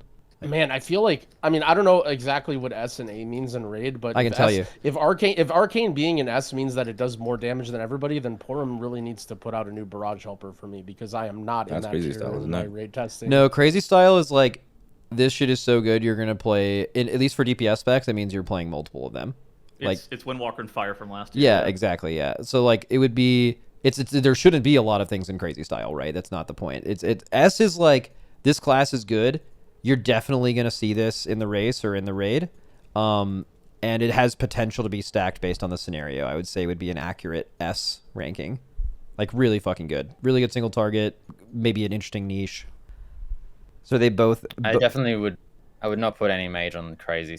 I think S is pretty fair. I don't think it's necessarily definitely getting stacked, but I think it's pretty fair to say that mage is going to be reasonably good. I think Arcane on specifically Soulbinder and Forge Weaver can also be really good because of how strong Resonance is, just generally speaking. Being able to actually convert some of that AoE into priority damage on some of these mobs, since you're able to barrage off the target, I think is very valuable. 1 second then. Okay, what about mage? Fire. What about fire? Like, fire has been nerfed a few times. How likely do you think it is that this is played? It's been nerfed so many times. I don't know. I think. Is it lower than B? I mean, if it's lower than B, it's because the other two specs are good, right? Like. I mean, yeah, it's weird. So like, let's look at fire. You're going to compare fire to everything else. That's probably how you have to do this. But a way you could look at it is if you knew as a mage you were for sure playing Arcane and Frost on every fight and you did not play fire ideally, that makes you feel like it's a lot worse. But that's not really how you should look at it, right? It should be like looking in the B category, how close is fire to Havoc? How close is fire to BM Hunter is kind of what you're asking to do. Don't know for sure. I don't think any one of us, none of us are really I'd say it'd be like close to like BM Hunter or something like that. Oh, it's already right there. So I will just leave it here. Mythic Plus, Mage. So Crazy Style is, as it's been for a few tiers now, Mage is 100%. It is going to be in the top comp. It is the best DPS, or one of the best two, I guess would be the way to look at that. And then S is, has everything it needs to be. Not sure what spec we're playing maybe, but like this class is definitely competitive for being meta and is very strong. Where do you guys think the three specs go? Does anybody have Arcane and Crazy Style? I think I don't know. I think that's a little bit of a stretch. It's definitely like very well cemented in the like it is a great class. A big thing too, if you look at a lot of the classes, I mean, I don't think Ellie Shaman should be up there, but there's basically no bloodlust classes, right? So I think that's like another thing that gives Arcane a lot of credit is that there are not there are not that many good bloodlust classes. I wouldn't say not that many good ones, but not that many top tier ones. Tomato, you have any thoughts? I mean, I think if it's Arcane specifically, I think the argument about the funnel damage thing stands. Like, you don't want two funnel damage classes, and Asa is looking quite good right now. So I don't know if you would put it in Crazy Style. I think like Mage itself is probably just going to be played, but I don't know if it's like overwhelmingly powerful this season. What about Frost? Do you guys still feel like one tier below Arcane makes sense, or do you think like lower side of S? I would go lower side of S. Yeah, like at least the way that you have it right now, and the fact that Mage is really good, like S feels very lenient, yeah. Yeah, like Frost definitely is on par with Shadow, Ellie, Havoc. I think it might be a little bit below Unholy or Ass Rogue though. I'd be inclined to pull some of this stuff out of and move it down. We can easily do that. I just think what would you move out of it? Yeah, okay. Or I'd probably pull Havoc Demon Hunter down. I'd probably pull Ellie down, but actually I really think don't Ellie's. Think they can contend for being in the best comps. I feel like Ellie Shaman always does an insane amount of damage, but it's like ends up being really cooldown reliant, and also just nobody ever ends up playing it. Like every time I play with like Bond or whatever, he just completely puts me in the dumpster, but like it just doesn't really matter, and no one plays Ellie Shaman. That guy's the goat. That surprises me. I guess it's because like recent metas have been like Mage and then a PI for the Mage, and then there's one spot, but I don't see why Ellie couldn't have fit into that spot in like multiple tiers had their damage been there, because Sky Fury also owns. It's like I feel like it's too cooldown reliant. I feel like it's the biggest thing. I mean, it's good. It's a good spec for sure. Like I don't think it's as bad as its perception is. Yeah, that's a good point. Shaman is also not a living class. Like Shaman is sorry to interrupt, but Shaman is also I don't think that really the opposite matters. of DK. Really, you think so? I feel like especially this season, it's going to be brutal. I also think it doesn't matter. It matters a bit more for Ellie than Enhance. But I think there's a lot of arguments for Shaman being not so squishy. Like, Kick DR is very strong in Season 3. You have like 30% DR in a lot of that's packs. fair. It can be like insane like, in certain spots. I think when the Shaman is played well, it lives just fine, but obviously you would have to work around it a little bit. How many times in Mythic Plus history has there been a class that was actually the best damage, yet the top groups didn't find a way to make it work and avoided the class because it was just too squishy? But they were not close, but they were like goated. It doesn't happen, right? Like I feel like Dragonfight Season 3, people played Evoker, even though it was a little bit worse, but I think that's about it. Okay, yeah, like the old AUG support stuff, your group just couldn't die kind of shit. But I feel like outside of specifically that, the really good players that are doing those keys feel challenged by making like doing the thing that's like harder to live if it means that there's upside to it, and you always find a way to make that work, I guess.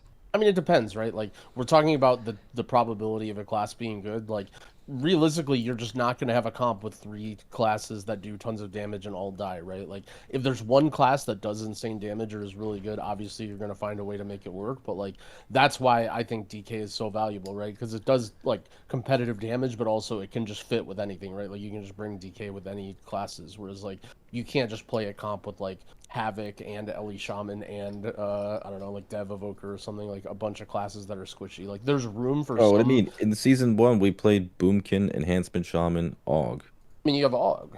Og is not that tanky. Well, Og yeah, but it helps the tankiness of everything else too. Not really. That was when it was nerfed already, wasn't it? Also, I asked you to play DK instead of Boomkin every day. You just showed up as Yeah, a because Boomkin. you didn't know any better, and you don't know any better right now. Oh my, bro. Okay, I feel like DK was like You told me to play arguably just DK, as I'm like, good, that's just dog shit, and I was right the entire time, and it ended up being the fucking best DPS by a mile, and you were so by a fucking clueless. mile. It was okay. It was slightly better.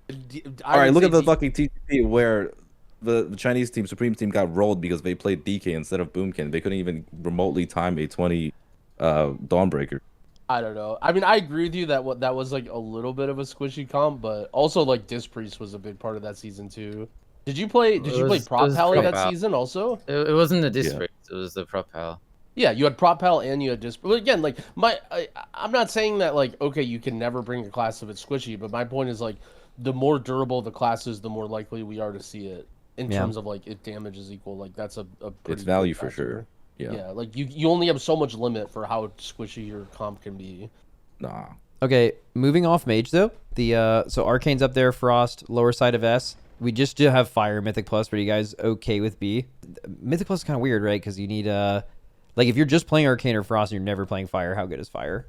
I mean, Fire is like pretty beans right now. I think the big problem with Fire is that they're moving back into like a Flame Strike playstyle where you're doing so little prio damage. Like now with so many classes that can actually do good single target, and you're like always pulling around big mobs. Having like as a Fire Mage, like yeah, you look good on overall, but you're just spamming Flame Strike, and I don't think it's that useful of damage. I haven't seen anyone play Fire Mage since it got nerfed. I swear all the mages instantly logged off it. Yeah, well that's the thing. I feel right? like it's not. I feel like it's not actually as bad as people make it out to be, but really, Yeah. Boomkin. So we can just leave it in there for now. A little unknown. I guess this is an audit of the other tier list, right? So if we actually don't have much information to change it, you can just leave it alone. Next, very weirdness. What are you guys looking at? And you're like, this is wrong. Hunter. Hunter and Mythic Plus. I don't know about Hunter and Raid. That one was crazy. Yeah, I don't know about Raid. I'm not gonna really comment too much on Raid, but Hunter and M Plus is ridiculous. Zorthus, what do you think about Hunter? Obviously, if it's like a purely based on chance to become meta, a Hunter doesn't really have a chance to be meta because obviously Hunter is like a pretty useless class. But the actual raw damage output of Hunter, I do think is actually pretty good. Everything is definitely at least 1 tier below what it should be. And I do think all 3 Hunter specs are all pretty good in terms of damage. Okay. So everyone's moving up. So you still have this has BM above MM though. Do you guys believe that? Is that an agree? I think Yeah. they're Probably. similar-ish damage actually, but I don't know. Yeah. Zorthus, what do you think? I think you've I probably think- played the most. And I think the similar-ish damage, but BM is the more useful damage. I do think BM is probably the most useful Hunter spec, and I think this is pretty reasonable. Okay. I think MM and BM may be capable of similar overalls, but BM is kind of just like more consistent, more single targety. I think just more useful in general. Have you guys? I don't think MM is bad. I definitely don't think MM is bad though. Is MM in dungeons as RNG as it is on a raid boss? No, I don't think so. Like I think in season 2 it was. I think in season 3 it's not as RNG. the MM Hunter in raid is like fucking insane. It's just like you can top or be bottom.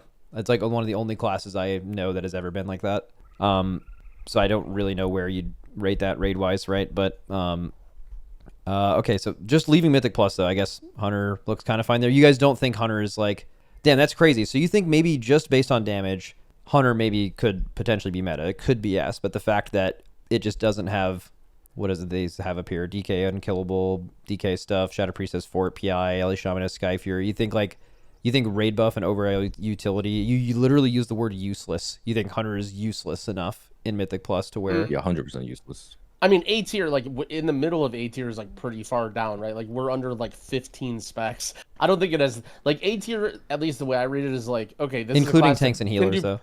Well, like this is a class that you'll do pretty good damage. Like you'll do fine. You're not gonna have a terrible time in M+, but like it's not gonna be. It's very likely not gonna be meta if it's not an A tier, or if it's not an S tier. It's got reverse funnel. I mean, it does, you know, it's target marks as target capped. It's kind of this weird situation where it does bad single target too, in Mythic Plus. I don't know.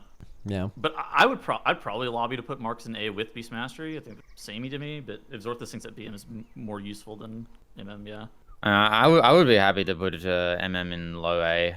I just think BM is probably the most useful of the Hunter spec. So if you were to put any different tiers, BM would be on the higher tier. Something we mentioned. I also think survival is good as well. I think that if you're putting those two on A, I think survival could also be on A. You could also just put it on B. Top B, that's also good. What was I gonna say about Hunter? They okay, what about raid? Any knowers? Okay, so here's one question. Do you Beast Mastery was broken in last raid testing? Yeah, that's the thing is last raid testing, our Hunters were slamming. So and then they got nerfed a lot, and I have no idea. Yeah, they got mega nerf. Okay, so it's really weird with raid buffs because 1% of the raid's damage is enough to make basically almost every DPS class in history A1 of. But that's not just really how you should look at that, because then you would just put every raid buff class in S tier, which is kind of weird. So we currently have BM as the highest Hunter spec in B with survival. I guess, do you guys think there's any chance you would currently play 2 Hunters? Like even a chance of it? If you're drafting the ideal comp, probably not, but I don't see anything wrong with that inherently. Okay. I feel like these rankings are probably fine then. Unless you guys I mean, raid is really tough because the first of is like so valuable, and then the second of becomes like not only much less valuable, but also just difficult to fit in because you have whatever required slots. Yeah, you're taking a spot. Yeah, I think there are better classes to have multiple of. I don't think Hunter is necessarily bad. I just think there are better classes to have multiple of. I think we're also speculating that the range DPS we have Demo and Mage up pretty high right now. And so then at that point, do we need multiple Hunters? It's kind of an interesting point. Would we rather not just bring another Mage or Warlock? That is a way you can look at it. Another way is like, how does BM compare to like Windwalkers in the same tier and like Fire Mage and stuff like that? Is kind of how you can look at it too. But we can leave Hunter though. We can leave how it is right here. You guys okay with the order? Like BM, Survival, then MM? I think Survival has the highest simming pure like single Hunter build, I think. But that isn't really how the game works, right? So I don't know what kind of stock you'd want to put into that. Yeah, I mean, you want your Hunters to be ranged most of the time. I guess you could make the argument that melee as a whole look weaker than range this tier, so maybe it would be fine to have a Hunter in melee. And you could argue, like, if single target damage on a boss was all that mattered, you could argue swapping survival, although you would need a different weapon. But I don't really think different it's going to be weapon really notable. matters. It's not like it's... Maybe if it was simming higher than any other class, then yeah, but I don't really think it's that much of a thing. All right, we're leaving Hunter. Next thing that catches your eye. What about crazy styles? Just before anything else, we have Prot Warrior in the crazy style for raid, which is basically saying this thing is so good currently you would definitely play one of these. Or maybe you could look at it as it would definitely be at least your warrior buff. If you could run more, but you'll definitely run this ideally. And then in Mythic Plus, you have Resto Druid in crazy style, meaning that no matter how this shakes out right now or what is meta, the Mark of the Wild buff that you want is going to be from there, and we think that Resto Druid is just a way better healer than everyone else. Do you guys agree with either or both of those things? Well, so my understanding right now, and this may be fixed, but doesn't Resto Druid have like a bug with symbiotic blooms where it's healing like way more than it should be, and it still hasn't been fixed? Yeah, apparently it's healing should be like 10% less healing than what it should be. Right now, playing on PTR, you definitely, from talking with other healers and just playing, you definitely feel safer with Resto Druid than any other healer. And it's also bringing Mark of the Wild and stuff, and all the other Druid specs suck. But there's this up in the air thing that could be like upwards of 10% or more of their healing could be attributed to some bug that could be fixed at any time. And historically, from my experience, when there's a healer in PTR that's bugged and not doing what it should do, and it's OP, it usually just gets fixed and gets turbo nerfed. That's what happened with Prez. Everyone like gave me shit because I didn't play Prez in season 1, and that was like the same thing that happened with that class. Well, it's also overhealing like crazy. So I feel yeah, like I mean it's still nerf. very good, right? Like I think it's fair to put it in crazy style anyway, but that's like with an asterisk that there is probably is going to be doing a lot less healing when it makes it to live at some point. Yeah, but that's not really how you should rate it though, right? Like the whole Prez thing is super broken. It was super broken, and it took them like weeks into the patch to fix it. So like your correct tier list going into the season, or as good as you can, should be what it is initially, right? They can always buff and nerf things. You're totally on base about it being potentially nerfed because of an interaction. There are classes that have had interactions that are powerful for years that never get changed, right? Them being tier set related or stuff like that is more likely to be fixed. But also recently, they have made multiple tier set changes, multiple bug fixes that came with compensation buffs. They don't always fully offset it, but you're not going to... It's really unlikely to expect that they fix something and you just eat a 10% loss. Almost always when Blizzard is fixing something and they think it's going to be like... Probably, honestly, even more than like a 5% change. It almost always has compensation. So I don't know how much it would be nerfed because of that. I think it's justified because it's a druid, and the other druids are not looking particularly notable. Fair? Yep. So you guys are okay with Resto Druid crazy style. So Dorki immediately said yes. So I think mostly in agreement. That's there. What? Would we ever put Demo in crazy style for raid? I don't know anything about that. Zorthus, what's your read? I mean, if we are putting like classes in crazy style, I would put both Demo and Destro in crazy style. But I don't think you're playing Demo on every boss or Destro on every boss. Yeah, you would put a So if we Warlock wanted to do that, icon. I would do that. You would put a Warlock icon. I in would crazy put style. the Warlock icon. I mean, I would personally just put Demo and Destro. I feel like even beyond the simming, I feel like there's like useful things. Yeah, they're not even just a... If they fights. hit that sim, it's cool. But they're also classes that Demo does like decently good stacked cleave, and Destro does really good spread, and it's always going to gain with more targets, which always happens in raid, right? Okay. Does anyone oppose that? Looks like the chat's happy with that as well. They're happy with Warlocks being gunned down because if you make crazy style on Max's stream, then that just guaranteed your class is getting nerfed. That's not true. That No, didn't the happen chat last says it season. is. No, the chat says it is. Oh, the chat, yeah. I mean, it's both. If it's too low, then my class doesn't get invited. It's people who are inviting in Mythic Plus, by the way, just pull up and reference the tier list as you're applying. So that for sure happens. Yep. What about Affliction? Do you guys know enough about Affliction to... It just seems like it's the one that's just like not as good as the other two in people's eyes. Then maybe it can be kind of like Survival, where it's like people don't know exactly how good. I definitely don't know enough. I do know it is... If the other Warlock specs didn't exist, I'm pretty sure Affliction would be good. Maybe not crazy style, but I think it would be good at least on some bosses. But I think where it is probably a little higher in A, something like that. What about Warlock and Mythic Plus? Quick, when was the last time Warlock was bis in Mythic Plus? End of Shadowlands? Destro. Last season Dragonfly was pretty good too, but it was edged out by some other stuff being really broken. It seems hard for me to imagine that Warlock is like kind of similar to Hunter in a way where it's more useful than Hunter in Mythic Plus, but it doesn't really bring... Like, Hellstones are nice, but not needed. Gateways, totally season specific, but usually not needed. It's more just, like, pure damage. They're also, I guess, kind of a little tankier historically than Hunter, but I wonder if you guys feel like... Do you guys think Warlock could be... It's in the S tier. It's, like, this spec of Warlock is absolutely, like, able to be in the meta comp.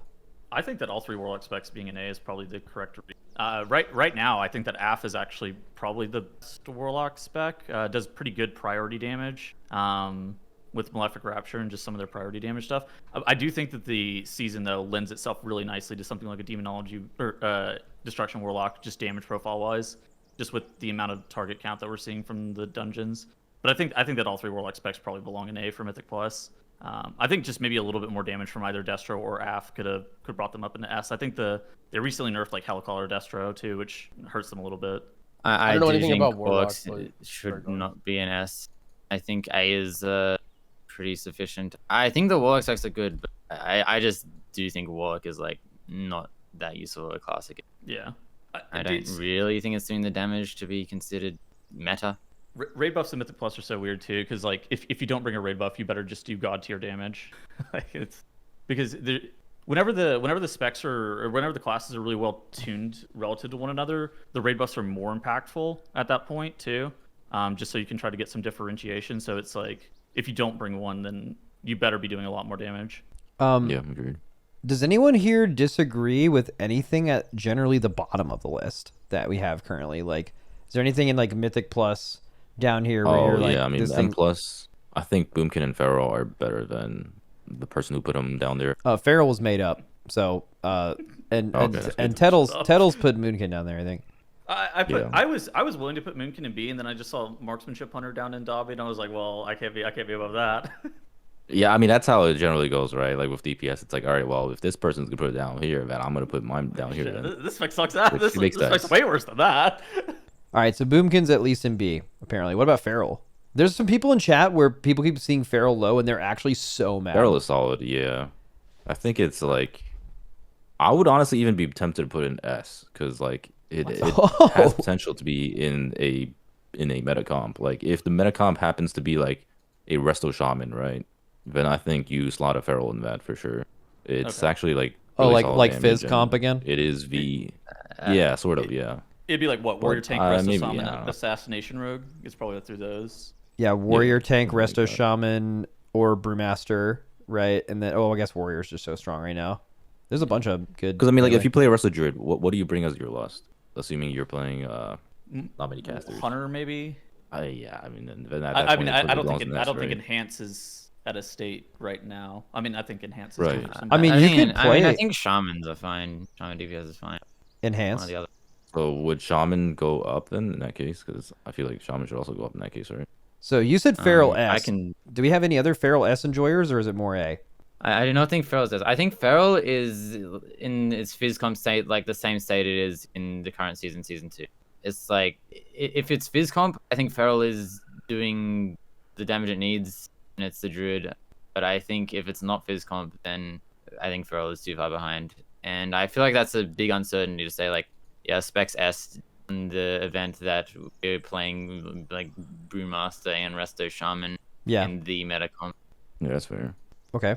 And then I do think S is like somewhat fair though, right? Because I mean, it's like better. I would say Feral has a better chance of being in a meta comp than basically everything A, right? Like it has to be above everything. Feral is definitely better than all those specs. Like I think, well, if damage really does matter, right? Like you end up wanting to play Resto Shaman, you end up wanting to play Brewmaster. Like having Feral in that comp like does make sense. Like we say the meta comp like under the assumption that you're going to be playing Arcane Mage and like you're not playing Fizz comp, but there's definitely a possibility where the meta comp is the Fizz comp, right? And then you just end up playing. Yeah, but then the question is like it slots into Fizz comp and it fucking owns, or it's just the Druid that makes sense. It's the physical damage doing Druid, and that in a way is like less valuable than it being like if you're invited to a random pug and it's like a hierarchy and like you're a Feral and there's no like synergy of like a ranged or a melee comp. It's like how does Feral kind of stand on its own? It would be less than maybe some of the other things in S, right? Yeah, that's why I think like top of A is fair. Like I think it has more like it might not necessarily do the same damage as some of the specs around it, but it has the highest viability in terms of like chance of being in a good comp. I think with the Resto Druid in its current state, it's hard for there to want redundancy in Mark of the Wild and Druid utility. Yeah, dude, Dratnos, hello. Yo, we're in the middle of auditing some tier list stuff. Do you have it open? Yeah. Is there anything about? We need some raid expertise. We definitely need raid expertise, but is there anything you see on the list that's just like, this ain't right? Is Destra really 2 tiers sicker than Af in raid? I don't know, man. Goddamn sandbagging Warlocks. Those Warlocks, man. We can throw it in ass. Fuck all of the Warlocks are just going to be... Fuck yeah. That's such a good spot to be in, too, because the reality that your class... Every class it's like flying too close to the sun going into raid... usually always gets a little something. It's very rarely a large nerf. You'd rather be there than like upper middle for sure. But when you have 3 specs, it's going to be so hard for them that are all good. It's one of them's going to end up being really good. Okay, you mentioned that. Let's go back to what we just were talking about there, just on the raid side. So we were talking about when was it? Oh, Druids. So Druid DPS. I guess we could even talk about the Guardian a little too, but we see Moonkin and You're Actually Mad in raid. We see Feral in Dobby. We see Guardian in Dobby. Are we happy about the Druid placements? Are we sure that we're getting Mark of the Wild from Resto Druid as opposed to Bear and Raid? I think so. Yeah. I feel like the in other Raid tanks. you play a Feral or. I mean, I think you could play a Feral if you needed a mark, but Resto Druid looks fine. I think that's just where you get your buff. Okay. The Moonkin players that I know that play Feral and Raid whenever they need to are not on Feral right now. I don't know where they're going with it though. What makes you put Guardian in Dobby? Is it just that you think that's not where you're getting Mark of the Wild, or do you think they're that much worse defensively or offensively than the other tanks? You would only play it for Mark of the Wild, in my opinion. Nothing else. Okay. Yeah. So if you need a Mark of the Wild that bad, you play it, sure. To me, it it's just a lot of suffers speculation. Sorry, go on. Oh, I was just gonna say that it just suffers from sort of the same thing it does in M+, right? Like, it's not necessarily bad. Like, you'll probably have a fine time on it if you're any normal person. But like, why would you bring it in the ideal comp? Right? Like, what does Guardian Druid do? Like, it's not the best Mark of the Wild. It's not the highest damage. Doesn't have the most utility. Like, there's just no reason to bring it in the optimal comp in the same way that you would never bring Guardian Druid in M+. Is it not the best Mark of the Wild? Is Resto Druid actually that good in Raid? That is my question. I thought that Right. people were going to be playing a lot of Mistweaver monks too, because for Raid, I thought that a lot of Mistweavers were going to get played like stacked again, which then that means that you have to find a Mark of the Wild from somewhere, and Bear Druid could be that. Not that it's necessarily good, but it's less bad, right, than the difference between Resto Druid and Mistweaver per se. Yeah, I don't know shit about Raid. I feel like it's going to be Resto. But again, I think that Raid is very flexible, and you're not like, I think it's just a little bit it's just tough, right? Like, if you're playing Guardian Druid and you're not in like a top 10 guild, you'll probably be. I do not think Guardian Druid is Dobby, but you can put it in like B maybe. What about Feral? Where would Pumps put it? Yeah, I'm also running a Guardian Druid guaranteed. So Feral, what are you thinking? They're truly Dobby. You just don't want to. What makes it better in Mythic Plus is just like a better Mythic Plus profile. Doesn't do good enough single. well, I think Mark of the Wild is also far more relevant in Mythic Plus. Yeah, I think it's utility kit as a whole too, right? Like, you like the things in Raid, but you can get them from Resto Druid, which I mean is sort of the same problem that you have in M+, but in M+, there's at least a world where you don't. Yeah, I don't know. I don't know. I think it's really tough, right? Because I don't know, Raid is just really tough to rank in general. Like, I don't think it's really fair to have any classes like Dobby in Raid, maybe, unless it's like that bad. But I don't think classes are that bad nowadays. Okay. I'm a believer in the Pharaoh Raid. Wait, Dratnos, so Dude, now that you're back, what are I your feel like- expertise on I the feel like Druid Vengeance situation? has a higher chance of being used in Raid than Bear. I don't know. Like, Havoc seems aggressively mid. Holy. Ooh. Okay. What Like, if people play the new Demon Hunter spec? Yeah. Obviously, when Void DH comes out, or you guys see the post, the K-pop DH? Oh. No. That's the secret third. Yeah. It's like somebody made a mock-up with K-pop being the third spec. It was really Oh, good. Jesus Christ. Oh, because of the K-pop demon? That's kind of sick. Yeah. Mm-hmm. Okay. I put Vengeance up a little bit, put Guardian and Feral up a little bit. So only 2 DPS remain in Dobby, which is MM. I'm just gonna actually myself put MM, first time I've ever actually ranked something on these, out of Dobby for one reason only, and that is that you could have a pull where MM just does more damage than every other class. It may not happen a lot or on average even or whatever, but even if it's like the worst class in the game, the RNG of the spec right now could just literally Yeah, I just do think it's infinite damage. underrated. Dude, there's no way Ret should be the worst. I guess there are the It was 3 made specs up. below it. It was but, made like, that spec got buffed like 10 times in the past 2 weeks. I guess a lot of it was AoE, but I don't know. I bet it's fine. Was a lot of it AoE? I thought most of it was single target raid focused. So no, like there was the Yeah. week there was like Wake of Ashes, Divine Storm. There've been like 2 big buff waves to it. Divine Storm isn't most of their damage in Mythic Plus anymore, is it? It's hammers now, isn't it? Yeah, it's still some though. It's more than their damage in raid. Okay. You know what, Val? That's a good point. I guess the question Yeah, is, So, where I mean, do you... are there any fights where like? So I mean, I feel like MM Hunter would be very OP in the fight situation where you're just like having to burst down 5 targets really hard. Are there any fights like that? burst down 5 targets quickly? Well, yeah, like 3 to 5 targets, somewhere around there. Yeah, intermission on Nexus King, potentially P2 on Dimensius, like relevant bosses. You're kind of like 3 target cleaving a ton of the fight on Soul Hunters. You're constantly cleaving 4 targets on Forge Weaver. So yes, but also counterpoint, there's just a million classes that do that too. Like there's like so many classes that can change like 1 or 2 talents, and it's like, oh wait, you need me to like AoE 5 targets when they go under the boss? Like fucking bet, that's fine. So I don't think that's like a niche that's to be the best class Yeah, that that is niche. true. I mean, it matters. Like look at Ansarek, right? Like Ansarek, so many classes can AoE on top of the boss, but how fast Fury Warrior specifically did it? And it didn't even translate to Mythic Plus, but for that boss, you just needed a certain amount of them to meet the binary pass fail of like, this is how much damage you need for this. So like, you could argue that maybe Ret is that right now or whatever, but you would need a fight to actually want you to like, if Ansarek didn't exist, Fury Warrior would have not been like nowhere near as good in that rate. I think it's almost confirmed that Mark's Hunter is going to be used by Liquid. Max basically moved it out of the tier himself, then admitted all the spots that are going to use it, and then tried to cover his tracks by talking about Red and Fury Warrior. So I think Mark's Hunter is almost guaranteed. Yeah, let's put it up. Fuck it. Yeah, that was some crazy gaslighting going on. I'm just saying they're RNG, bro. He's helping the tiers. He's helping. Yeah, the you see it. It just moved up all the way. Yeah. Yeah, fucking the crazy style. What is the augmentation evoker doing in A? Is anybody planning to play that thing? Did I miss something? I think Kess ranked it there. I mean, I guess if you're buffing Shadow Priest or something this tier, maybe that's cool. But like, I think I listened to his logic a little bit. The logic was that Chrono Warden is actually good in raid, and it's reverting back to a more buff play style where you're having to prescience and Ebon Might people, especially with what Chrono Warden's tier set is this season. I don't know how good it is. Og is always so difficult to actually gauge as to how much damage. I said this earlier, but Og historically is the class that the community is the most about going into every tier, and it's totally understandable. It's that logs don't work, and you have to like very deliberately test it. Which no one does except for like probably a few guilds, and everyone else is just like, yeah, it'll probably be good. Like, but here's what I mean by that. And I'm not even saying that's true this time. What I mean historically is like when we were planning on playing 4 of them, people were like, they're okay. And then people were like, they're so good, you need to have 2 Ogs on every fight for the rest of this game. And then we didn't even play Og that tier. Like people just make up what they think is good or not good about Og. Okay, so if we know the community is usually wrong about it, then we should move it from the first tier we put it in because that's probably wrong. I guess that makes sense.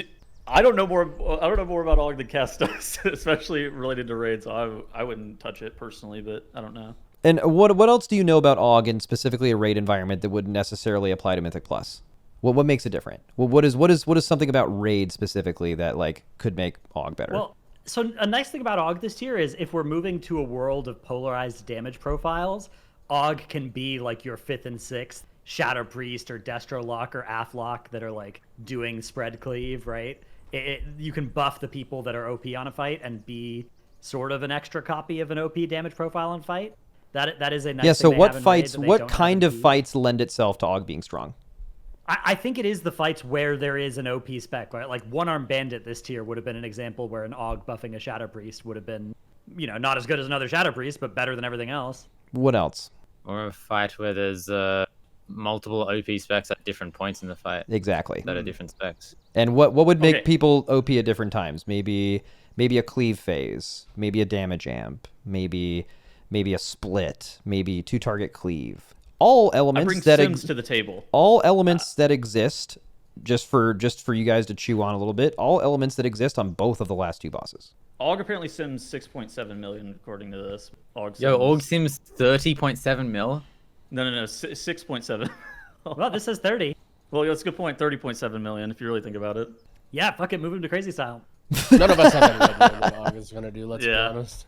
Yeah, exactly. No Just make shit up. I mean, it's put in A, which is halfway between crazy style and you're actually mad, kind of. So, Yep. Perfect. I guess leave it there.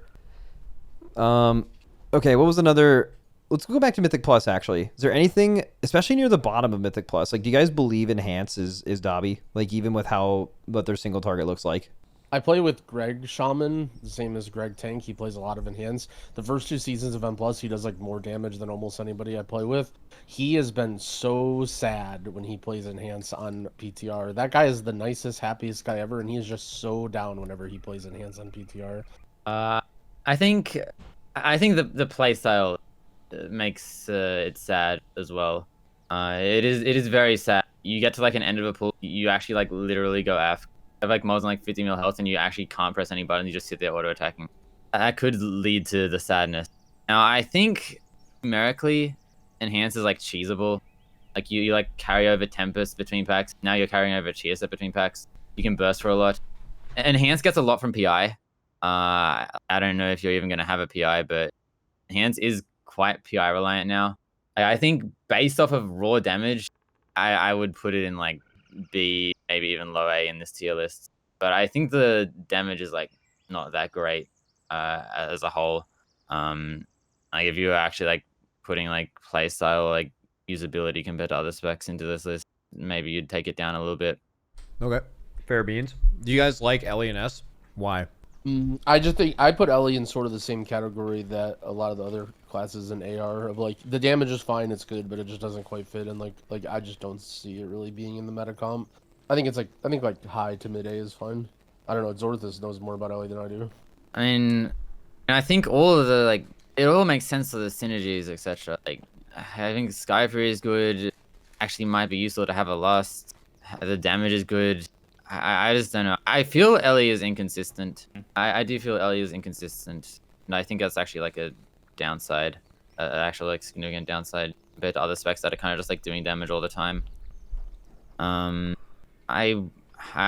think it's fine to be an S, but I also think it would be fine to just be at the top of A. I think don't really see Ellie being like this like super crazy.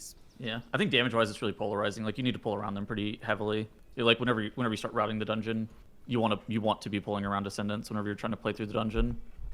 So it does do a lot of damage play. though, and Yeah. Sky Fury is also like the best buff to bring for a single person. I can see it in a world where you don't play mage. Like, let's say you're playing one of the DK specs and then Ass Rogue. Like, I do feel like Ellie, because then Ellie's a spec that does like pretty good AOE. So like, I think it does fit in well with those classes. But like, okay, that's a world that you don't play mage. Yeah, and I guess the argument is we've never lived in that world. Why start now? When was the last time it was correct to play an Ellie Shaman in the race world first? Who not? It's been at least in It been was BFA, somewhere in BFA. The last time it was played was like Halundrous, right? It was played on one boss in Halundrous, but it wasn't used for almost, well, it was used for some other fights, just not, I don't think many later than that. But that was mainly because we needed a mobile ranged, and they were just like really mobile that tier, and they did pretty good single target, and we had a really good Ellie player. We had like an Ellie main who we no longer could support having because the class is never good enough. So like, that's true. I'm serious. That's like that's actually true. But yeah, yeah, I just think it's like really, but I mean, like right now, it seems like at least according to this, the consensus is people think that you are most likely getting your buff from Ellie, I guess, or Resto is in the same tier. Well, Ellie is like, I mean, it's hard to say about the past though, because we had 2 expansions where you had to have an enhancement shaman, and if you play Ellie, then you're playing 2 shamans, and maybe you didn't want 2 shamans, but if you just wanted 1 shaman, maybe Ellie would have been better. Yeah. Like now you don't have that restriction. Well, also when Enhance was also just like fucking crazy insane until like right now, according to this list at least, right? It's been like one of the best classes in the game for like upper middle at least for a very long time. So it's had to compete with that as well. Also, Resto Shaman has not been played, I think, since like Shadowlands, at least for a whole raid or an end boss.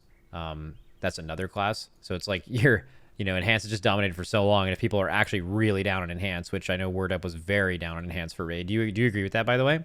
Specifically raid? Yeah, I just don't see a world where you play Enhance. It's just looking bad. I think the tier sets. I mean, one of our trees is non-functional. The other tree is. I just don't really think it lends itself very good to some of the timing, and even just like raid in general. I do not think Enhance is good in raid. That's crazy. You can make arguments for it, but I just don't think it's good. So it's an Ellie tier or what? Does that put it in S alone? Not really. That's not Well, S is about stackability. It's like potential stackability. It's weird. This is like you can put a lot of things. It's not quite exactly on like the individual power of the spec. Some of it is like, are you the raid buff, and some of it is like, are you stackable? It's just a little bit of everything. Seems like people are generally happy with LE and A though. Like it could be totally feasible that you end up playing an A tier spec of a class because it happens to be the best spec of that class and you need its raid buff, and it's not an S tier thing, but you just bring it because it's the best one. Okay, I think we're good on Shaman. I think, other than unless healers want to like move the Resto thing around, but I think the healers felt like not controversial. I think for when we talked about it. I don't know if Growl, if you looked at that, or if anyone else feels like any of them were a lion, but I think the healers seem pretty confident. Yeah, it seems reasonable.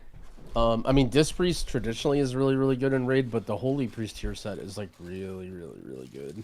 And I think that like I don't know, I definitely see people playing Holy over Disc this tier, or maybe like, I think depends. A lot of it depends on where you want to get the buffs as well. Like if you have a really good Windwalker player, there's not necessarily a huge reason to play Mistweaver if you don't need to. I feel like there's got to be a healer you stack in Raid. There is, but you know, there's almost always is. I actually asked this earlier when chat made their raid comp of how many times have you played a rainbow healer spec? How many times has it been correct to have your healer comp be you do not have two of anything? They're all one of something. And I think it's really rare where that's actually true. So you would just assume that at least if you're 4 healing, there would be 2 of something, but that doesn't necessarily put it in crazy style unless you're positive you know what it is. Like at least when I was talking to my chat earlier, there are people who think you could run 2 Prez. There are people who think you could run 2 Mistweaver. I didn't hear 2 Priest or 2 Shaman or I don't think any of them said 2 Resto Druid, but there were definitely people that said 2 Prez or 2 Mistweaver, and unless you were 100% hard sold on one of them, it would be hard to move it up. Yeah, it's also kind of hard to rank them because the environments in healing change drastically from PTR to then Heroic Week to then Mythic Week. Like, being very well prepared for a boss and having a stat comp is, like, very different from, like, just seeing what it's like to do your first pulls on PTR, you know? So, like, Holy is an example of a healer that, like, always looks really, really good, but then, you know, might necessarily get outplayed by some other classes if you, like, combine your cooldowns really well. Whereas, like, one of the strengths of Holy is that it's just sort of flexible and you just fire off all your buttons when they're up and it does big healing to whatever raid size. Holy has more value too, in that at least if you were to just purely judge this based off this tier list, it doesn't seem like you're playing any healers with DR cooldowns, or very few of them. And yeah, the reducing, and I would just say in general, personals in this game are much, much stronger than the now nerfed raid cooldowns that exist in general. Like raid cooldowns have just been systematically nerfed over time, and people's personals have only gotten stronger. So even a nerfed version of Symbol could actually carry quite a lot of value with no other form of DR, and you'd maybe play around that instead. Yeah, I really think Holy is good in Raid right now.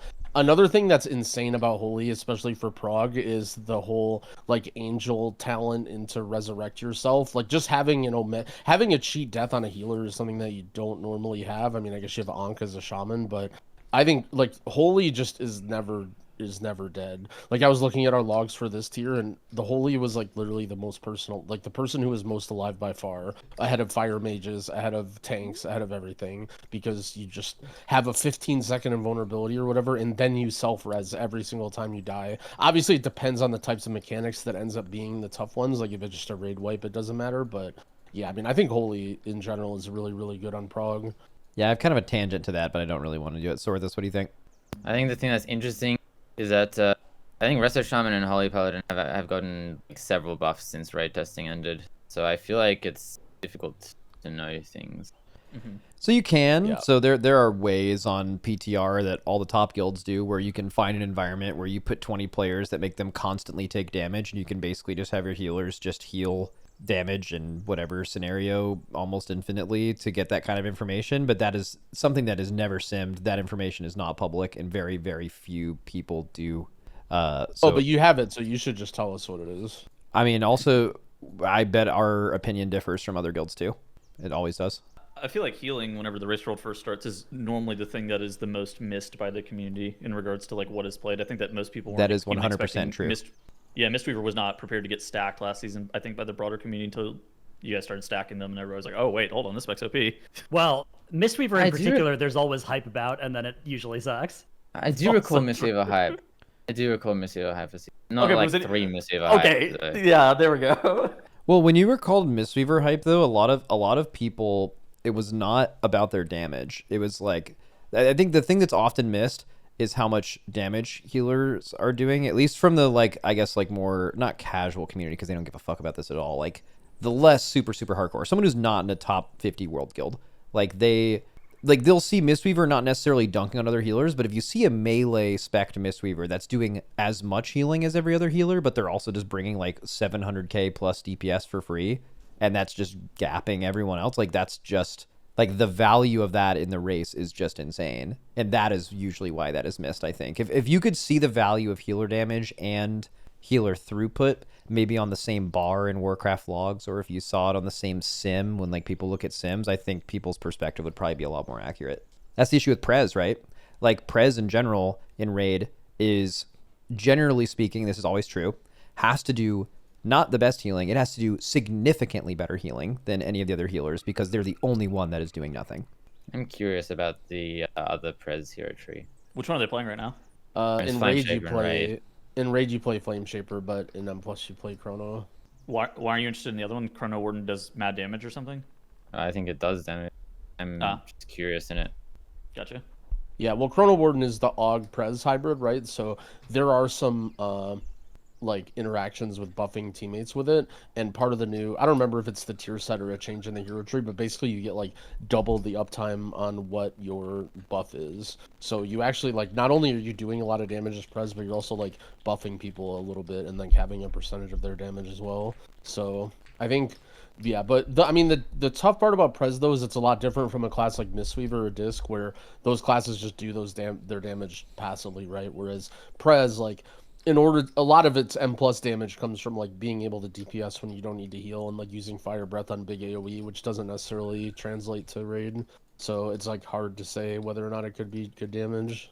Okay, we kind of like, so generally okay with healers. Dorki and Dratnos did the tanks, and they're both here, so I'm assuming you guys are all chill on the tanks, maybe. But actually, we could do. How could you have 3 tanks in M+ S tier? Well, Yeah, because take it up the with S Dorki, man. is for potential meta, right? Like, I feel like that's. If- You think tanks are like that well balanced right now? Because then you also have Prot Pally right. I below would that. actually think put Prop Paly's Paladin pretty in good. S2. Yeah, I was gonna say that. I think Prot Pally is really good too. Like the way I sort of see it is like Vengeance and Prot Pally are the disruption tanks, and then Prot Warrior and Brewmaster are like the damage tanks, depending on what becomes like the breakpoint or how the meta comp sets up. But I think 4 tanks in S tier is also like coping a little bit, right? Or is it just really that close? Well, what else would you put there then? It's not what else you could put. It's like If you want, like, you put them all down one. That would make no sense. Put them all down one. I mean, you know what I mean. I mean, the fact that they're like going into a tier, you could potentially play 4 different tanks is definitely sick. That is, if that's true, like that is good balance. I think if like gun to your head, if you had to name one spec that was above the others, I think most people would say Warrior. I don't know if that's fair. Oh, I would say Brewmaster actually. say Brew? Okay. I was gonna say both because I feel like I almost think Brewmaster and Warrior are sort of in a similar spot to like Feral, right? Where they're like their damage is good and they bring a really good buff, but like unless you're playing the Fizz comp, like are you really playing Brewmaster with Arcane Mage and Unholy DK? Like I don't see those tanks really being used unless you're playing like really high damage Fizz comp. Whereas like Vengeance, I think you just like play with whatever. Prop Pal, you just play with like whatever. I think Zorth is the Pally believer here, aren't you? I did keys with Yoda, and he turned me into a Pally believer. I don't know. He was like living. Well, what makes it good? And then we go into packs, and the mobs would get interrupted. I mean, but that's only because you guys aren't like try-harding, right? Like if you guys were try-harding, then why does that interrupt matter? I think there were like pulls he was doing that lots of interrupts, like pulling extra ritualists into Ecodome pulls or whatever. So I think there is like merit to it. I mean, that is a good point, though. If you're talking about like what ends up being meta, there are certain tanks that are definitely going to make early keys before people get good at them easier because you just have something carrying the stops where like when it comes down to like actually full optimization, who can time this highest key level, it might be really, really good play and communication for the stops and just a tank that does more damage too. I'm a little bit worried about... I... So, what do you say? Dorki, sorry. I was gonna say, You go. No. This is legendary. Someone talk. No, I was just trolling. This is amazing. This is good. All right, Tuttles, you go. Oh, I was just gonna say I think I'm worried about Warrior and Brewmaster getting nerfed, damage wise. Those are some of the reasons that those tanks are. Yeah. Sorry, I'm full of wings right now. I couldn't talk. Wings. They're fucking hot too, bro. I am feeling it right now. Okay. Floor is open. Either one, something you guys are just, it's hitting your eye and you're like, that ain't right. Or are we done here? Wait, done? Can I farm some Man of the People points? Yeah, sure. That's Dratnos. So back off. So I think that you have Blood DK and Guardian DK and Dobby tier, and I agree there's like basically zero chance those classes are going to be in the highest keys, and they're behind the other tanks and they could use some buffs. That being said, I think for like 95% of people, those tanks are both actually really, really great to play in like normal level keys. I think DK has like a lot of control over the pack and a lot of control over your own survival, and Guardian Druid is like very chill and easy to live. Yeah, but So I who don't the think- hell cares about your average pugs? You know, like this is about. Bro, he's farming man of the people points. He's those people. Yeah, care. I feel. I'm just saying, for all the people who are playing Blood DK and Bear and who are worried about their future, I think you'll be just fine. Don't worry, everything will be okay. I mean, I think you could guys still should get buffs. I mean, can't you just make? No, they still should get buffs. They should. No, he's saying get pull them buffs. out of the tier that says they need to get buffs. All right, buffs for every class. Every class. All right, if we're 5% counting buff. pugs, we need to move Prop Paladin up. I think Prop Paladin is the best pug tank, and it'll Well, couldn't you- dominate the pug scene. Couldn't you just say that like this is for at least the Mythic Plus side? This is for high level Mythic Plus, and the left side is for high level raid. But in reality, if you like not a there's some classes and you're actually mad. Is there a spec in the game where if it gets invited to your weekly vault keys, your 10s or your 12s, they're like you're not gonna do that key or that key's gonna suck because that spec's in your group? There isn't, right? Usually isn't. Weekly keys probably not. Yeah, so what I'm saying is this doesn't apply to that group. I mean, I respect the points farming, but I feel like this tier list doesn't even really apply to those people. Now, are those people going to think that this applies to them and make it, have it influence what class they play and stuff like that? Without a doubt, that happens every single time. That shouldn't happen. This is very high level stuff, I think. Bro, people are fiends. Yesterday when you were doing the tier list, I was listening on my headset while I was making dinner, and I kind of came back and I had your window AFK. And you were like offline, and people were fiending for the tier list. It was just like, guys, does anyone have a screenshot? His VODs are sub only! Exclamation point tier list, guys. Does anyone know what it is? And just a chain of people subbing, even though your VODs are on chain YouTube. of people subbing, even though my VODs are on YouTube for free. That is my favorite part. They just need it so bad. They can't even Google it. You just need Just one hit, please. Is anyone just a screenshot? Anyone have one? All right, dude. I think it's like we're good. Final call, Dorky. Everything looks perfect. We're good enough. All right, everyone gets I one still move. feel like No, hold on. DK should be okay. Everyone gets one move, but no one else gets to say anything about it. Fuck it. That's fine. All right, Dorky first. Okay, don't be too chaotic DK though. up in raid. DK up in raid, Frost and Unholy, or just one? Yeah, both of them. Frost and Unholy get moved up. Okay. All right, I'll go next. Yep. Dispriest A tier and M plus. Ooh, okay. Really? Can other people who are going after you use their pick to counter the other person's pick? Yes. But you can't okay, cool. All right, Tettles. I'll bring Shadow Priest down to A tier in Mythic Plus. Ooh, that's interesting. When was the last time there was a Mythic Plus comp without Fort and PI? One with a rogue. Shadowlands Season 2. You can argue for Dragonflight Season 1, but it was Shadowlands Season 2 was the last season where Priest was never played 4 years ago. That's crazy. So that's a spicy choice because that's like saying now with Shadow and Disc both moved that there is zero pre-spec in heavy contention for a meta thing, kind of. Who knows? All right, that's the way this works. Dratnos. Shadow up to S in raid. Okay. Do you care about where? Wherever. Oh, I like that. All right. Seems like there's a lot of ones here. Do you guys want to do another round of this each one? What about Zorthus? Oh, Zorthus is gonna go. I'm just saying like maybe there's more. I don't know. Zorthus, you can go. Outlaw and M plus goes up to 8. Interesting. Okay, I think we're gonna do one more round. You guys were all very quick to do that. I think there's probably See, more I stuff do that can move. Is that easy? All right, Dorky. Moving this back to S. In Mythic Plus? Mythic Plus? Okay. Yeah. Growl. Do not move it back down. All right, I'm moving Brew to A. Okay. Now you're just being chaotic. All right. I think it's Tettles. I'd probably move Havoc down to A in Mythic Plus. Ooh, what do you guys think about that? I've heard a lot of like pro Havoc Mythic Plus gamers. What's the argument? What Is we like think doesn't matter. What is Havoc's like? Is their road to the meta comp is Havoc is very good, Chaos Brand is very good. You're playing a Magic comp, but you're not playing Vengeance. Is that the route? It also does crazy funnel damage. Yeah, it does really good the funnel funnel is damage. Very good. The problem is double stacking it with Arcane Mage makes it hard to play. A lot of funnel though in the game, right? Yeah. Multiple funnel isn't bad. I think that's something that also someone said that earlier, where they're like you can't, like you don't want a bunch of funnel, but like usually one funnel class isn't like soloing the mini boss in your group. Like multiple funnels usually pretty strong. Like remember like MDIs back in the day, you would like Unholy DK had the most insane funnel in the game with Old Festermite and BFA, right? You would just get infinite single target, pop all your shit, and you would just nuke a boss.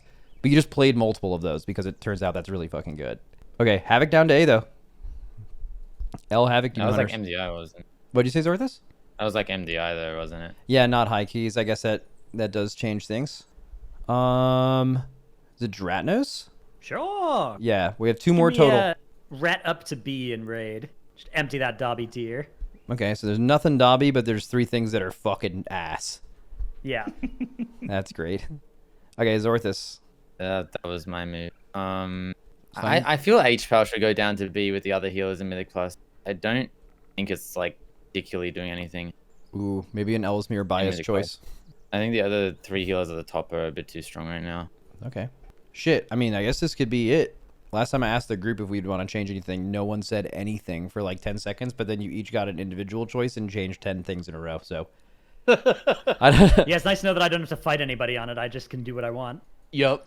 I mean, do you guys feel like... Okay, quick yes or no. If we did one more round of individual changes, would you guys have something ready you think would change? Yes or no? Nah. Yeah. Not really. Dorki would just undo Okay. my move again. Dorki, Yeah. Okay, wait, Dorki, are you just undoing his move? Yeah. No, okay, we're not fucking doing that. We're not doing that. All right, W, go. This is easy. Yeah, this will work. All right, thanks for helping me audit this tier list, friends. That was great. All right. I'll see you when I see you Later. Bye. Love you. Fuck Yeah, that. love everyone. Love.